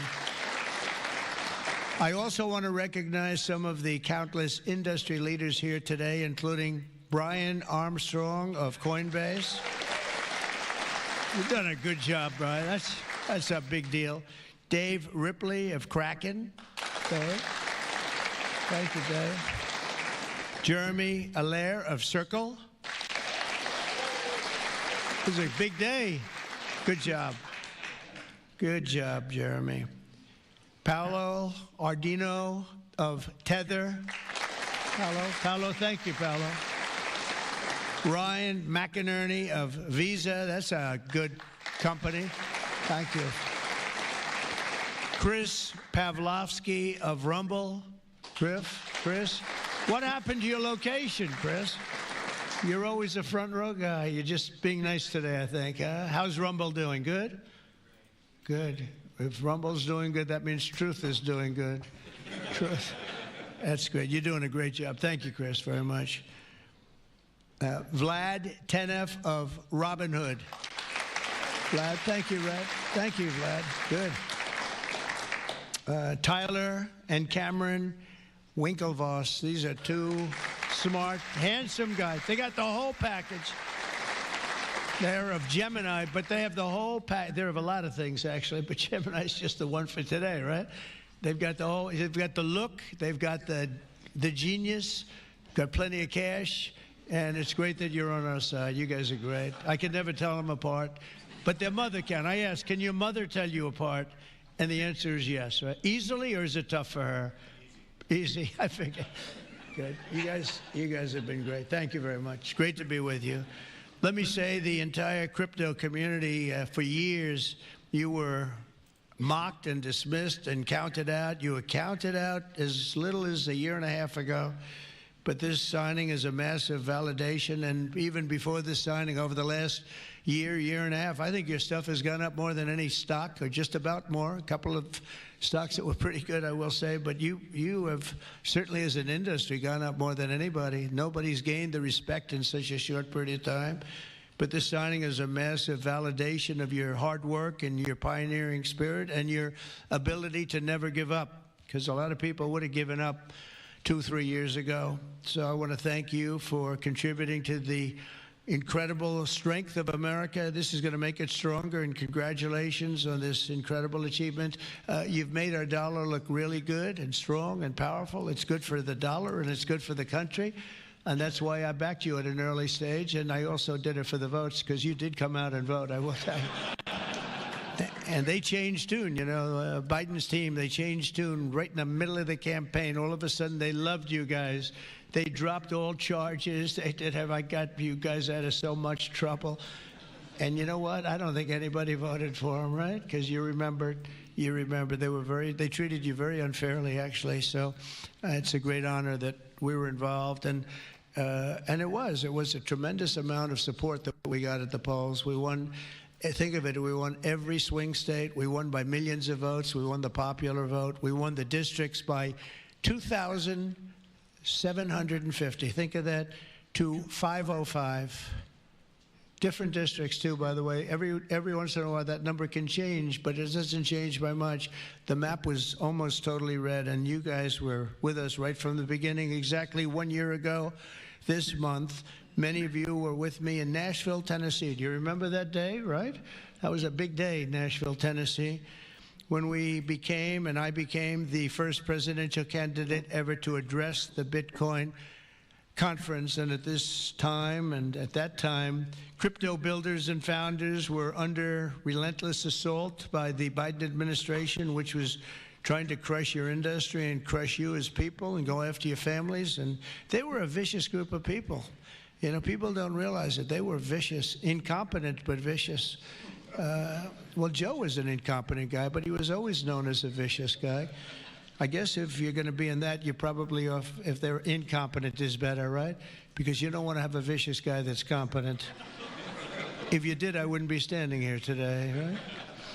But I pledged that we would bring back American liberty and leadership and make the United States the crypto capital of the world, and that's what we've done. And under the Trump administration, this is only going further. You're going to do really well. I mean, I'm so proud of what you've done in the last couple of years. And very important, on day one, I remember I did this and I said this and I mentioned this name, and I got the greatest applause of the whole campaign. We fired Joe Biden's SEC chair, Gary Gensler. We fired him.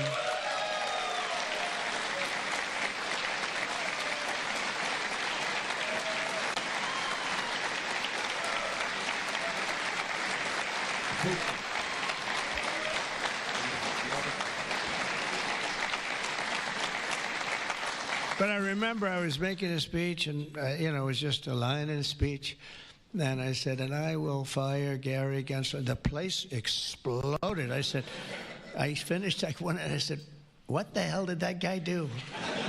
There was a lot of hatred there, I'll tell you. And it turned out, as I got familiar with everything, it turned out you were absolutely right. In his place, I appointed a visionary chairman who wants America to build the future and not block the future. He's going to be unbelievable. He'll go down as one of the greats. And Paul Atkins, where are you, Paul Atkins?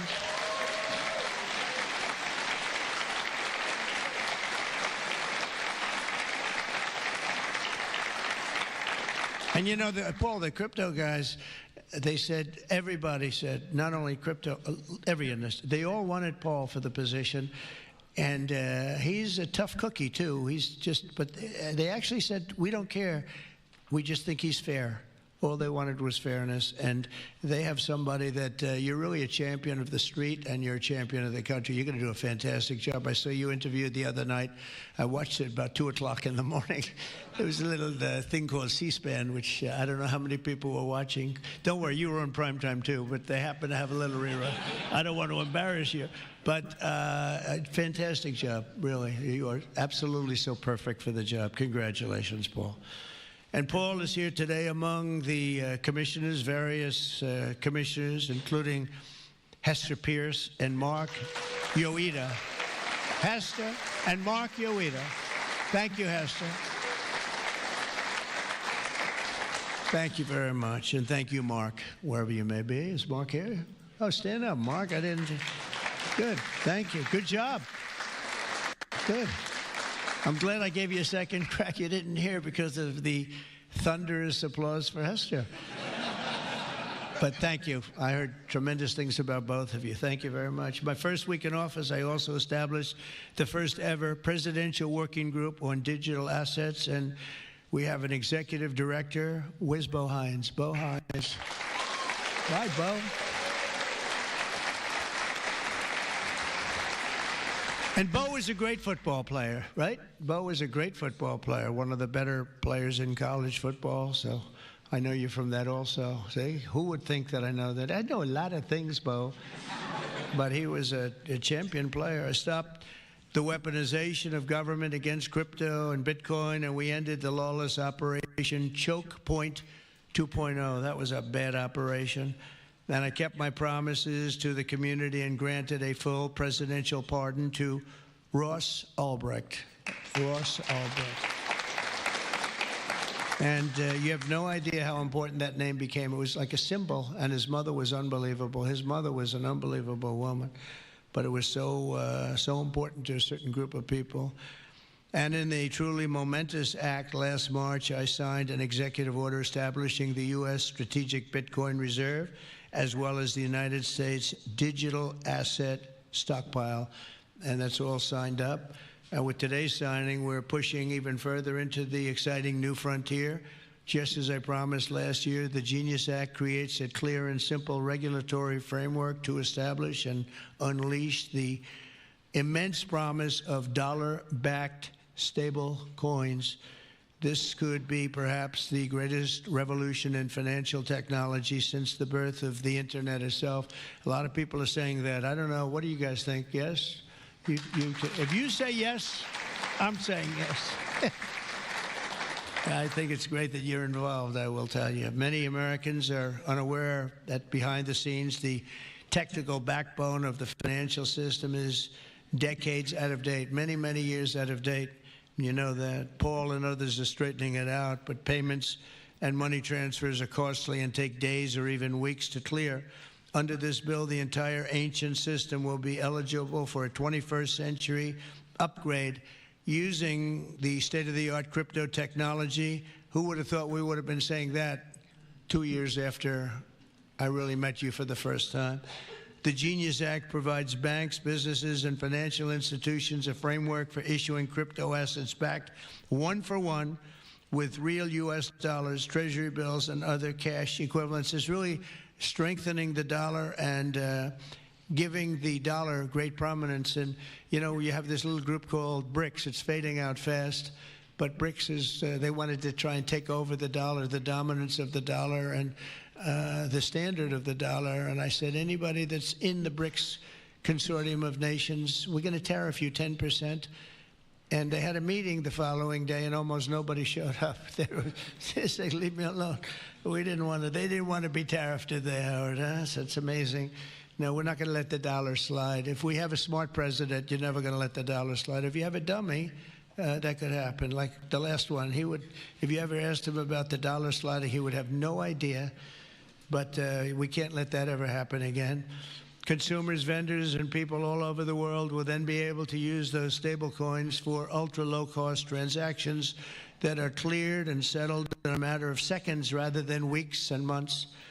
And it's really an amazing thing. And with the privacy, flexibility, and decentralization of cash, this revolution has the potential to supercharge American economic growth and empower billions of people to save and transfer in U.S. dollars. It's really all backed by the dollars. It's really a great thing. And a lot of, we had a lot of Democrat support. I have to tell you that. I was shocked anytime you get one but we had a tremendous amount of Democrat support, which we appreciate, and which just shows you that you're doing the right thing.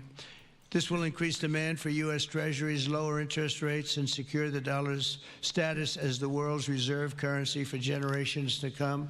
The reserve currency is so important. If we lost that, that would be like losing a world war.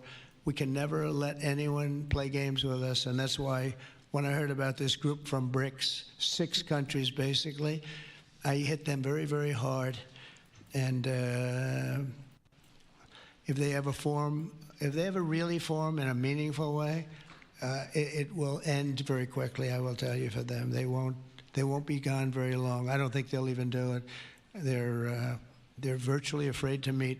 I also remain fully committed to my pledge never to allow the creation of a central bank digital currency in America. It won't happen. My first.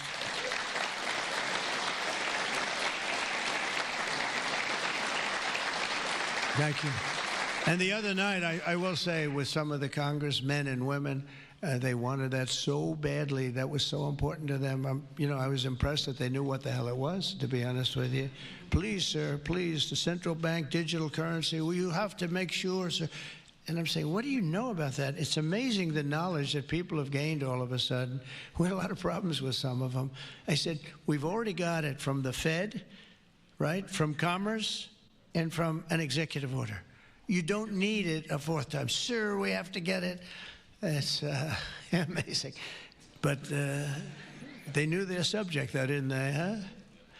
And we helped them out. My first week in office, I signed an executive order to ban the creation of a CBDC in the United States, and very soon I look forward to signing legislation that will codify and ban make it a permanent law, put it in permanence. I'm also committed to signing landmark crypto market structure legislation this year to grow the industry. We're going to be growing it even more than people ever thought. It's a really hot industry. And for a little while, 2 nights ago, we were a little concerned because we were a little short on votes. Like, I would say maybe we were about 9 short. 9 short at 3 in the morning. We were about 4 short at 3:30 in the morning. And we were in good shape at 4 o'clock in the morning, right? But the people, and few people have fought harder for the bill than we're signing than some of the people here today. You have been unbelievable. It's our White House AI and crypto czar, David Sachs, who has done such a great job.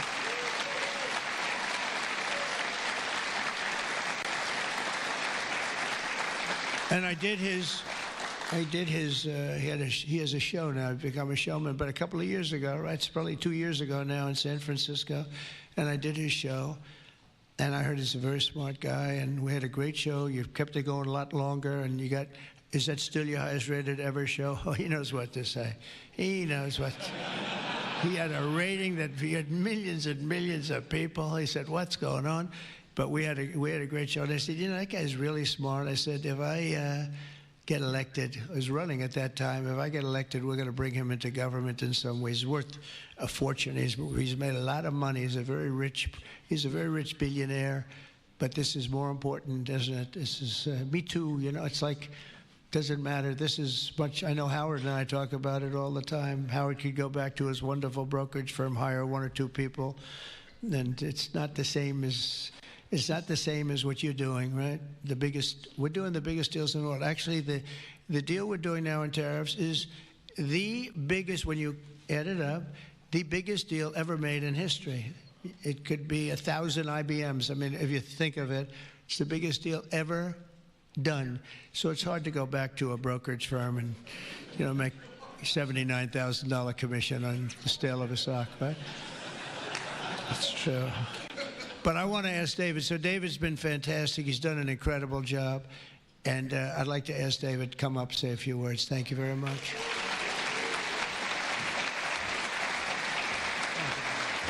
Thank you so much. All right, thank you, President Trump. It's a great honor to be here, and it's true that I'd never expected to work in government at all, and then everything changed after President Trump came on my podcast, and I accepted this job as crypto czar because I thought it was a once-in-a-lifetime opportunity to work for a president who really wants to get things done for the American people, and if anything, that's been an understatement. The first 6 months of this administration have been more successful than any administration in American history. What's been done?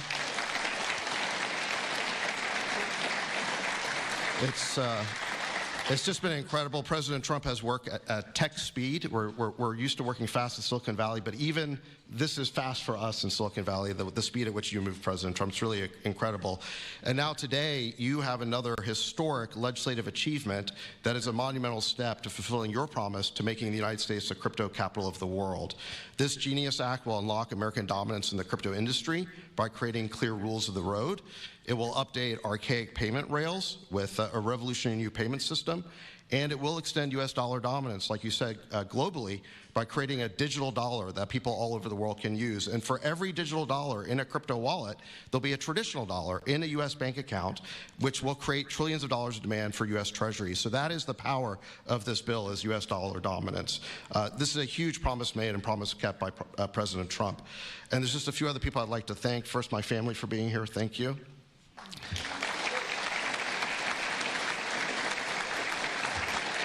And Bo Hines, who President Trump mentions, the director of our crypto council, he really did the heavy lifting here. So Bo, I just want to thank you again. And my chief of staff, Tracy Johnson, as well, who also does the heavy lifting. And Bill Hagerty and French Hill and all the congressmen and senators who have already been mentioned by President Trump, so I'll save the time, but it was really been an honor to work with all of you. This was really a team effort, but most of all, I want to thank President Trump for accomplishing what nobody thought was possible, and it's true that just earlier this week, the media was reporting that this bill was dead. This bill was dead, and then the media didn't know one thing, that we had a secret weapon. We have a deal maker in chief. And thanks to President Trump, he stepped in and saved this bill. And it's because of your vision, your leadership, your determination, your skill that we're all here today. So thank you very much, President Trump. Thank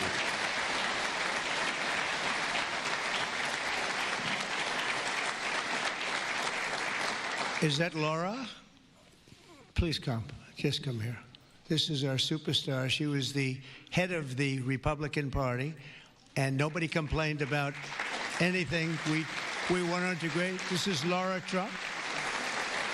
Married to a young gentleman named Eric. They have beautiful 2 children, but she has been so good. She stepped into that position like it was nothing that we won, and she said, Dad, I'd like to go home right now to my beautiful husband and my son and daughter, right? But you did a fantastic job, and you worked with a great gentleman, too. He's doing a fantastic job. But I just want to thank you. I just saw you standing back there. I wanted to bring her in. Thank you very much, Laura. Thank you. So under the Trump administration, I mean, I just got back from Saudi Arabia, and we went to Qatar. We went to a number of countries, and I will tell you the level of respect that this country has now is incredible. The UAE, I tell you what, we had a time there, but every leader said the same thing. Fuck fundamentals. Technically wise, we should do what I thought we were supposed to do earlier, and that's cover all the way back up. Let's see. We'll go up another 100 points for sure. Just gotta be able to hold.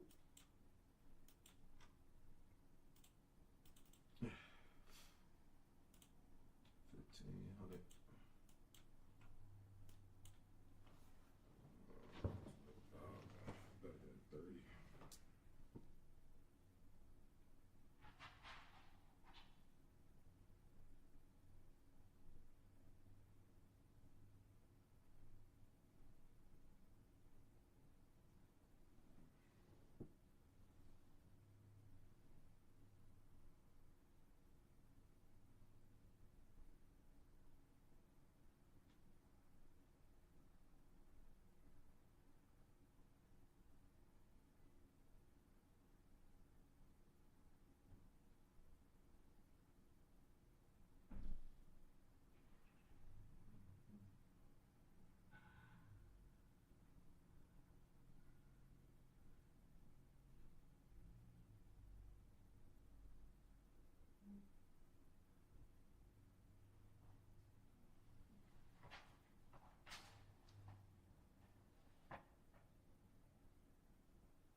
Don't call nobody.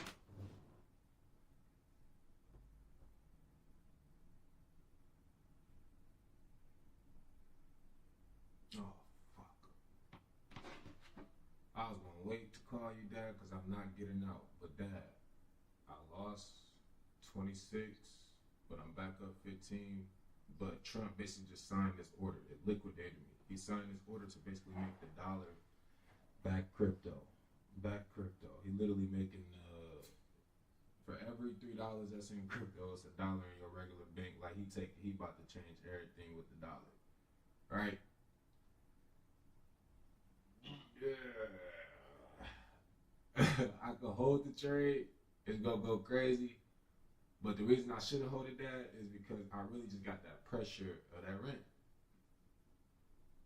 You said that you shouldn't hold it? I shouldn't hold it. I'm up. I'm back down.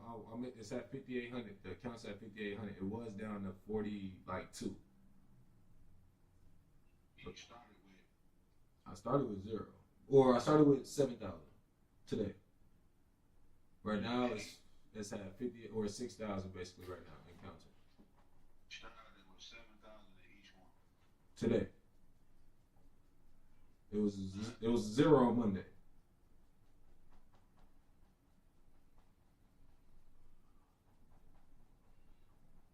I don't know. Shit, it's Friday. I know. 30 more minutes, I'm gonna get out. 30 more minutes, I'm gonna get out. Alright, yeah, call me at 3 o'clock, you see. Your time is 12:30 right now. Call me at 1 o'clock. Alright.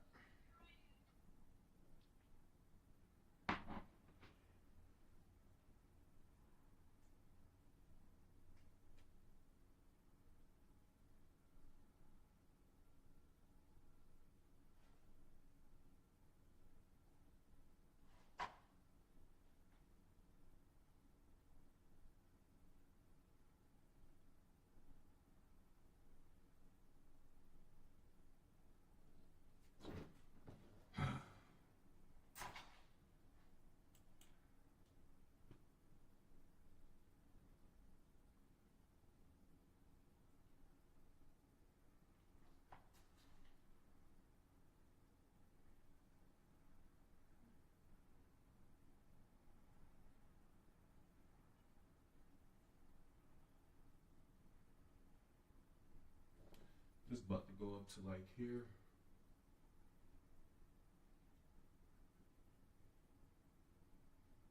Off of a 1 minute candle, we're gonna fly up. Yup, already know that. Push show.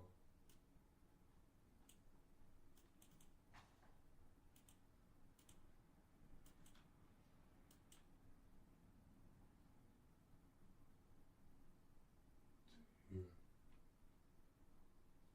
Push show. And then what does that go to my 5 minute after 38? And we're playing in here.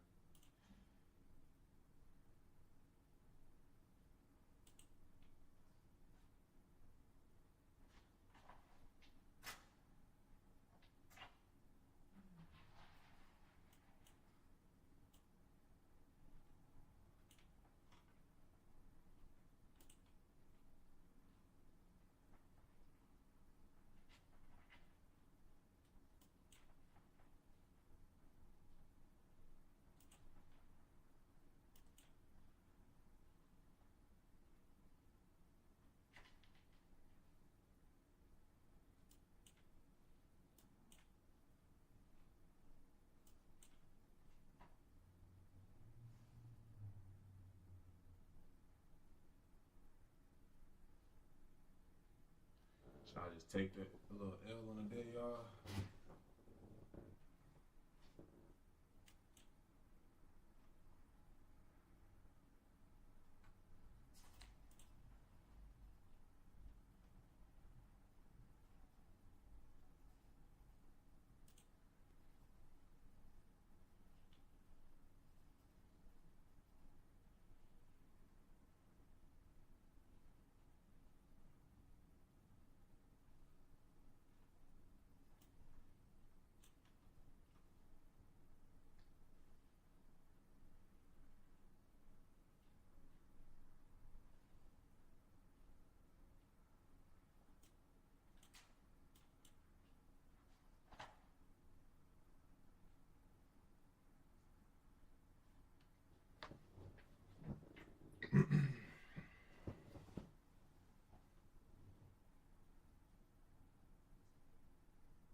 should fly, bruh. Stop lost to break even, bro.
Mm-hmm. Nice bars and you 30 bars.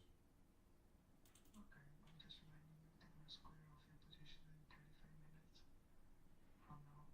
Why? They automatically close at 4:50. So, like in 20 minutes, everything's gonna close all your position. For where it's at? Yeah. But that's my stop loss. Yeah, just letting you know. So I'm not gonna make it all the way up there. But Yeah, it's not going all the way up there. But at least you made some of your mistakes.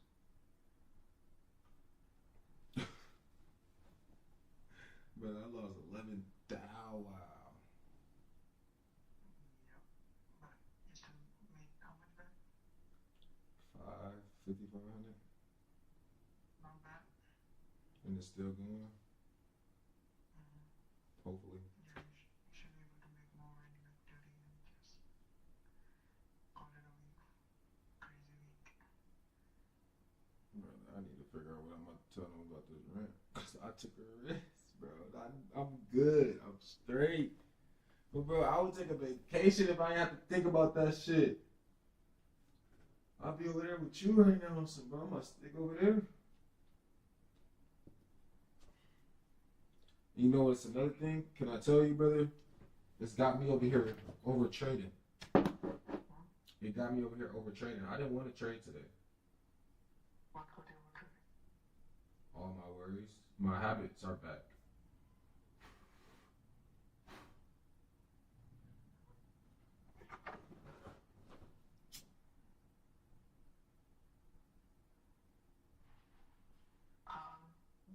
Just thinking it is like just trying to get a pay off some of my bills down. So I got like a breathing room. I know I can always get all of the shit back. And like if we can do so much in a week, you know, like the possibilities are great. I just want to get a fucking payout and release some stress. So I'm not even trying to make it big right now. I'm just trying to get, you know, above ground. Right now my fucking face is in the water. I just want to get my face above water so I could breathe. But then once my face is fucking out of water, I know how to swim. I'll swim my way out. I'm like, yeah, I'm not trying to like make crazy money. I'm just trying to, you know, pay off some bills so I can breathe right now. I'll make all this back in a week. I could have made it this today. I just took US today. My NAS trade came later, which I planned for. It hit exactly where I wanted to. I could have made, yeah, like this week. I did a lot of losses, but I know why I did it. So, yeah. Where was the next week's news looking like? Not a lot. Awesome. It's not a lot. Okay, that's good for me because I do well when there's not a lot of news. No news Monday, no news Tuesday, no news Wednesday. Oh, just some news on. Bro, next week I'm gonna go crazy. Just one news on Thursday. That's it.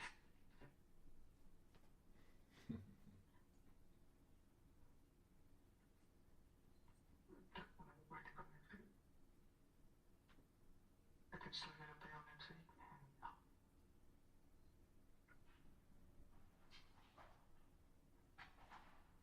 Still get a payout next week.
take out.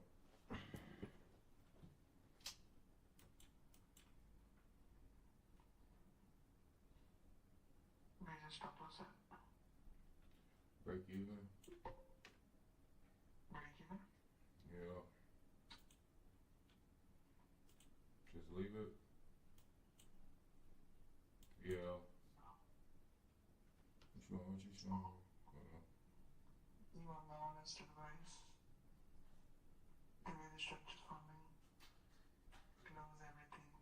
You'll fucking be down in 1600 something all day. Come back one day. You don't want to give all this 900 something you have back.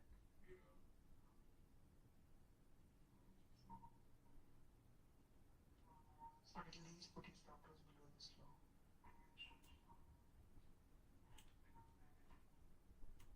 I want you to use it to yourself. I'm looking at you. Watch it. Also, let's go over and do something. Did you close it? Huh? Yeah.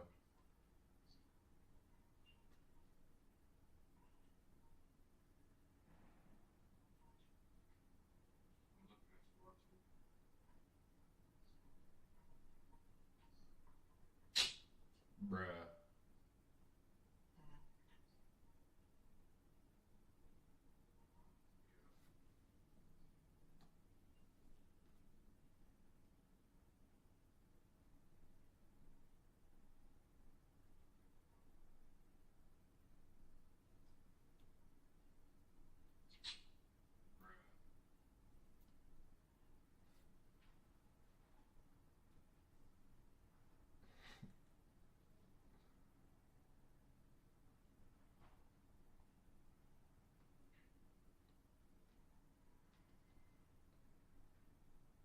Put your fucking stop loss below this 1 minute or once.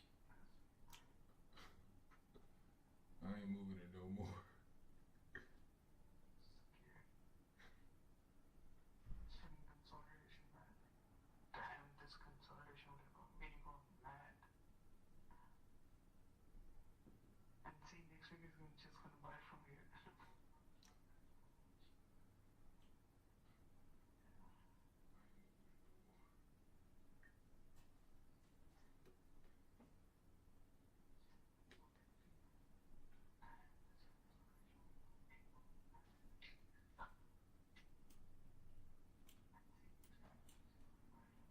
Nigga tired, man.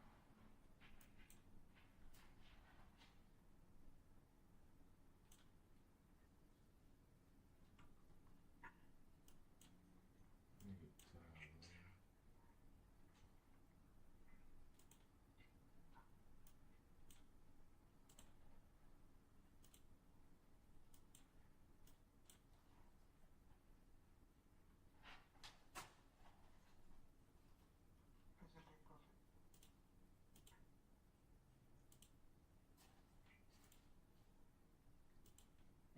When the market's closed.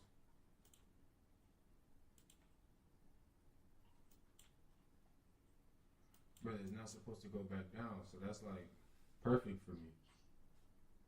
Yeah, like, stop loss at like, take profit at like 3,000 or something, so you make you 3,200 for the day too.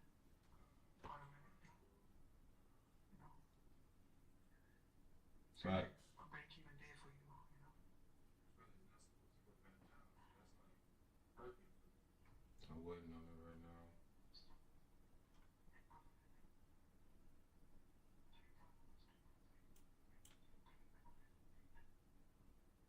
I see it coming up another 100 points in the next 10, 15 minutes. If it could get that volume from earnings or something. Or him releasing some news of a tariff. Yeah, as soon as you fucking take profit at 29, you lose that shit. Because time is also not in a favor. You were like, bro, 20 minutes. But I thought the hedge funds or the institutions are the only ones that move the markets. Mm-hmm. I thought the people with the most money are the only ones that move the markets. So, Why the fuck would they be moving it right now? They're moving every time. So who else moves it? Right now, I think no one's moving it. So this is just following price action, right? Yeah. All right, then I'm holding this bitch.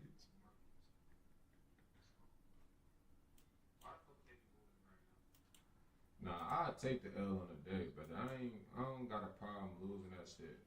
It's, boy, my life be, boy, that shit crazy.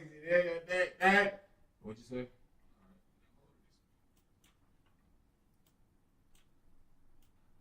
What is that beeping sound?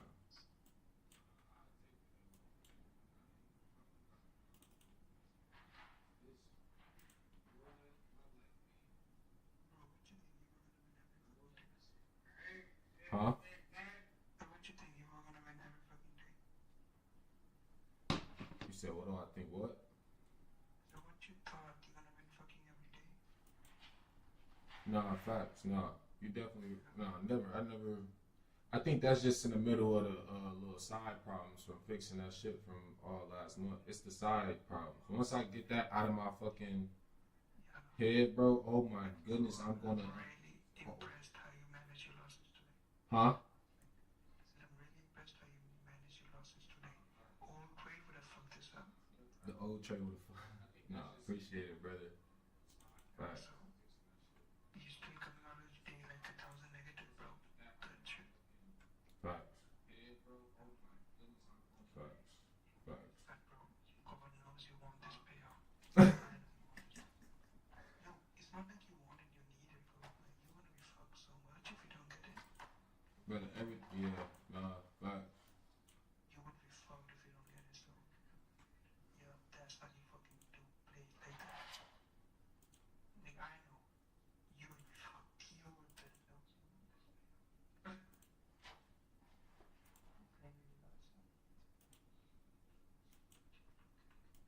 Let's go, bro. Give me fucking 2,900. Call it a day.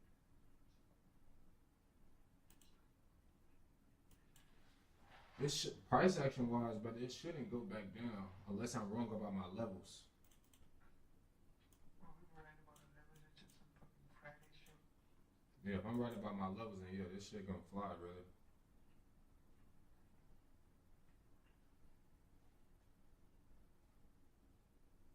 Price action wise, brother, it shouldn't go back down unless I'm wrong about my levels.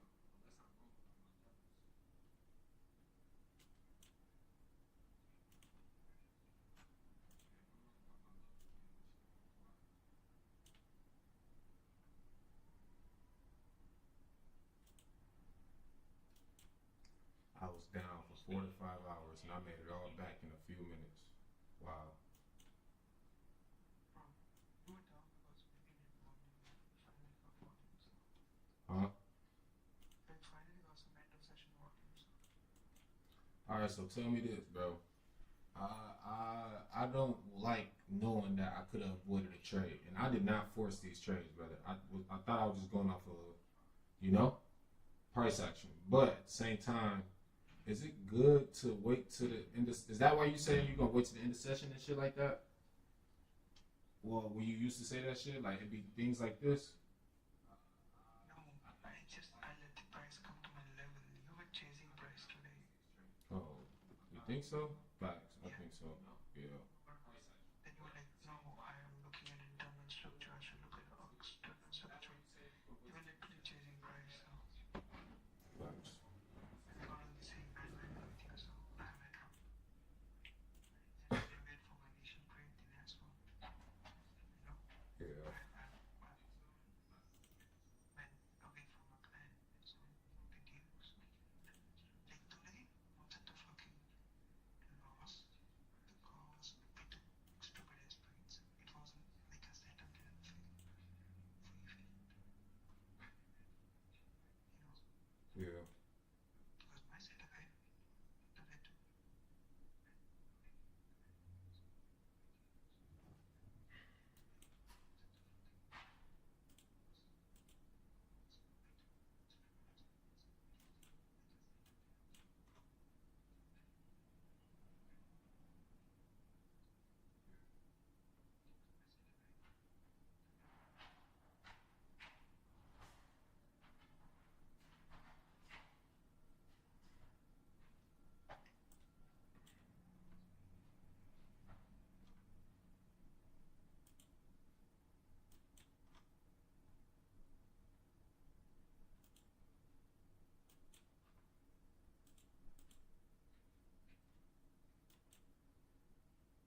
hard time frame, brother, if you ask me, is telling me to take out, but the higher time frame is still telling me to hold. Is it gonna take me out at exactly 4 o'clock, or do I got that extra 10, 15 minutes? It's 4:15, so like 17 minutes. So I gotta ask myself, do I see this next 15 minute closing up? And I have no idea what price they will fill you at 4:15. Yeah. I've never experienced that, so I'd say wait till 4:10. You think it could pull back from here though? Yeah. It could do anything, brother.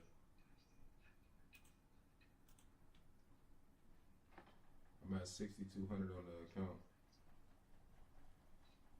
That's like a $12,000 payout. Each? Total $12,000 payouts tracking each. Oh, okay.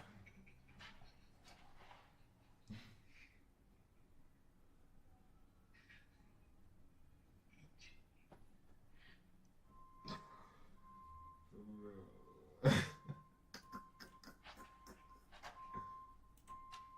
Yeah, so 30 seconds before this next hourly opened up. yeah, this only just lower it.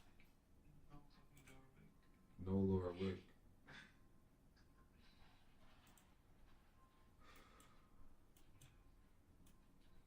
Shut up. No. 30 seconds before this next hourly opened up. 3, 2.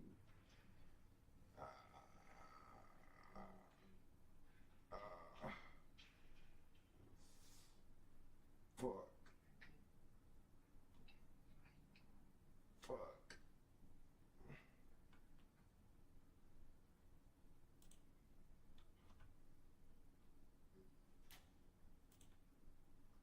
Wait, I'm watching it on delay on YouTube.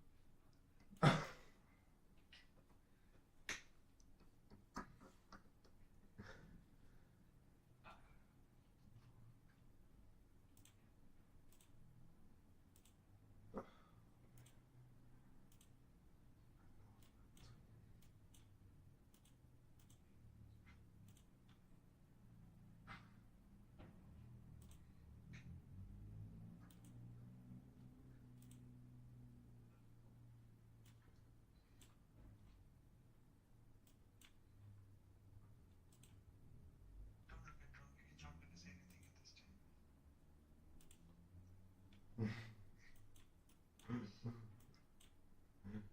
I'm looking for anything to give me confidence to hold. Truthfully, I'm putting a stop loss at 1,400, brother. Yeah,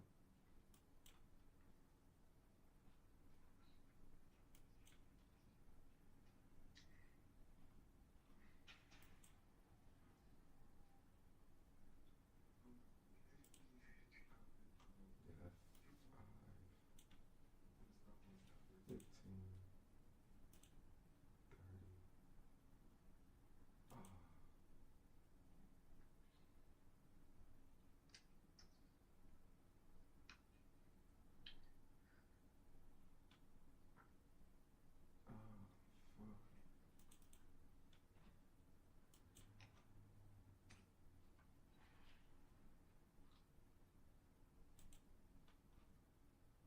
I think everybody thinking the same shit. Like, damn, should I get out? Should I stay in?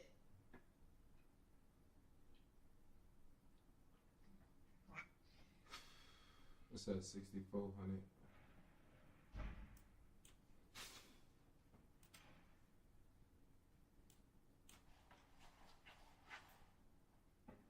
I also gotta be fucking prepared for ranging markets because NAS and US trading don't always move like this. You can make money off holding. You know? Sometimes if you go to last week, right, it was up and down movements. Are you saying so I should start working on getting out?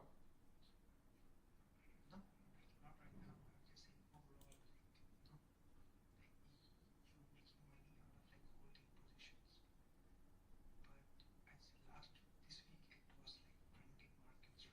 Mm-hmm.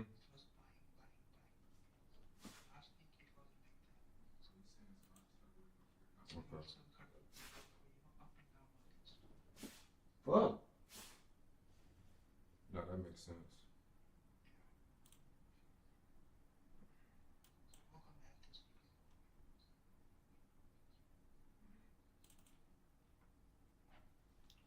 Four contracts for 20 points is how much?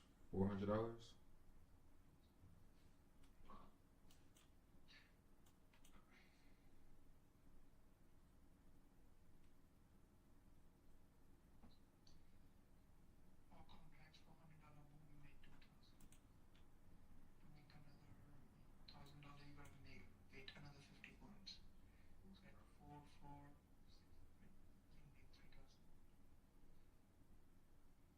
I got 10 minutes for it to get there.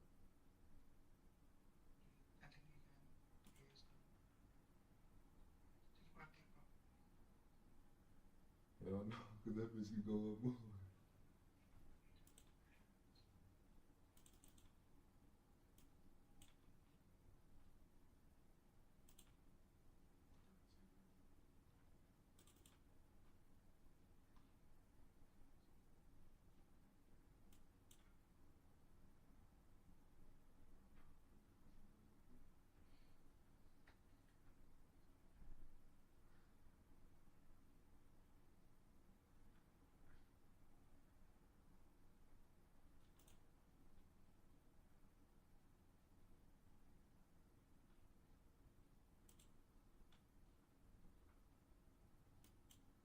Oh my goodness, the 3 minute looks so good, brother. Look at the candle. Watch when it pops up.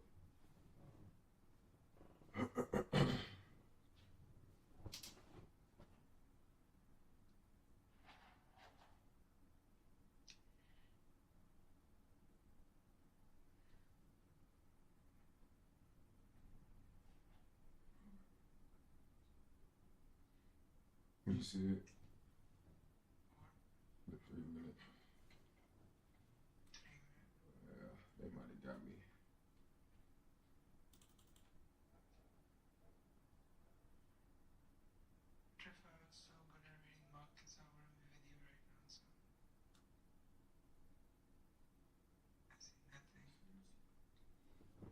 This should go up.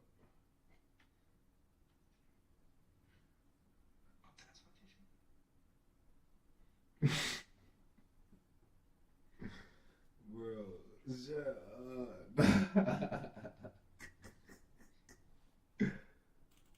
I'm finna get out, though. I keep saying that shit, but I know this bitch gonna try to fly. Look, brother, this internal structure. So I know that this isn't something that I'm worried about. I'm not. Internal structure, the reason I got my ass popped today.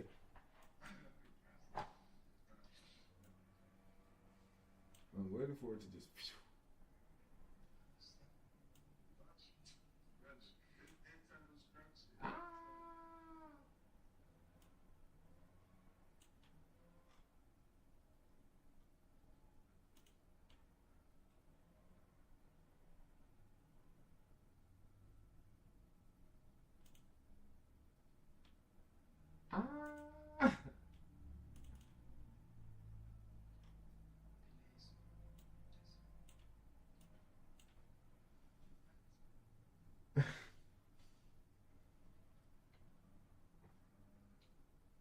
Freak.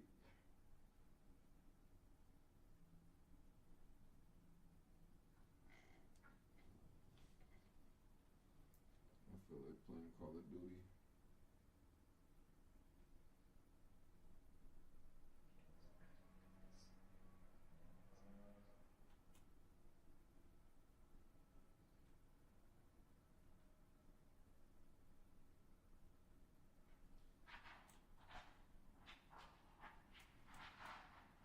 I think I'm gonna take out, brother, and just close the 30 thaw, the 30 ball. But we got support. So either way, my stop loss is at 30 for the week.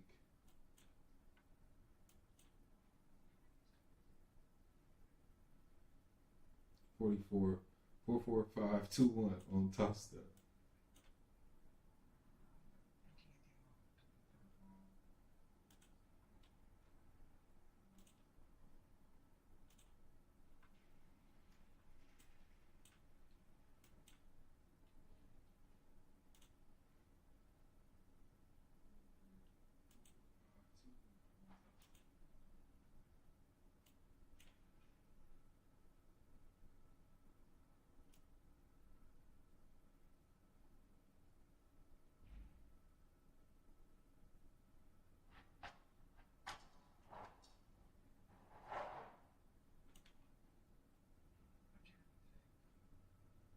Bro, that shit don't get me nowhere, bro.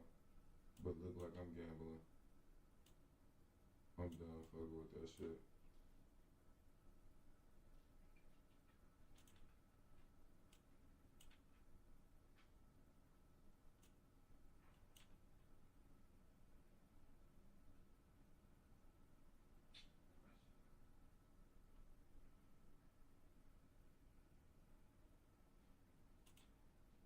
What this about to do?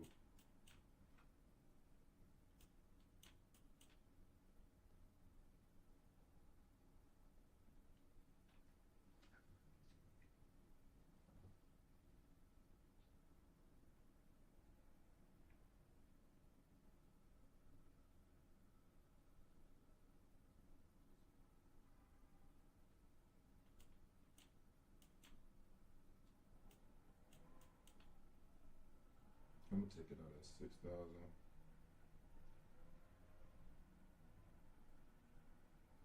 The market is closed. You bitch! Brother said the market closed. So that mean I can't, that mean it ain't gonna do nothing? It's still moving.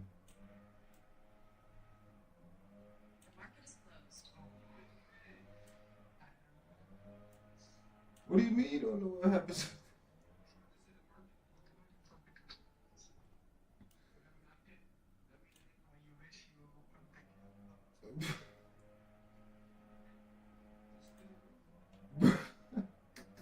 Order filled.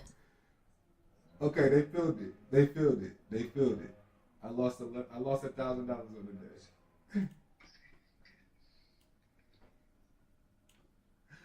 Bro.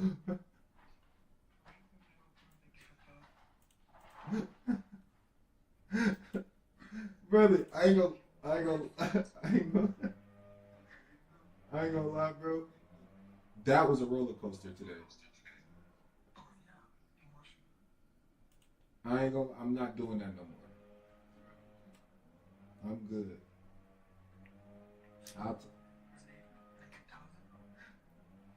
So I made 2,200 on Tuesday, 3,300 on Wednesday, 1,400 on Thursday, and then I lost 1,100 today. So yeah.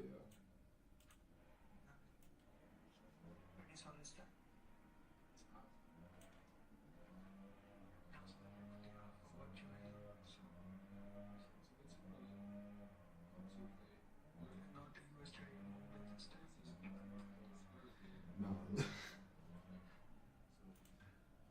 But I know it's gonna go up.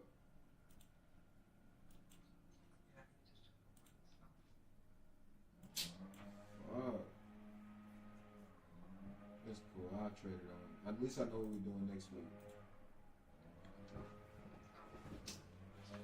So today don't count as a win, huh? Today don't count, huh?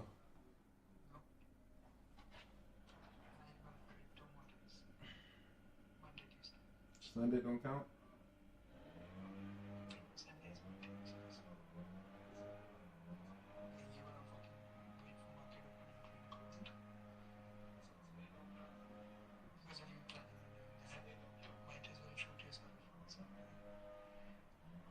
And then trade on Monday.